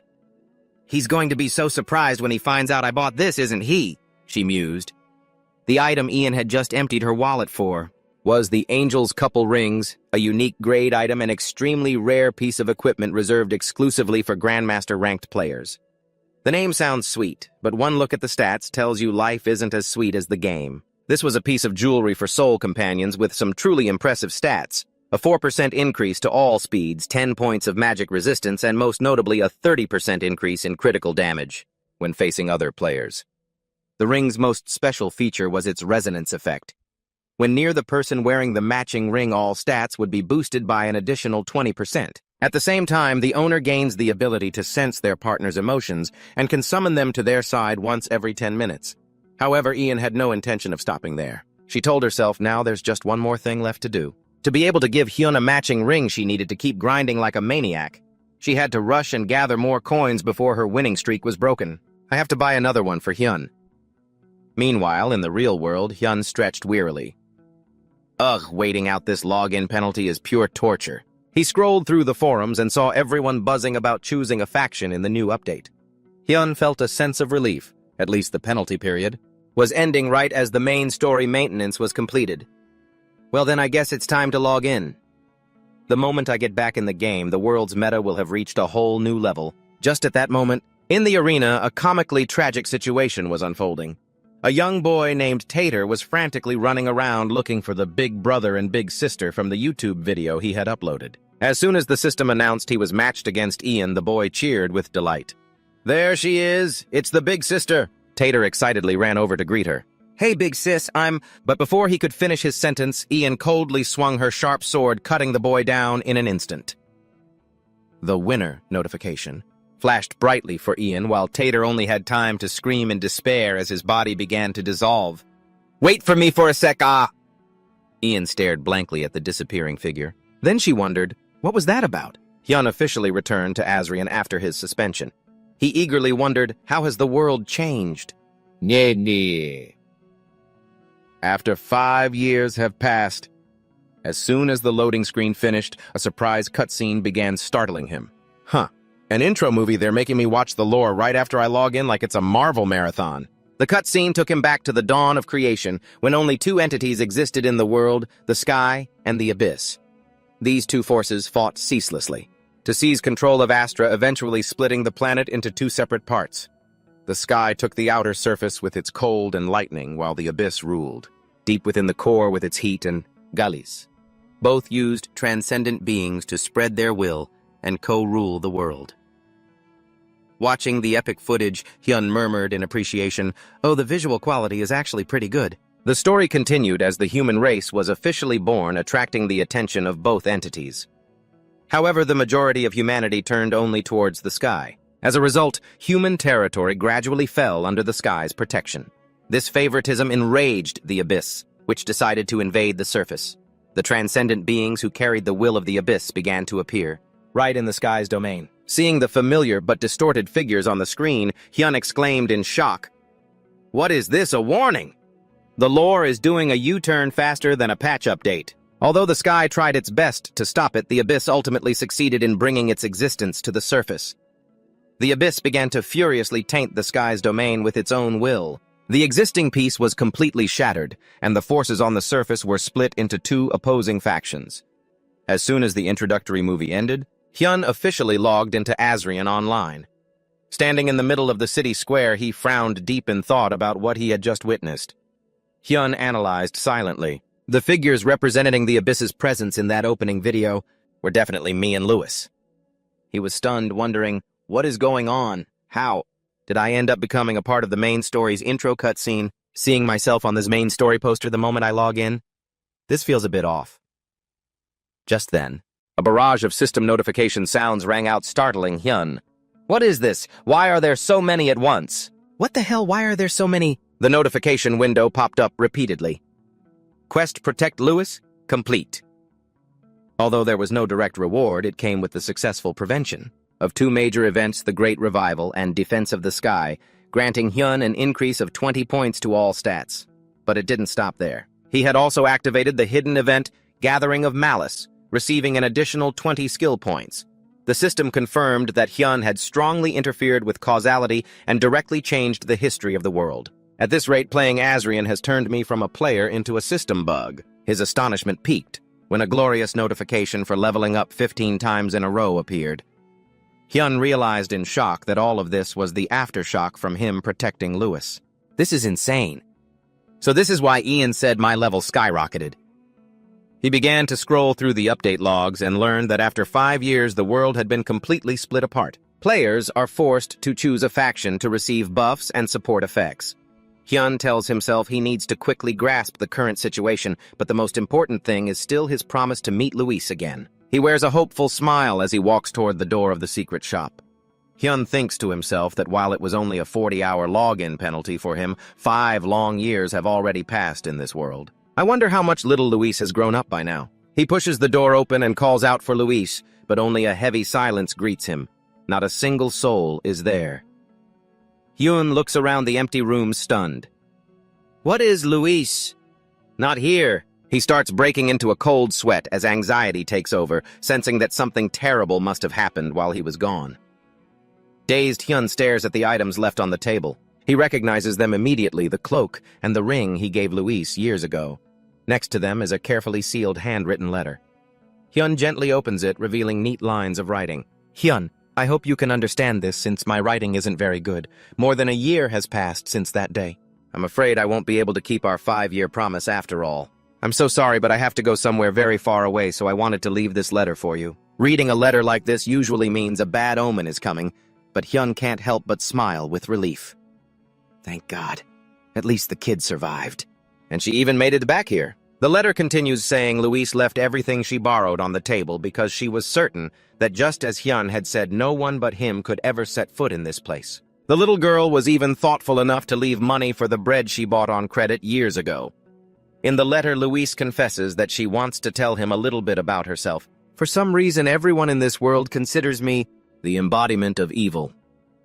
A wanted poster with Luis's face on it appears. The Holy Kingdom has issued a warrant for her arrest, making it impossible for her to move freely even under the cover of night. That was the very reason she had to leave and go so far away. Luis wrote through her tears, Hyun, I want to see you. I really miss you. Reading this, it feels like even NPCs have their own heartaches. She shared that she tried to recall her past life, but her childhood is a complete blank. The only happy memory she has is the brief time she spent with Hyun.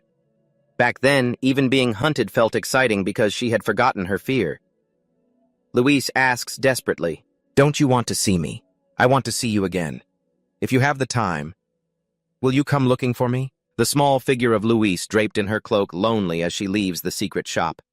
She left a final heartbreaking message, I just can't tell you where I'm going. Because even I don't know where I'm headed. Immediately, a glowing system notification pops up. Main quest search for Luis. The quest description is filled with uncertainty. It requires the player to find someone with 0 clues about her location or whether she's even alive, even warning that she might have perished somewhere. Looking at the quest, it's like the system is saying, just quit the game and save yourself the trouble. Hyun frowns at the screen. This description is practically telling the player to just give up on the quest.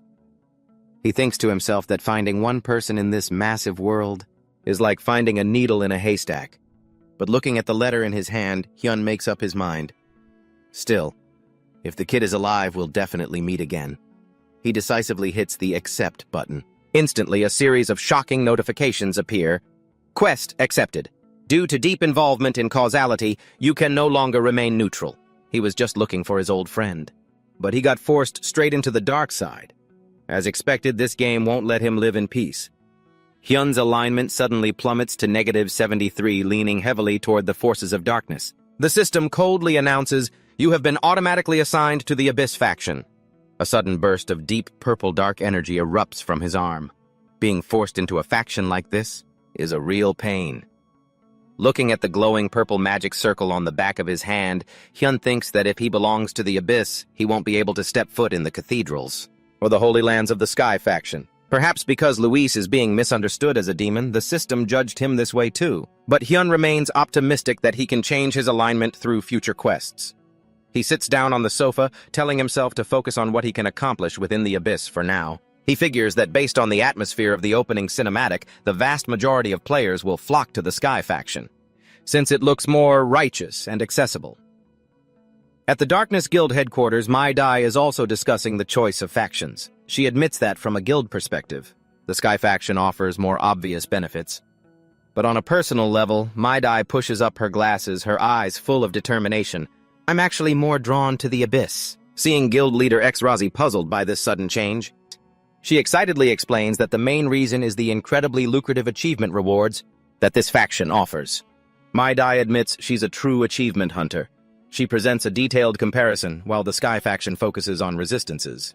And a 15% experience boost from hunting the Abyss faction increases achievement rewards by 30% and most importantly provides the ability to hide your faction from other players. One side is for stable farming while the other is for getting rich quick while living like an anonymous ninja.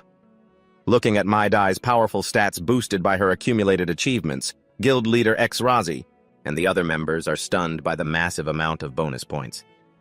X-Razi realizes that when leveling up becomes difficult in the later stages, the impact of achievement rewards will only grow, and the Abyss will surely be the choice for top-tier players looking to optimize their power. He decides the Darkness Guild will focus on the Sky faction to maintain their standing, but he tasks Mai Dai with leading a small group to infiltrate the Abyss.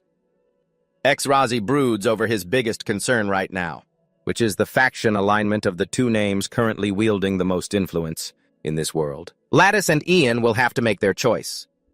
Vina and Pierce also look quite apprehensive because if those monsters side with the Abyss, their power will become nearly impossible to control. And now a massive question is being posed to every player in this update. Which faction will you choose? Standing in the dark void with a swirl of violet mana burning in his hand, Hyun gave a mysterious smile. He decisively gave the answer for the path he had chosen. Heh, isn't it already obvious? The Abyss, of course. A choice that sounds simple, but is enough to flip the entire server's meta. Emperor Carlos boldly announced that the Empire would throw its full support behind the players of the Celestial faction. No, not until the forces of the Abyss have completely vanished from Astra. Just hearing that it's clear this side is getting an automatic buff from the government. Right after that, the Holy Kingdom also spoke up to confirm their stance. They would aid the followers of the Celestial faction, because they could no longer turn a blind eye to the threat of those evildoers. This event marks the moment the two greatest superpowers in the world officially went public with their support. For the Celestial faction, following the major powers, smaller neighboring countries also joined in uniting humanity into a single front. This shift led to the opening of the Night District in the Imperial capital. A place that was locked down before the update has now opened its gates to welcome members of the Celestial faction. Here players can learn skills from NPCs or take on special quests, earning this place the nickname the Celestial Academy. It's drawing in crowds of players. This new update is basically a free training class from the light side. Everyone's rushing to sign up like it's the first day of school. Right at this moment, an official suddenly let out a roar of pure shock. It was unthinkable. His eyes bulged as he stared at the back of the person's hand. The Celestial. This is the perfect Celestial mark. The old man couldn't believe his eyes when he saw it. The rune of the Celestials was glowing brightly on Ian's glove. She just stood there looking exhausted and bored while the official was still shaking as he asked, How did you even get that? Going back a few hours, Hyun finally tracked Ian down at the edge of a forest. He greeted her softly. Hey, I'm back. Ian replied in a daze, Oh, you're back. Hearing how weak his friend's voice sounded, Hyun asked worriedly, What's wrong? Are you feeling okay? Her voice had no life in it at all. Ian admitted sadly, Well, my win streak, it got broken. Hyun asked how long the streak was and nearly tripped when she said it was around 60 matches. Apparently, the power went out right in the middle of a game. He stood there stunned and asked about her rank, and he froze again when he found out Ian had reached Grandmaster. Seeing this, Hyun figured it was the right time to talk about factions. He guessed, I get it. You're planning to join the Celestials for the quests, right? If that's the case, I'd better start grinding in the arena to rank up too. But Hyun quickly corrected her. Oh no, I'm fine. Because I'm on the Abyss side. Ian blinked, asking if it was for the achievement rewards. Then she excitedly decided, In that case, I'll switch to the Abyss too. I haven't picked yet anyway. Hyun could only try to stop her. No, you should just stay with the Celestials. Ian was shocked to hear Hyun was in the Abyss while she was in the Celestial camp. She panicked and shrieked, Wait, then what about me? It felt like logging in only to find the system put you on the wrong team like a total lobby glitch. Did some other woman pull you over to that side? Hyun quickly tried to calm her down. Being in different factions didn't mean their party would break up. He explained that he didn't join the Abyss on purpose, but he had found a way for them to work together even in celestial territory. That method was the assimilation skill. Shortly after, Ian entered the city to meet a high-ranking official. The man froze when he saw the mark on her hand, the symbol of the Celestials. Seeing that rune made him feel like he'd just run into a hidden boss that had randomly spawned. He was terrified inside because a Celestial is a being far beyond any human. While they aren't quite transcendent yet, they are definitely not something a normal player could ever become. In the middle of that tense atmosphere, Hyun's voice rang out in Ian's mind, reminding her to just do exactly what he told her. Then Ian started her performance. She put on a mysterious face and made up a story about why she had such a unique rune. She told him that one day while being chased by powerful monsters and certain she was about to die, a mysterious figure suddenly appeared. With just a single spell, that person wiped out every single monster in the blink of an eye. Ian started gesturing wildly. She described it as a massive, magnificent ice tornado that left thousands of frozen shards scattered everywhere. The official fell for it completely, his face full of awe. Sure enough, she had met a noble celestial being. The old man, a textbook NPC who'd believe anything, immediately bought her story without needing to be threatened. He curiously asked what the being had said to her. Ian spun another lie, saying that the celestial had seen her potential and wanted to take her with him. However, because she was busy at the time, she had to bluntly refuse leaving the official to sigh in regret on her behalf. A once-in-a-lifetime opportunity. Ian continued her story, saying that before the being disappeared, he placed a hand on her head and channeled a chilling, numbing energy that coursed through her entire body. By the time she came to, the figure had completely vanished into thin air. She ended her fabricated story with a vague question: could it be that at that moment, he engraved runes onto my body? High Priest Andro was completely convinced. He nodded with great understanding and admitted that at first he thought he was being attacked and was about to object. He immediately turned and gave an order to the soldiers. This is a special player chosen by a celestial being. Treat her with the utmost respect.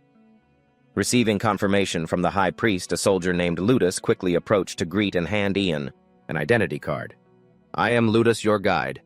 If you have any questions, please feel free to ask me. As the two of them walked up the towering stairs, Hyun silently wondered if their little act had been perfect enough. Seeing Ludus's serious demeanor as he led the way to the commercial district, Hyun gently reminded Ian about her somewhat disrespectful way of addressing the elderly high priest earlier. Ian casually brushed it off, saying the guy was just an NPC anyway. But Hyun still felt something was a bit off. Pushing that aside, Ian excitedly praised Hyun's clever schemes and expressed her excitement about exploring a new map. Hyun had to admit the bustling atmosphere here felt just like the early days of the game, Astra back in the day. It felt like the two of them had just bent the rules of Lord and were now strolling around like high-level tourists. Arriving at a glowing platform, Ludus enthusiastically invited Ian to experience the Cloud Ship, a unique, magical mode of transport within the city. Ian was incredibly excited to see it again. It was the kind of vehicle you could tell at a glance. Was for VIP travel, no check-in required. From high above, the entire empire unfolded in magnificent and majestic splendor. Even Hyun was awestruck by the beauty of the Knights District, the pride of the entire empire. The final stop was the 4th floor of the Knights building, where the free training area was located. Hyun silently noted that the content inside was truly impressive, and even somewhat improved compared to the Astra days. After completing his guide duties, Ludus respectfully bid them farewell and reminded them that with the title of Grandmaster and the protection of a celestial being, Ian could travel freely anywhere without any restrictions. As soon as the two of them were alone, Hyun appeared in his spirit form and asked excitedly, "Well then, shall we begin? What do you want to do first? Grind skills, get achievements, or level up?" Ian smiled confidently and replied, "Class change of course. What are we waiting for?"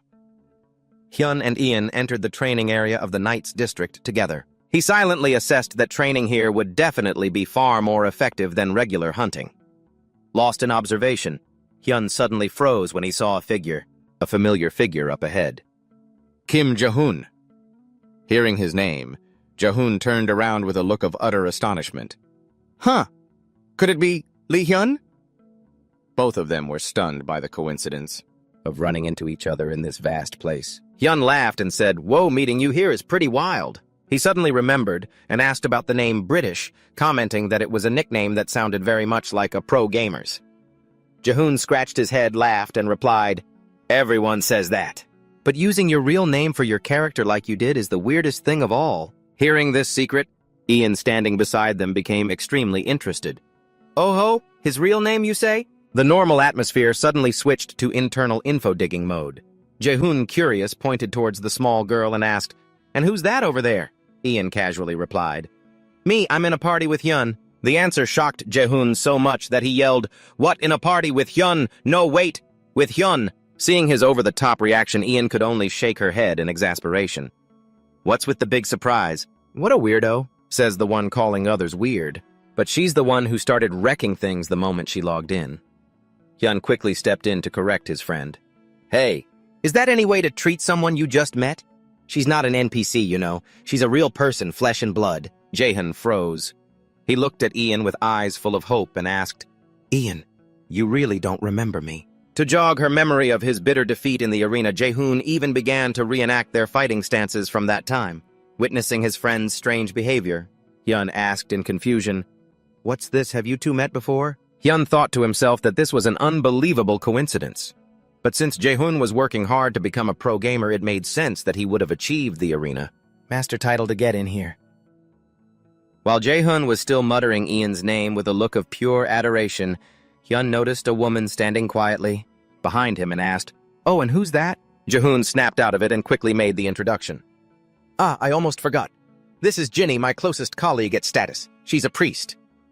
Hyun looked over at the woman with vibrant blue hair, while she was also staring intently at him with a shocked expression, silently wondering to herself, "So this is Hyun." Unable to stay calm for even another second, Jinny screamed at the top of her lungs in pure excitement.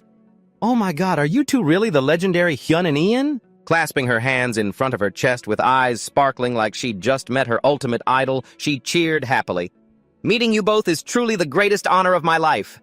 She had officially flipped her full-blown fangirl switch. Caught off guard by Jinny's over-the-top and hyper-enthusiastic greeting, both Hyun and Ian just stood there frozen with a string of question marks floating over their heads. As it turns out, there was a reason for Jinny's extreme fangirling. Not long ago, a new coach joined Team Status, someone with over 3 years of experience battling in Astra Online. The vast knowledge of this coach had been a huge help to the director and the players. At the same time, Jinny had heard all about the legendary feats of the original pro players. Among those stories, the most prominent were about Hyun, the man who once sat at the very peak of Astra like a living legend, and Ian, the only person who could ever go toe-to-toe with Hyun. Ian possessed terrifyingly powerful player-versus-player skills. That's why standing face-to-face with these mythical figures made Jinny lose her mind with excitement. "Meeting you two is truly the greatest honor of my life. I never dreamed we would meet like this." It was a total fangirl meets idol moment. Her brain's internal chat system was basically spamming heart emojis. To her, this felt like she was having an audience with gods who had stepped right out of a myth. Jinny grabbed Ian's hand, eyes full of admiration. "I'm Jinny. It's such a pleasure to meet you, Ian.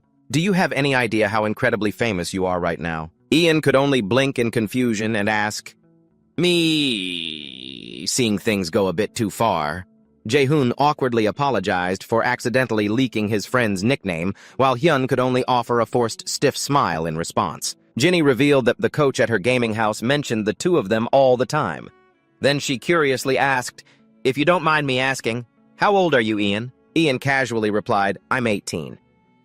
A simple answer, but it was enough to make the internal servers of the other two crash instantly. The answer hit them like a sudden bolt of lightning. Both Hyun and Jaehoon froze in total shock. Hyun screamed in his head, "Wait! What 18? He realized with horror that he had been completely mistaken all along. He had always assumed Ian was just some little middle school kid.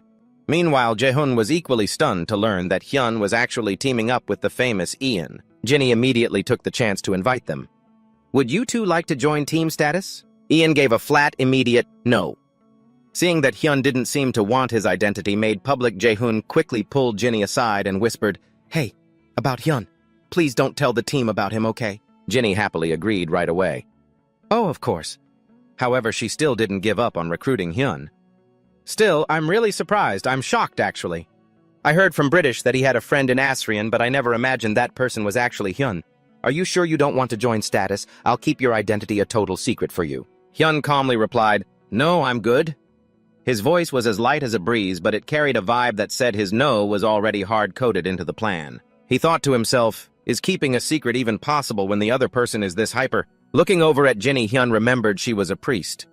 While Ian was exhausted from dealing with Jinny's high energy, Hyun started forming a new calculation in his mind. He silently analyzed the situation.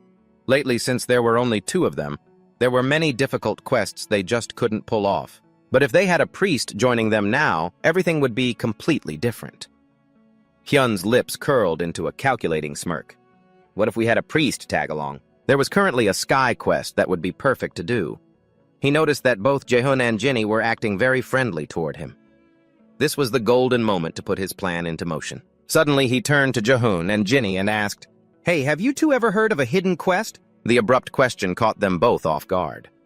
Hyun, radiating a mysterious and impressive aura, suggested, "Why don't we take this opportunity to form a party and clear a hidden quest together?" Jaehoon and Jinny gasped in disbelief. "A hidden quest?" Jinny asked a bit hesitantly. "Is it really okay to share such valuable information so easily?" Jaehoon agreed, feeling that this sudden generosity was a bit overwhelming. Hyun casually waved his hand. "It's fine, don't worry about it. Just the hidden quests I know about. Total in the hundreds already. A little thing like this is no big deal." At such overwhelming generosity, Jaehoon was moved to tears. He promised to repay this kindness one day. While Jinny was silently admiring the sheer class of a true legend, Hyun was laughing hysterically on the inside. Everything is going exactly according to plan. Right after that, the system announced that the group had reached the top floor of the building. Standing before a grand, majestic door, Jaehoon nervously remarked, "The atmosphere here feels so heavy." Hyun calmly explained that since this was the residence of the vice commander of the Empire's second night order, the place was crawling with high-level guardian non-player characters. Jaehoon was stunned to realize they were about to face such a powerful figure. Hyun confirmed that this was an extremely important, named NPC. Watching Hyun's composure, Jinny couldn't help but reflect. She knew top-tier players usually guarded their secrets closely, but Hyun was willing to share a hidden quest without a second thought. She wondered just how monstrously powerful the former #1 player of Astra must be to maintain such a confident attitude. Hyun announced, "I'm going to take the quest from that NPC now. But first we have to find a way past this line of defense." Jinny was secretly thrilled. This was a once-in-a-lifetime chance to see the skills of the legendary king up close. It felt like having front-row VIP seats to watch a final boss go farming. Looking at the guards standing in strict formation, Jaehoon worried that breaking in would be impossible. Hyun replied nonchalantly, "If you know the trick, nothing is impossible." Ian, catching his drift, asked, "Are you planning to use assimilation?" Seeing Jaehoon standing there in a daze, not understanding what that meant, Hyun turned to Ian and said, "That's right. Let me borrow your body for a bit." Immediately, a burst of blue light erupted, enveloping them both and terrifying Jaehoon and Jinny. It looked like a fusion effect, but the system couldn't even load the description in time. Only question marks were left floating in the air. Jaehoon panicked and screamed, asking where Hyun had disappeared to. Then Ian stepped forward and explained in Hyun's voice, "Right now, I am both Hyun and Ian. Two souls are coexisting in one body like this." Witnessing this absurd skill, Jaehoon stood there, stunned, unable to believe his eyes. Jinny was reeling, wondering if having two people share one body like this was even ethically okay. Hyun, now in Ian's body, told the group to wait a moment and confidently stepped forward as they watched the scene unfold. Jaehoon was stunned as he finally found the answer to how Ian could dodge attacks from her blind spots, something he'd always wondered about. He realized it wasn't a superhuman multitasking ability that transcended human limits. It was all thanks to the synchronization between Hyun and Ian. In their shared consciousness, Ian curiously asked if Hyun was going to handle the negotiations himself this time. "Hyun, are you going to step out and negotiate directly this time?" But he flatly refused, thinking the way she talked to the high priest earlier was a total disaster. Hyun told Ian to watch closely and see how he handled things. As soon as he reached the entrance, a guard coldly blocked his path and told him to turn back, saying players weren't allowed inside. Hyun smirked to himself, feeling smug. He knew exactly what the conditions were to unlock this quest. It required the Grandmaster title, the Celestial Mark, and a specific keyword. To shift the guard's attitude instantly, Hyun controlled Ian to make an adorable face and act all sweet. She said she had a message for the Knight Captain. Although she looked innocent and pure, her boldness made the guard suspicious. Hyun played his trump card by showing the identity card, proving he was a grandmaster with the celestial mark, which made the guard even more skeptical. This whole situation was just way too unusual. The guard's suspicion shot up from 10% straight to 200% because the combo was just too perfect to be true. Hyun smiled and said goodbye, planning to slip past, but the guard firmly declared that it was absolutely not allowed. He couldn't believe his ears when he was flatly rejected and told to leave immediately. Seeing Hyun return in failure, Jaehoon and Jinny worriedly asked if he had accidentally offended the NPC. Hyun muttered to himself, wondering what had gone wrong. Back in Astra, those conditions were more than enough to get through. He wondered if an update had changed the hidden quest's content, or if there was some key factor he'd missed. Seeing her friend stuck, Ian offered to take over, confident that her acting skills would blow Hyun's out of the water. He was left speechless. It was that moment when a tactical plan is replaced by auto mode, just to let a side character solo it for speed. Hyun decided to let Ian experience reality for herself so she'd see just how difficult this was. Right at that moment, the guards were changing shifts. While Jaehoon and Jinny still believed players could never get in, Ian stepped forward with sparkling, pleading eyes. She politely asked if she could request a meeting with the night captain. The guard hesitated, explaining that the captain wasn't someone just anyone could meet. But immediately after, his attitude softened when he heard Ian mention she had a message from a celestial. A celestial for real? The guard asked skeptically. Ian calmly confirmed it was from Lord Jaden. To clear his doubts, she raised her hand and a brilliant blue light erupted from her celestial mark. The guard was amazed. Whoa, this really is a celestial's mark. It was like having a VIP signature verified by the system, totally undeniable. He immediately changed his tune and agreed to lead her to the captain's room. Ian signaled for him to wait and pointed behind her. I have teammates too. Can they come along? Seeing Hyun, Jaehoon, and Jinny peeking from behind a stone pillar, the guard nodded. No problem. Watching this, Hyun was completely floored. He couldn't wrap his head around how Ian could pass through so easily. Hyun wondered if the difficulty of sneaking in depended on the specific guard. Meanwhile, while Jinny wouldn't stop praising how talented he was, Ian just casually replied, it's just the basics. She made it sound as simple as saying that opening the game leads to an automatic win. Jinny took the chance to invite Ian to join status, but got a firm no. Seeing Hyun still standing there in a daze, Jaehoon patted his shoulder, telling him not to overthink it since everything worked out. Once inside, Ian began weaving a thrilling tale for the night captain about how the celestial Jordan was so busy that he had entrusted her with this heavy responsibility. Witnessing this flawless performance, Hyun was speechless. He told himself that as long as the plan was on track, it didn't really matter. The captain let out a heavy sigh, reflecting on the growing power of the abyss, and revealed that he was currently short-staffed for missions outside. Sensing the opportunity, the captain proposed, if you're not busy, would you be able to help me with a request? Immediately, a series of system notification windows appeared in front of the group. It was a Sky Faction hidden quest. Discover the Demon Seed Dungeon. The quest objective required the group to scout a special area believed to be the source of disastrous seedlings. The reward that appeared left everyone stunned. 10 Sky Medals of Honor and a massive number of skill points, up to 110 depending on their performance. Jaehoon cried out with joy, having never seen such a generous quest, while Jinny was simply dumbfounded by the unimaginable reward. Hyun analyzed silently. These 10 medals were more than enough to exchange for a piece of UNIC-grade equipment at the Sky Faction shop. Plus, they'd get precious skill points on top of that. He admitted that in all his time playing Azrian, this was the first time he'd ever seen a reward this lavish. Hyun smiled encouragingly at the group, saying this was the highest level of reward they could possibly get. Witnessing Hyun's generosity in sharing such a valuable hidden quest without any hesitation, Jinny was deeply moved and silently made a resolve. She had to find a way to show her sincerity and maintain her good relationship with Hyun, because she knew she couldn't just keep accepting these huge favors unconditionally. Meanwhile, Hyun was just thinking simply, if it's a good quest, you just take it. Overthinking will fry your brain. He then said, all right, I'll explain the mission. Have you guys ever heard of the Demon Seed? The captain began his explanation, stating that the Demon Seed is the name for an entity from which demons are born, and it's the source of power that strengthens the Abyss faction. Although it is an evil omen, this entity never reveals its true nature, always hiding with extreme cunning. According to rumors, it only reveals its true self in very specific situations. Hearing the part about it hiding like a top S-rank player, something already felt off. Normally, it takes the form of an ordinary little girl. Hearing this, Hyun was stunned, wondering why this description was completely different from what he knew back in Astra. The captain continued, confirming that because of its perfect camouflage, it can mingle with humans without being easily detected. However, there is one way to identify it. That is to borrow the power of the sun. Under the harsh sunlight, that seed will sprout and reveal its true demonic form. This is the prophecy we received from the angels. He tasked the group with conducting reconnaissance to verify if any suspicious individuals were in hiding. Noticing Hyun had suddenly grown quiet with a worried expression, Ian softly called out to him.